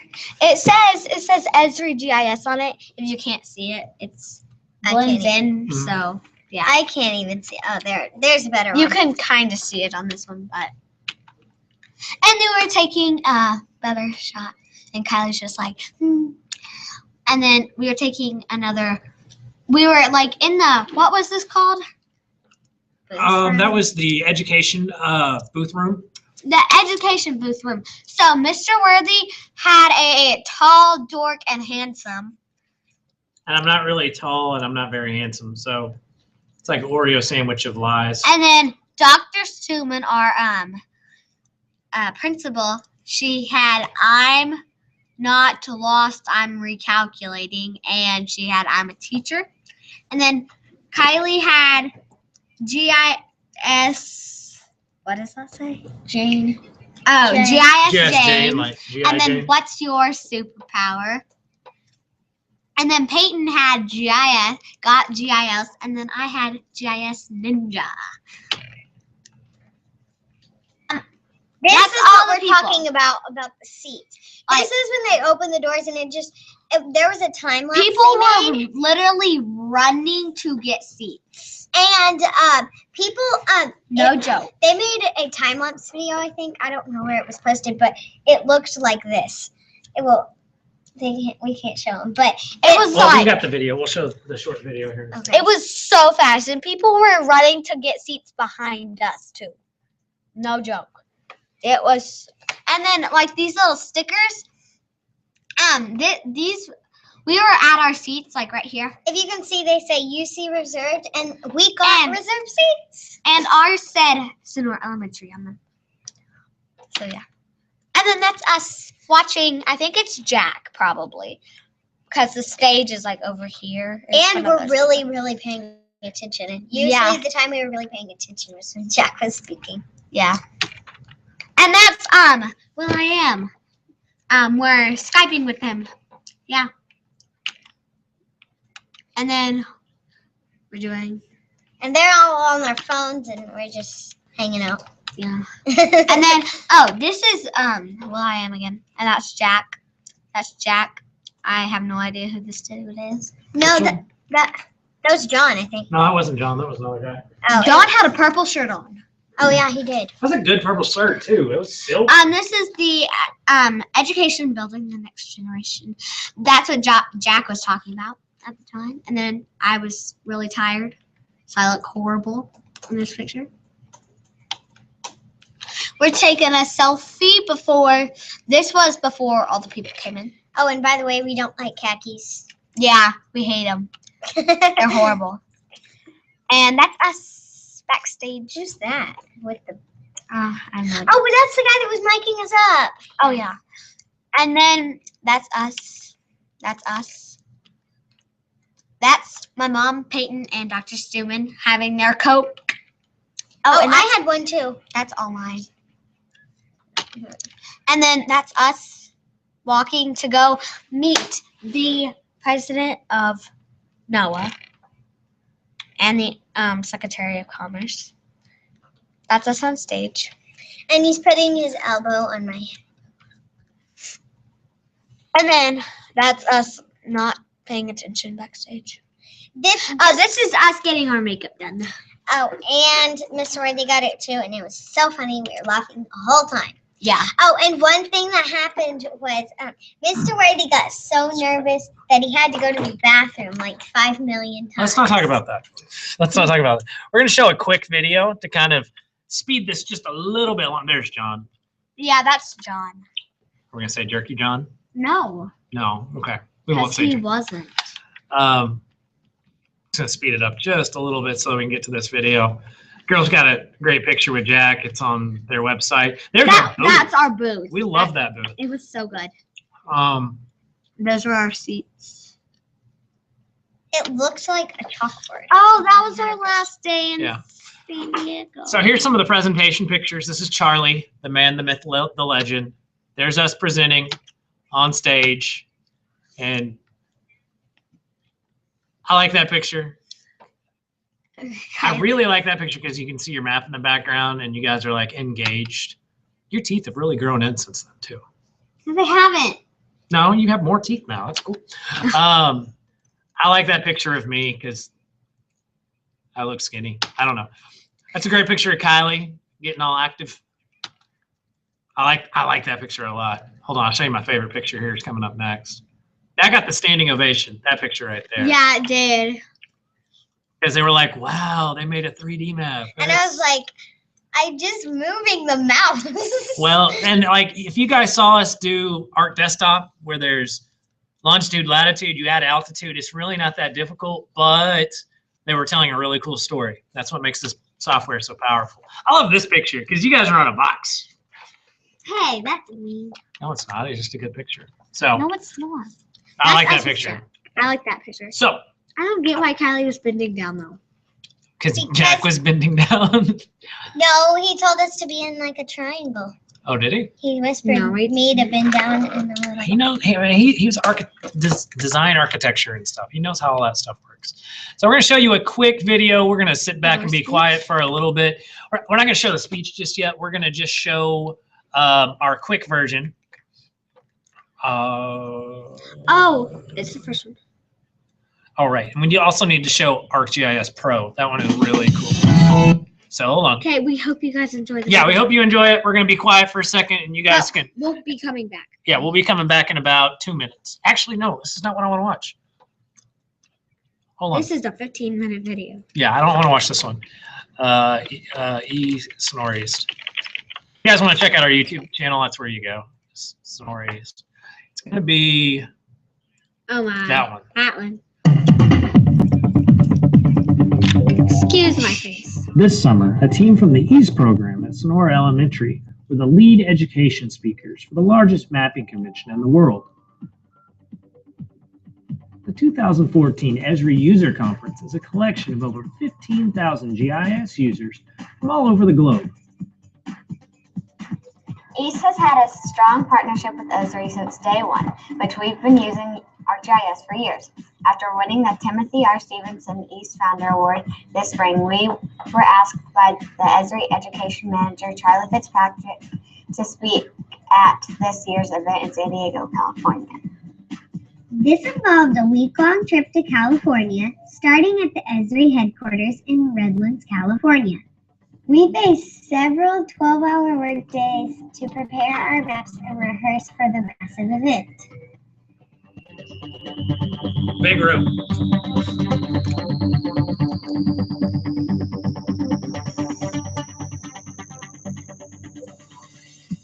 Once we arrived in San Diego, we were able to enjoy local food, amazing scenes from the Pacific Ocean, and we even got to visit the San Diego Zoo.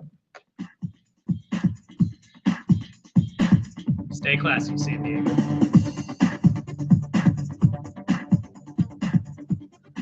On presentation day, Charlie Fitzpatrick introduced myself and the girls, and we were able to present to 15,000 people our East projects from the 2014 school year.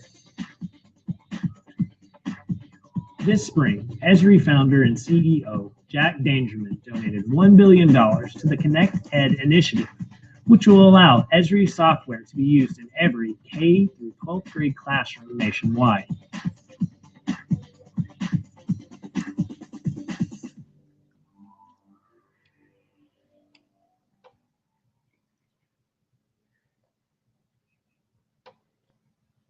All right, so I'm going to shut that down just a little bit.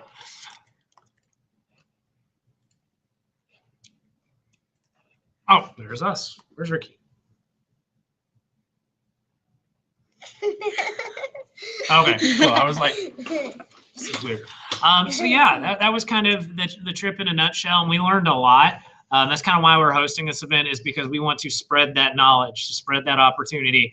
Because there's so much out there, you know, by the time it gets to the classroom, or by the time, you know, even the GIS mentors or the Geo mentors get a chance to learn about it, they've got to have time to play with it. They've got to have time to learn about it before they can help us.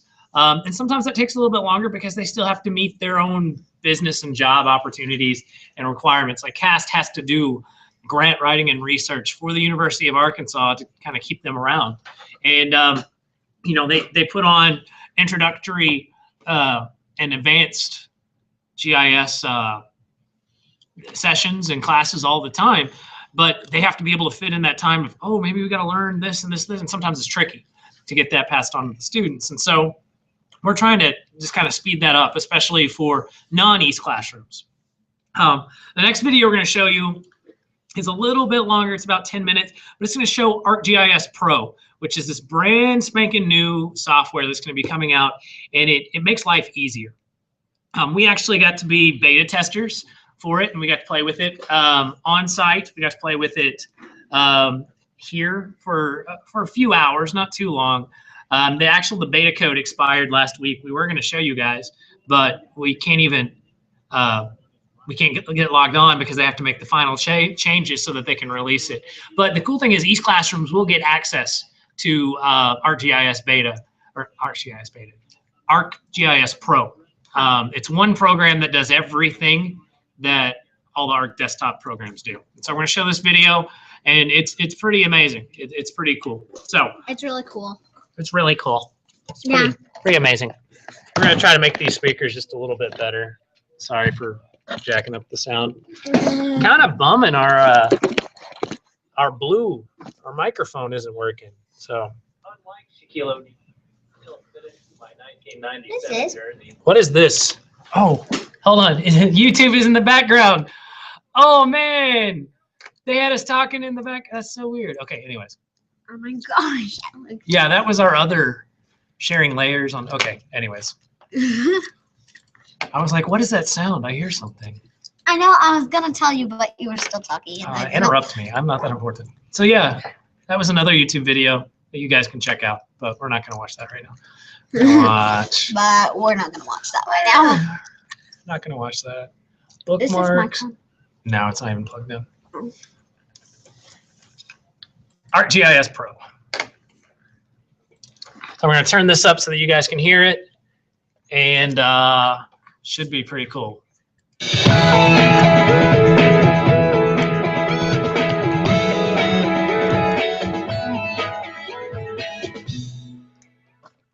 Tasks and projects are going to be talked about by Suzanne Voss on my right, and she's going to show you a demo of it rather than me talk about it anymore. Suzanne and Vinay, where's Vinay? Oh, he's coming. Okay. Thanks, Jack. ArcGIS Pro is a fast, modern, and powerful application that can transform the way our GIS community solves problems. We're going to use Pro to look at different problems faced by local communities, in this case, Sonoma County, California. Now, to get started, what are some of the things we need from any software to solve a problem? Usability and performance. And the first thing you'll notice about Pro is its modern ribbon interface. It gives you access to familiar tools like swapping base maps, adding data, searching, and bookmarks. Tools like analysis and editing are organized into tabs, and your windows are dockable so you can show or hide them as needed. Your layer tools appear contextually, so you can easily change things like symbology, data schema, and labeling. Let's adjust these road labels in downtown Santa Rosa. You can easily adjust the font, the size, the weight, and even the placement of your labels with instant visual feedback. This simple, modern interface is designed so that you can work more quickly than ever before.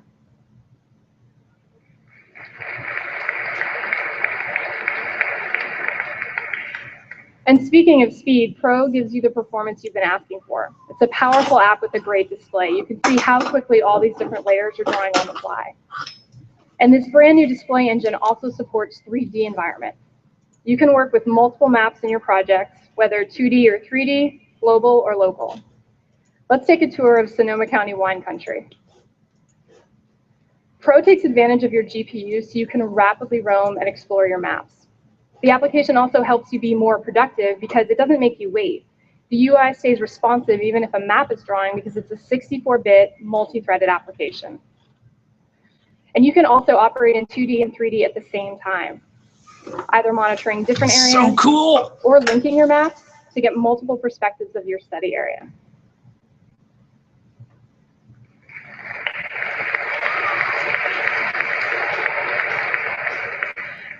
Overall, the application, the new display framework, means that the app takes advantage of your powerful desktop computers so that you can rapidly roam and explore your maps. Now let's dig a little bit deeper and see how Pro can transform your 3D workflows. This is a relatively simple scene with imagery and terrain, but with Pro you can actually transform your 2D data into 3D. So let's add some data. The project pane in Pro gives you access to all the resources in your project, so things like maps, toolboxes, servers, and databases. I'm bringing in some 2D building footprints in Sonoma. Many local communities have data sets like this as opposed to detailed 3D building models. But with Pro, you can actually transform this kind of data into 3D by using a 3D symbol. We're going to use a symbol that connects to data attributes to render instant 3D features. In this particular case, the symbol that we're using drapes realistic building textures across our footprints. And it uses data properties like building height, number of floors, the building usage type like residential versus commercial, and it renders a realistic looking town scene over Sonoma, California on the fly dynamically. And this isn't the only way to create 3D features.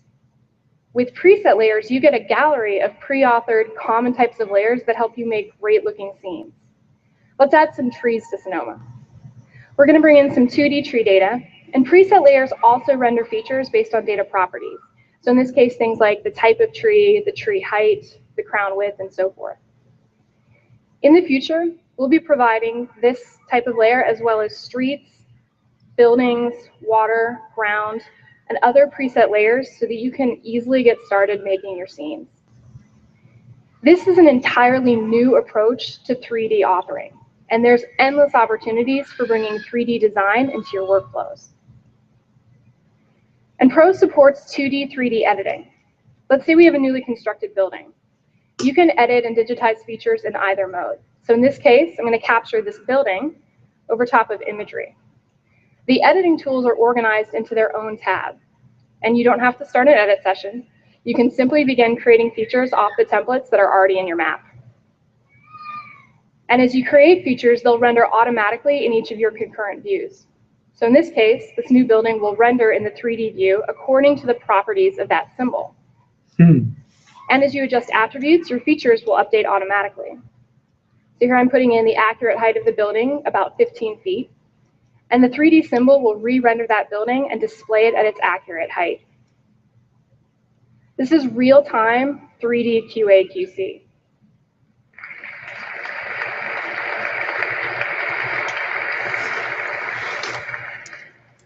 Okay, so just kind of wanted to show you that. Amazing how instant this is. If you were going to try to do this on ArcMap or ArcScene to ArcGlobe, just the loading time would have taken the 5 minutes and 37 seconds it took for her to generate a building and to do that.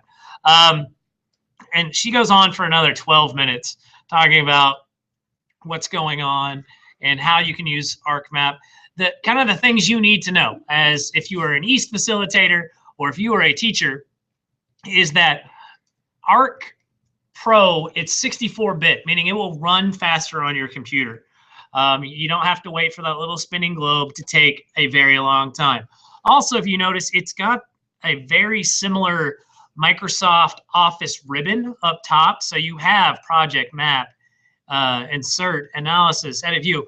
And it just feels more comfortable for somebody who's been so very Microsoft Word, PowerPoint, Excel trained.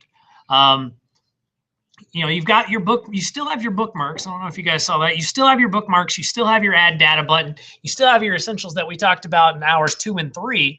But it just makes life so much easier. You can do 3D and 2D view where you have a flat image and a 3D image. You can create this building in a matter of tracing, and then it basically takes the satellite imagery and stretches them into the right colors and such. I'm sitting here trying to manipulate it like it's open on my screen. But you kind of have all the tools just organized a little bit better. What was another thing? It's very powerful. It's going to be a lot of fun for our students to use because it's instant. It instantly syncs up with ArcGIS Online as well, and so you can talk back and forth. And it has a strong cloud base to where you can keep your data up on the cloud. Anyways, it was really, really cool stuff, and we wanted to show that to some of our viewers as well as archive it for other teachers to use and check out. If you want to learn more about that, just kind of go to Esri.com and kind of make your way to community.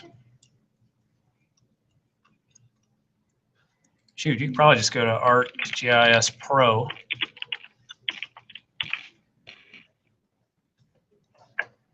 And you're going to have a lot of different links. But this is the one I think you're looking for. You know, it shows you screenshots and whatnot. ESRIUC. You go back to that webpage that we were on just previously. If you go to the 2014 plenary, you can scroll down and all the videos from the entire event are here. And so you actually can go here and see this exact same video. You can download it for yourself. If you have great streaming internet, if you're watching us, you should be fine. But you can do that, or if you want to download it at home, or even if you want to embed it on your website, it's really, really cool. And it just opens a lot of doors and can really get your kids to do some cool things. All right, ladies, come back and join us. Gave the girls a quick. My seat. Awesome, my seat. What are you talking about? You're in my seat. You're in my seat. There's like 3 chairs there. You're fine. Okay. So next, we're going to talk a little bit about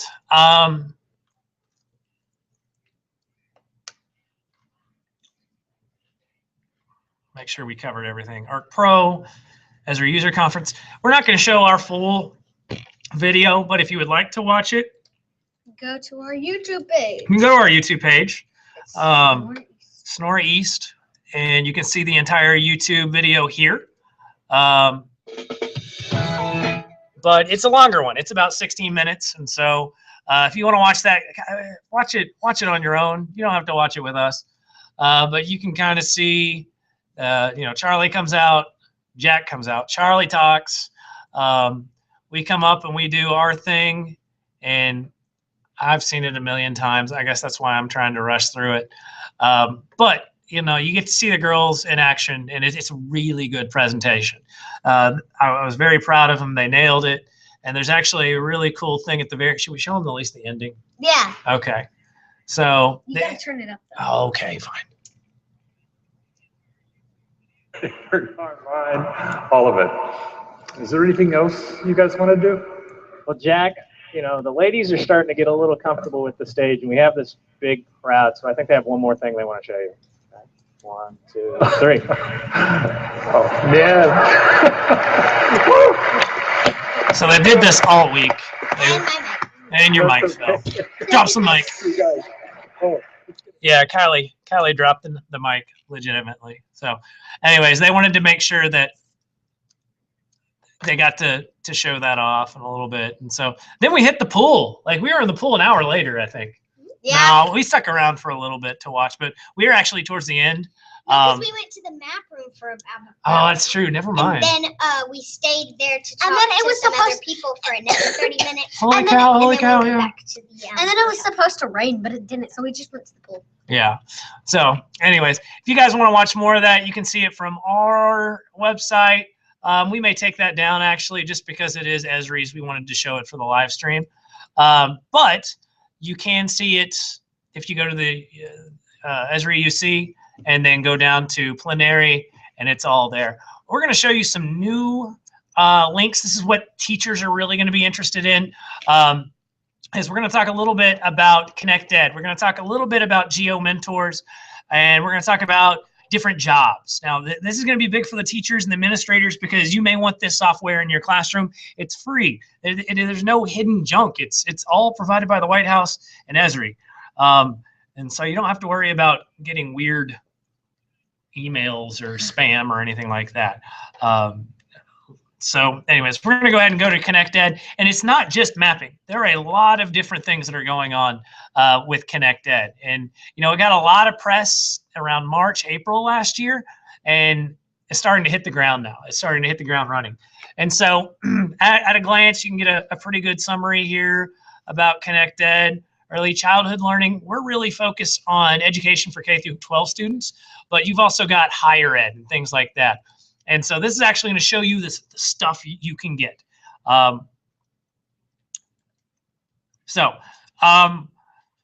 Just kind of in a nutshell, this is getting technology into your classroom. This is getting resources into your classroom. And there's lots of different things that we have and can use. One being the Race to the Top grant. This is something that the Springdale Public School System was blessed to receive last year. It's like $25 million or something like that, which has been huge. It's helped install 5 new EAST programs into our district. But iPads, Chromebooks, just a nuts training. Every classroom has Chromebooks except for 2 classrooms in our class, but we're getting Chromebooks. You guys already have laptops, so you're good. Yeah, but every student has a laptop that they get to use. And it's not like they have to share. They don't have to share with a partner. It's like their own work. Right. This is cool. Your district needs to get on top of this and try this. You know, they only have 2 years ago we tried for it, and we were in the top 100, I think. We were one of the top 100 finalists, and maybe 50 finalists. I'm not sure. And we learned from it. And you know, huge props to Dr. Marcia Jones and the entire team that worked on that application. I know Clay Hendricks had a huge hand in it. I know that all the superintendents and TOSAs and many teachers had a hand on this. I helped very small with showing what EAST is and assurances, so I'm not going to take any of it.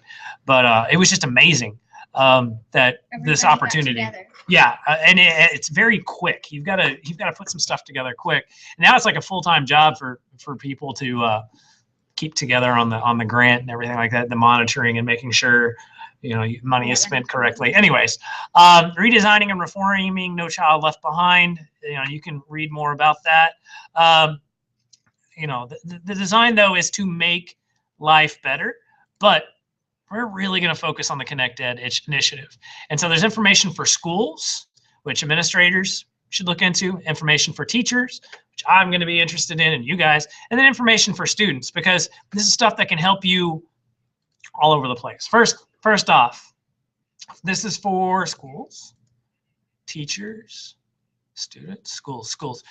These are the big donors in helping private sector companies that have donated more than $2 billion in delivering cutting edge technology. So Adobe's big because they do your Photoshop, they do your Illustrator, they do the Premiere. They've provided over $300 million worth of software, and that's amazing. Photoshop alone is a multi-billion-dollar industry, I think, just with graphic design and photo edits. Because it's so good. It's so good. You know, I see on Facebook there's so many people that are looking to get into photography businesses, and that's something I think is changing and constantly changing. You have to have Photoshop. On top of that, though, if you want to do website design and graphic work, you need many of these Adobe tools. Apple, it's donated $100 million in iPads, MacBooks, and other products. And Apple is just knocking it out of the park. One-to-one iPads is becoming very, very common. And we're actually trying to step even further into saying, okay, they need an iPad, but they also need, you know, maybe a Chromebook, a Google product, just so that they're well-rounded. And so this is a huge opportunity. AT&T, which are allowing district connectivity for educational devices to work wirelessly. We went from like 12 wireless hubs in our classroom to having one in every single classroom. So that's about 40 or 50 wireless hubs. Our East classroom has 3. Don't know why we need that many, but there is not a dead zone in this classroom. And it's really cool. And so this is going to give you information how to investigate that and to learn more about. Autodesk is a huge, huge East software that we use. It's for 3D design and $25 million in value. They also have a lot of iPad apps that you can check out. 123D Catch, 123D Design, 123D Map, I think. Just look it up on the Apple Store or the Google Play Store. Autodesk is massive for engineers. I tell my kids, if you like Minecraft, you will like Autodesk because you can create better stuff, and they love it. I want to say Esri. Who is this? Esri! Yeah, okay. Esri. $1 billion of free access to ArcGIS online organization accounts used by governments and businesses.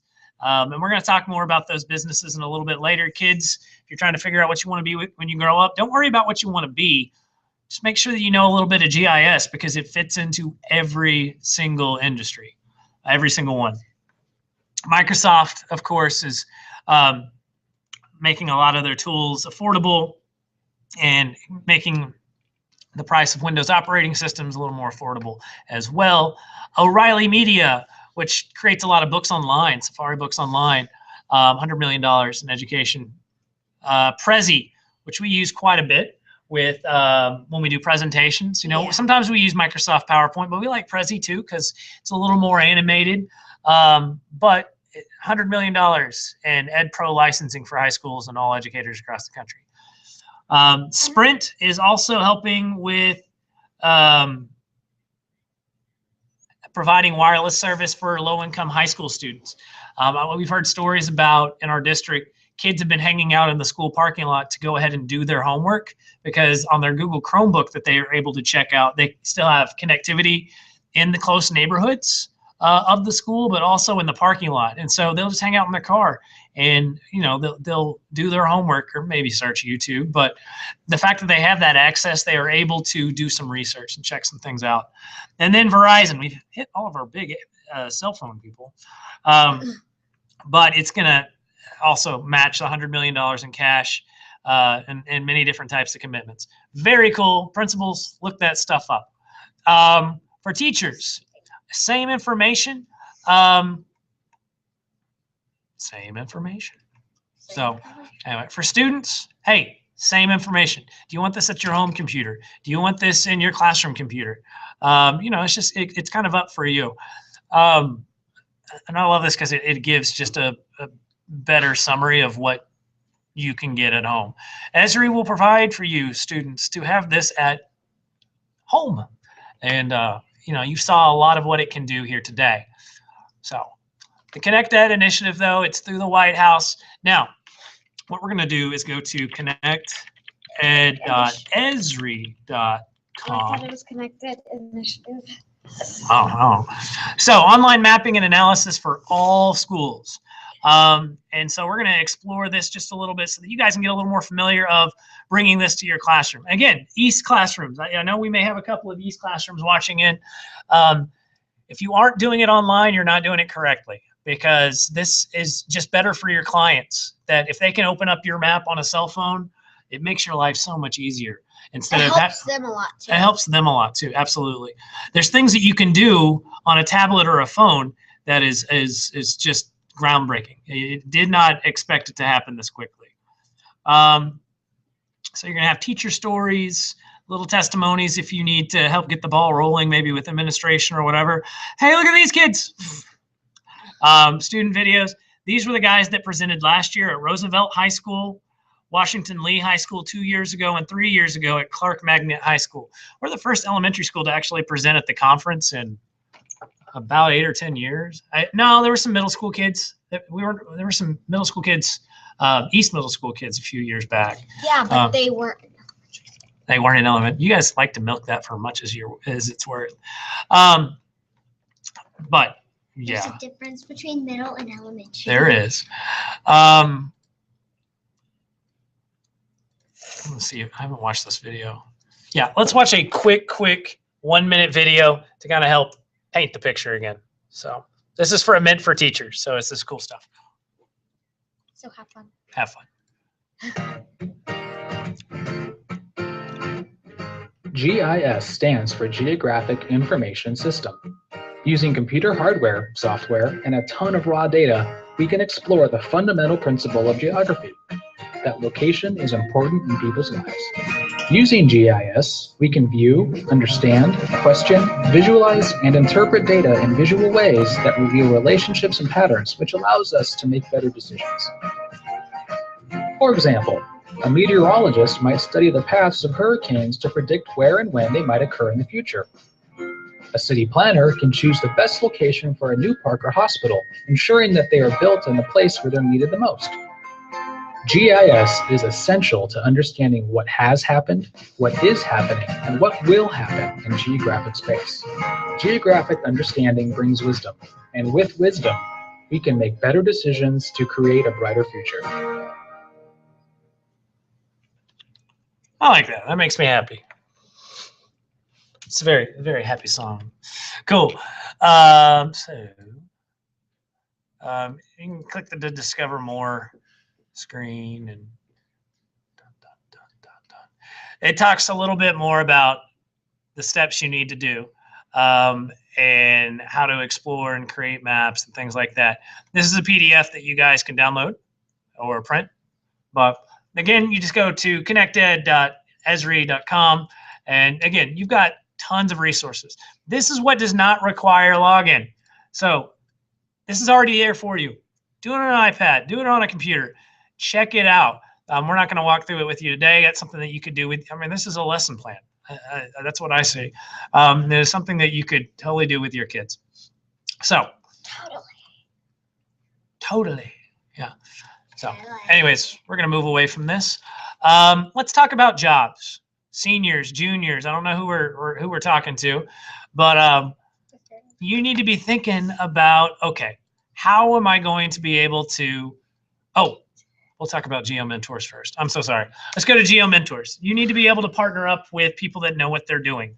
And this is really cool because we partner up with CAST. But if you are a potential GeoMentor, like if you know how to do this and you're like, kids, speed it up. We already know how to do this. You can become a GeoMentor. And this kind of shows you the partnerships and guidelines.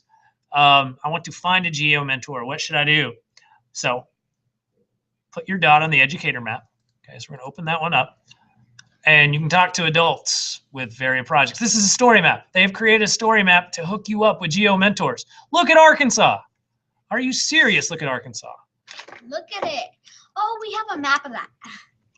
Yeah, we have a map of Arkansas and like all the schools. This is Northwest Arkansas. I know we may have a couple of Northwest Arkansas people hanging out. Sonora Middle School is registered as a Geo mentor. We're not up there yet, but we could be. Lakeside Junior High. Actually, we may be there. We may just be too close. No, they're on the wrong side of the road. But anyways. All right, I think these are schools that have, these are the schools. I gotcha. So these are the schools that are looking for Geo mentors. We haven't put our dot on there. But what Geo mentors will do is you put your dot on here and it will tell people, hey, the Arkansas School of Arts in Rogers, Benton County School of the Arts, we're looking for some help. And so you can click there. These are all basically East programs that are looking for help. So that's pretty cool. Geo mentors willing to help educate. We still have a few in Arkansas. If you go up here, Deb Cook. And so you can email her. She's not too far off. She's just to the north. Fort Smith, we've got some Geo mentors. I think this is Conway. Stephen O'Connell, I think we met him. Did we not meet him? Yes, we met him. We met several people, but you've got Geo mentors all over the United States. Our job at Esri User Conference is kind of to expand this list.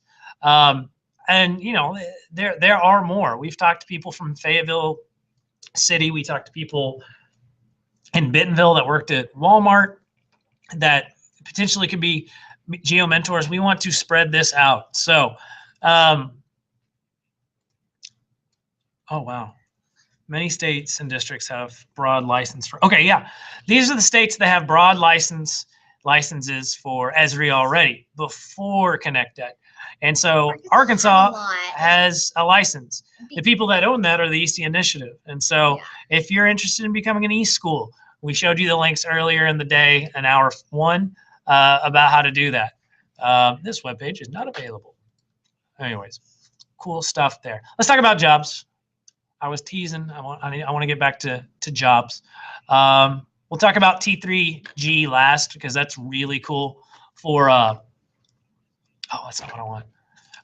It's really cool for teachers, and I kind of hinted towards that a second ago. Jobs.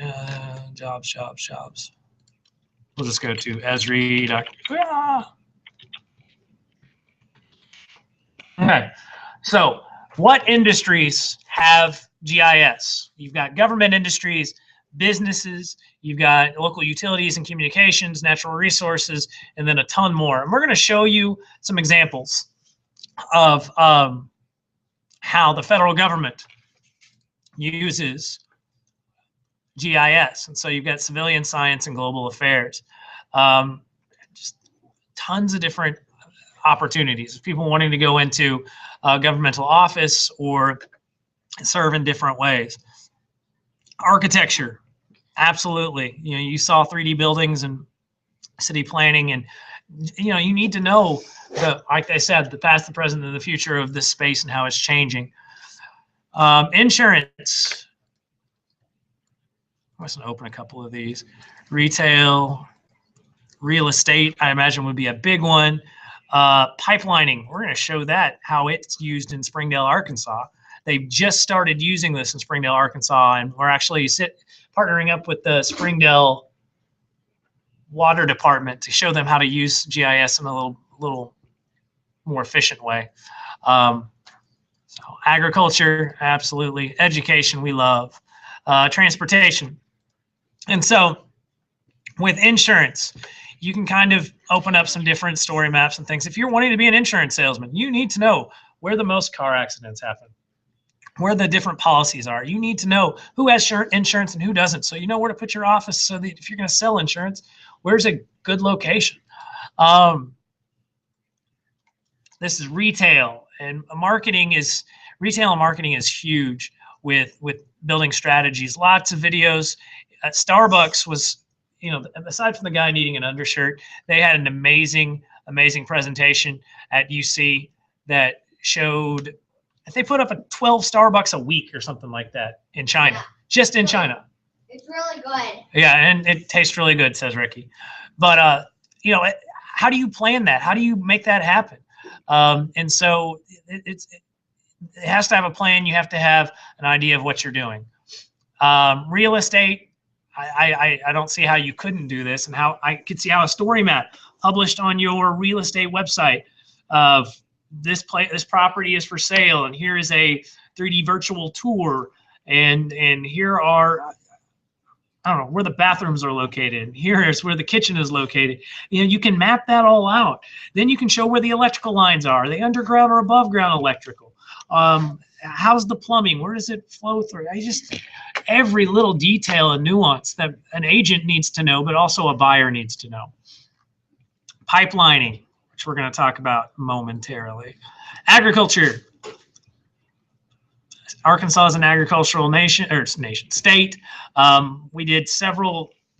East programs, East Kids did several GIS projects talking about chicken waste runoff into the different rivers and mapping where that runoff would go and contaminate what. And, you know, it's preparation and safety, national service project stuff. Education. Teachers are needing to know how to use this software because we need to be teaching kids how to be geospatial. It breaks my heart that we don't teach geography like we used to in class, and it just kind of had its foot on the back burner.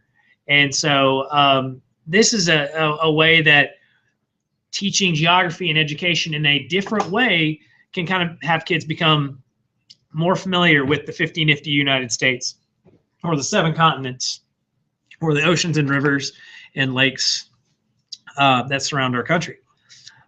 Transportation. We actually did a mapping route of our mobile library, which we talked about a couple of hours ago, and we wanted to make sure we made left-hand or right-hand turns as much as possible.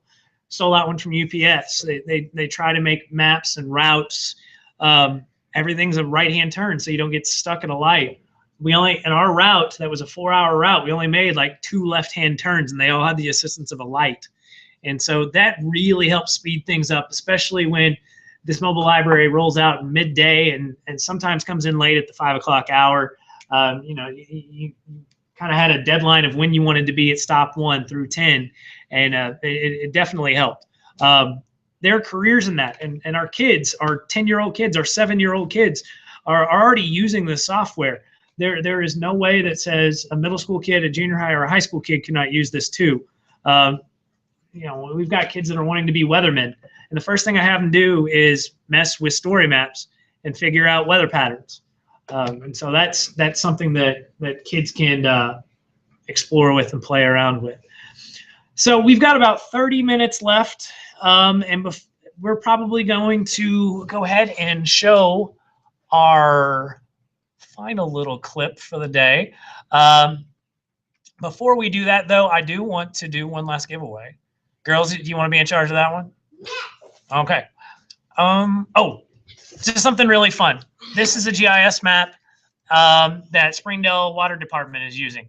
And you can see the link right here, springdalear.connectgis.com map. And it shows the boundaries of Springdale, and this is not Esri. This is a Connect GIS web hosting. But you can do all of this, and you can export a lot of this data and use it into Esri software. But we can take away all these boundaries, main streets, and add strictly what do you want? Well, I want the main streets. I want Washington County bounties. I want Springdale city limits. I want streets and railroad. And I want all the fire hydrants with labels. And so what we're going to do is we're going to zoom in to where Sonora is.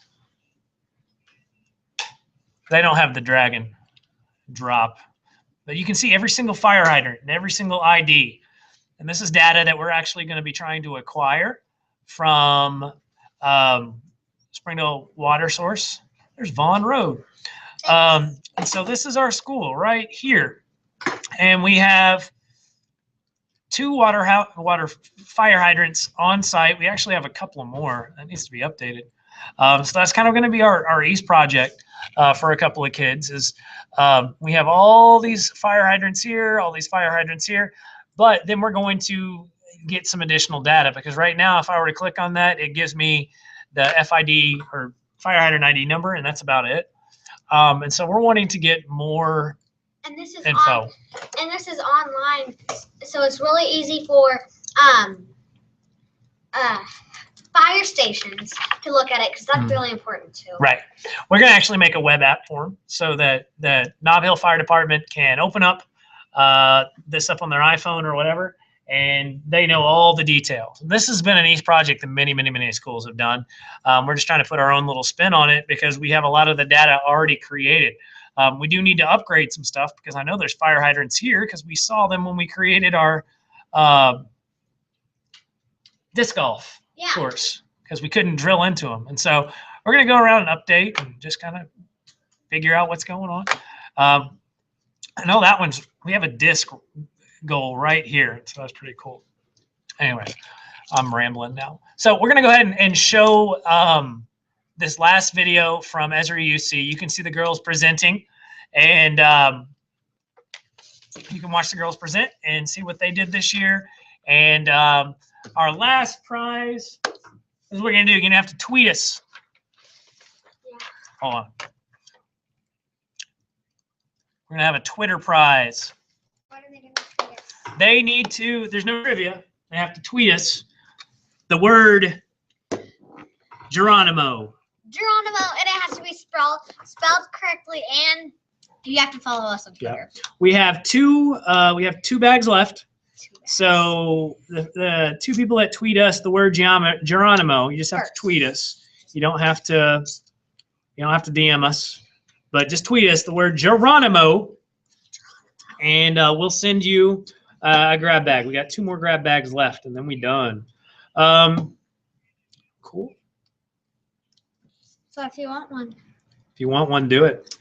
Okay, so for us, Sonora Elementary, this is us signing off. We're going to show you this one last video, and we hope you guys had a fun GIS day. We're on hour 5.5 right now of streaming, which is really cool. We're going to have this archived, so if you missed anything from the day, it will be archived on the Springdale Public Schools TV YouTube channel, and we'll have it broken down into like 30-minute increments, so you don't have to watch the whole thing.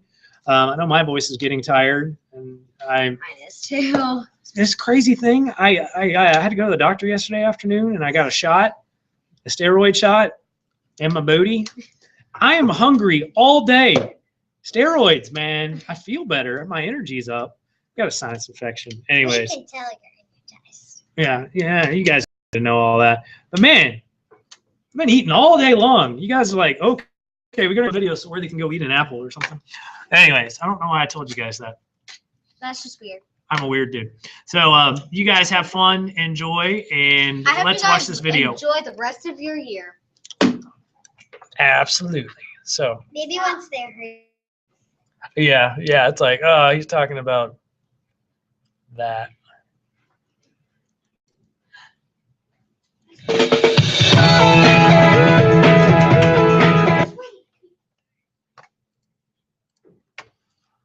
Screen share. There's my face.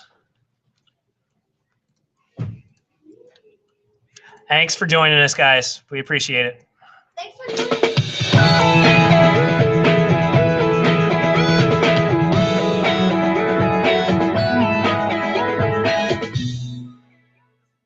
This morning I talked about education. How many of you are with kids? Quite a few. This is really good, right? So I talked about what we're doing in the K through 12 program. It's nice to get acknowledged about this, but I actually want to have somebody come out someplace and actually who deserves the credit. Charlie Fitzpatrick, the K through 12 leader. Amazing man, Charlie. Yeah. Almost single-handedly over the last 20-some years. With a team. Yeah, with a team. He has pioneered K through 12 GIS education with hundreds and hundreds and hundreds and hundreds of schools with thousands and thousands and thousands of kids. And the benefits of this are just amazing. Like the kids that were here last year from Will.I.Am School, the 4 that were here, where are they? Are they here? They're here. Roosevelt, yes. They all got scholarships to University of California. How about that? Let's tell them. Isn't that amazing? This is results, Charlie. So he's going to introduce us to some new kids. Charlie, it's yours. Well, thanks. You've heard about Connect Ed. Everybody at Esri is really excited about this commitment to Connect Ed. And so are some pretty important people beyond the company. Anyone can use ArcGIS online. High schools, middle schools, and elementary schools have been using public ArcGIS online for several years. And as you've heard several times, and we're going to keep stressing, any K-12 school in the US can get an ArcGIS Online organization account for instruction for free.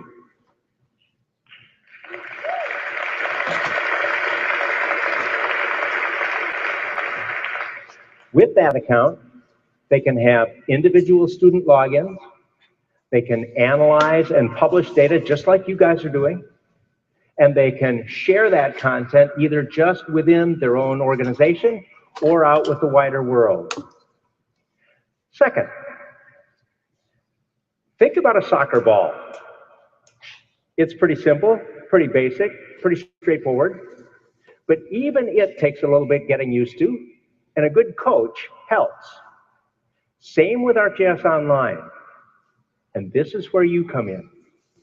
You can be the experienced coach. You can be the geo mentor to help a school get in the game. Now, how many GISPs are out there? Raise your hand. How many? I see a bunch. All of you and all of you who want to become a GISP can earn credit by working with a local school, thanks to GISCI. Do it. It's great for the school, it's great for the community, and it's awesome for you. Up on the screen, you can see our ConnectEd address is just connected.esri.com, and there you're going to find instructional materials and a simple form through which a school can submit a request. Our GeoMentor website is geomentor.org, and there you'll find guidance and strategies for geomentors and educators to work together. It's great, it's easy. You'll also find there a link to a map where you can submit your data so that you and the educators can find each other. Now, does it help to have a mentor? Absolutely. Every school that has been up here on stage has had a mentor working with them, including this year's school, at least to get started. Now, once this year's school got going working with projects using GIS, well, not even the sky was the limit, as you're going to hear. So let's hear their story. From the East class of Sonora Elementary in Springdale, Arkansas, please welcome fourth graders, Kylie Miller and Ricky Vaughn, and teacher Josh Worthy.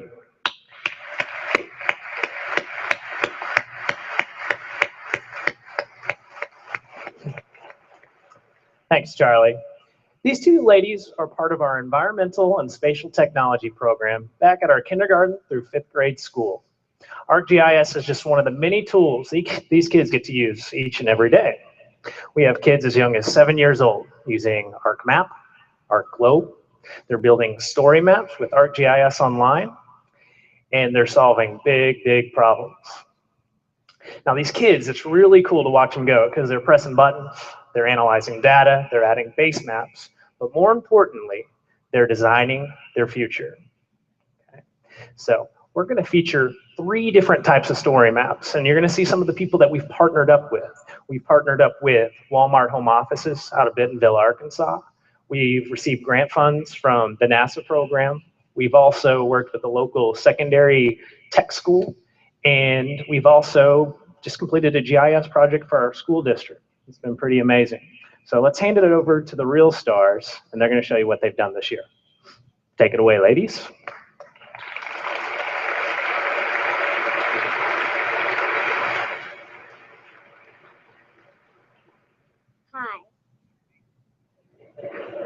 Hi, I'm Ricky.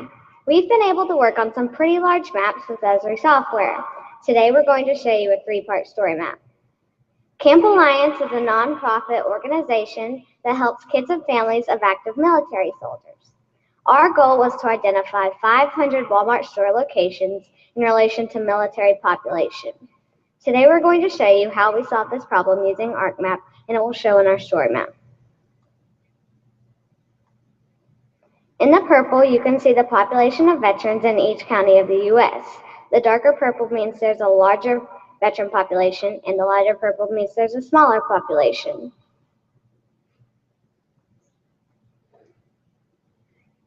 On top of that layer, we see lots of orange dots. Each orange dot represents a Walmart store. There are over 4,000 stores nationwide. Our final layer, the blue dots, each represent the 500 stores that we have selected. Armed with this data, our classmate Morgan Bergstrom went to the board of directors of the largest retailer in the world, Walmart, and convinced them to place the special Camp Alliance product in 500 of their stores nationwide. This is a really cool project because we've been able to work with a local nonprofit and a large corporation. Thanks.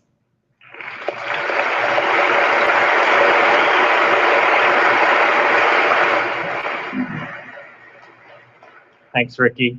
This was a huge, huge project. And the Camp Alliance product that we've talked about, again, is going to be in 500 Walmart stores coast to coast. And we're going to see that product roll out in early September. This is also a great opportunity because our kids were able to get a little bit of business experience with the project. But we're going to switch gears just a little bit and talk about some science. Back home, we have some kids that are absolutely nuts about weather. Okay, it doesn't matter if it's a tornado, a hurricane, a blizzard, they're sponges. They can't get enough, they want to learn more. And so Kylie is here and she's going to tell you about their project. Hi, I'm Kylie.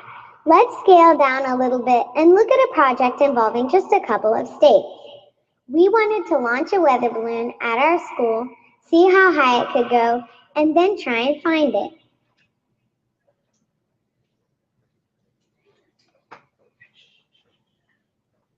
In April, we launched a professional-grade weather balloon which traveled through 4 states and ended up in Scottsville, Kentucky.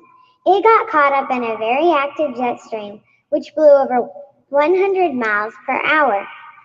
We used our Spot GPS receiver to track the balloon and record its longitude, latitude, and altitude. Now you can see the path that our balloon took. Let's switch over to ArcGlobe.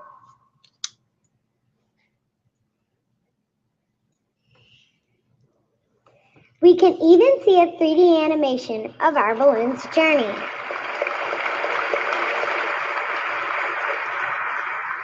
Here you can see the altitude of the balloon. There was a bit of missing data due to Spot only being able to detect altitude up to 80,000 feet. The red dot showed the estimated altitude changes that our balloon made during the 6-hour trip. Our balloon climbed to nearly 100,000 feet and 600 miles during its flight. Since we couldn't drive all the way to Kentucky to retrieve our balloon, we reached out to a school called Scottsville High School. They were able to get our balloon out of a tree and ship it back to us.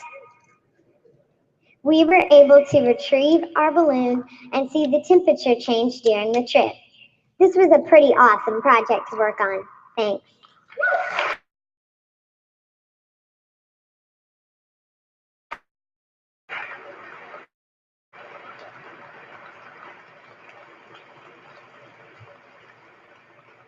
I love to hear about that project every single time, but I think the best part was watching it as a teacher because it just got bigger and bigger and it was amazing to experience.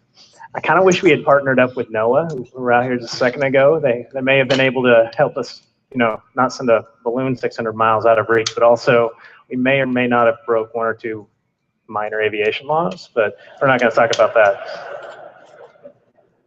Now, the last project we're going to show you is one that's really special because this was Kylie and Ricky's bread and butter. This was their East project for the school year. So I think you're really going to enjoy what they're going to have show you.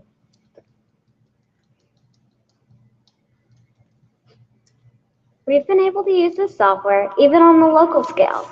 By switching back to ArcMap, we were able to do a project that has specifically helped our school.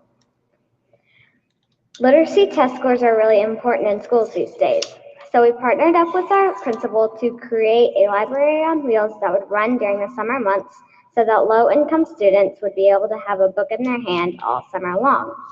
We got a donated van by a local car dealership to serve as our mobile library. Our school has over 700 students, so we wanted to map out all of the addresses to show where our students live. Each orange dot represents a household in the Sonora Elementary attendance zone. Most of these dots are apartment complexes, so we literally have families sitting on top of each other on this map. As you can see, we have several distinct areas of students all over our attendance zone. By using this map, we were able to plan stops, arrival times, and even choreograph book selections that were appropriate for each student based on their reading level. Our mobile library hit the road in early June. You can see our 10 distinct stops that serve well over 700 students. We are keeping track of who's coming and how often to tell if we are making a difference. These are just a few ways we use GIS software on large and small projects in our school. Thanks.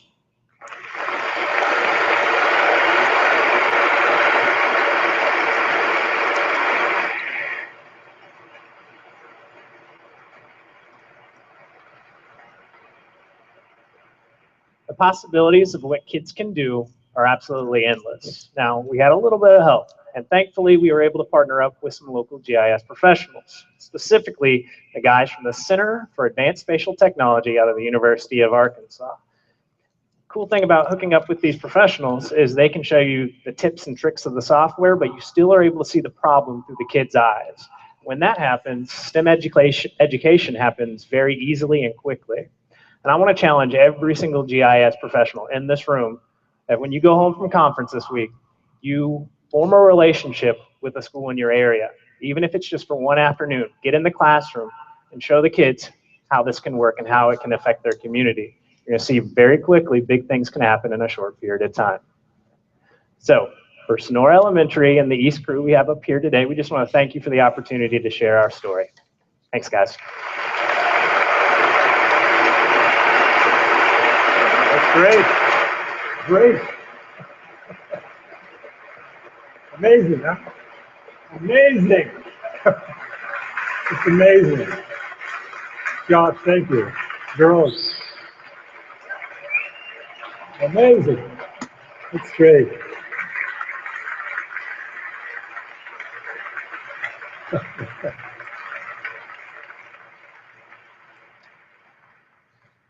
I don't know if you picked the details.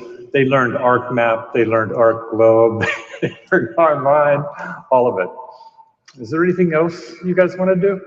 Well, Jack, you know, the ladies are starting to get a little comfortable with the stage, and we have this big crowd, so I think they have one more thing they want to show you. Okay. 1, 2, 3. Oh, man.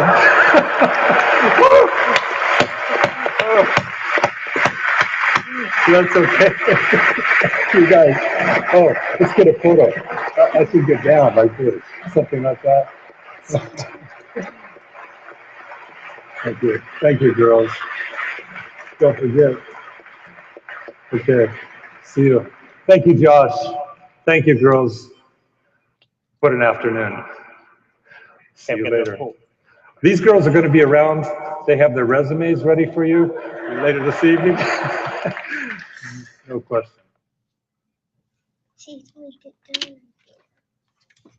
Whatever, it just looked weird.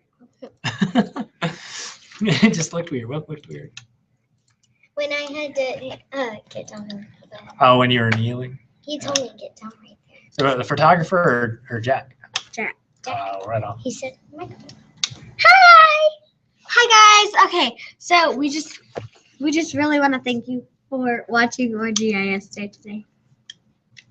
We'll think about doing it next year. Although it won't be with you guys. You guys will be at the middle school. That's all good. hey, we'll still come. Come for GIS day. We'll have a GIS day party. Yeah, guys, we're coming for GIS day, so. All right. See you guys.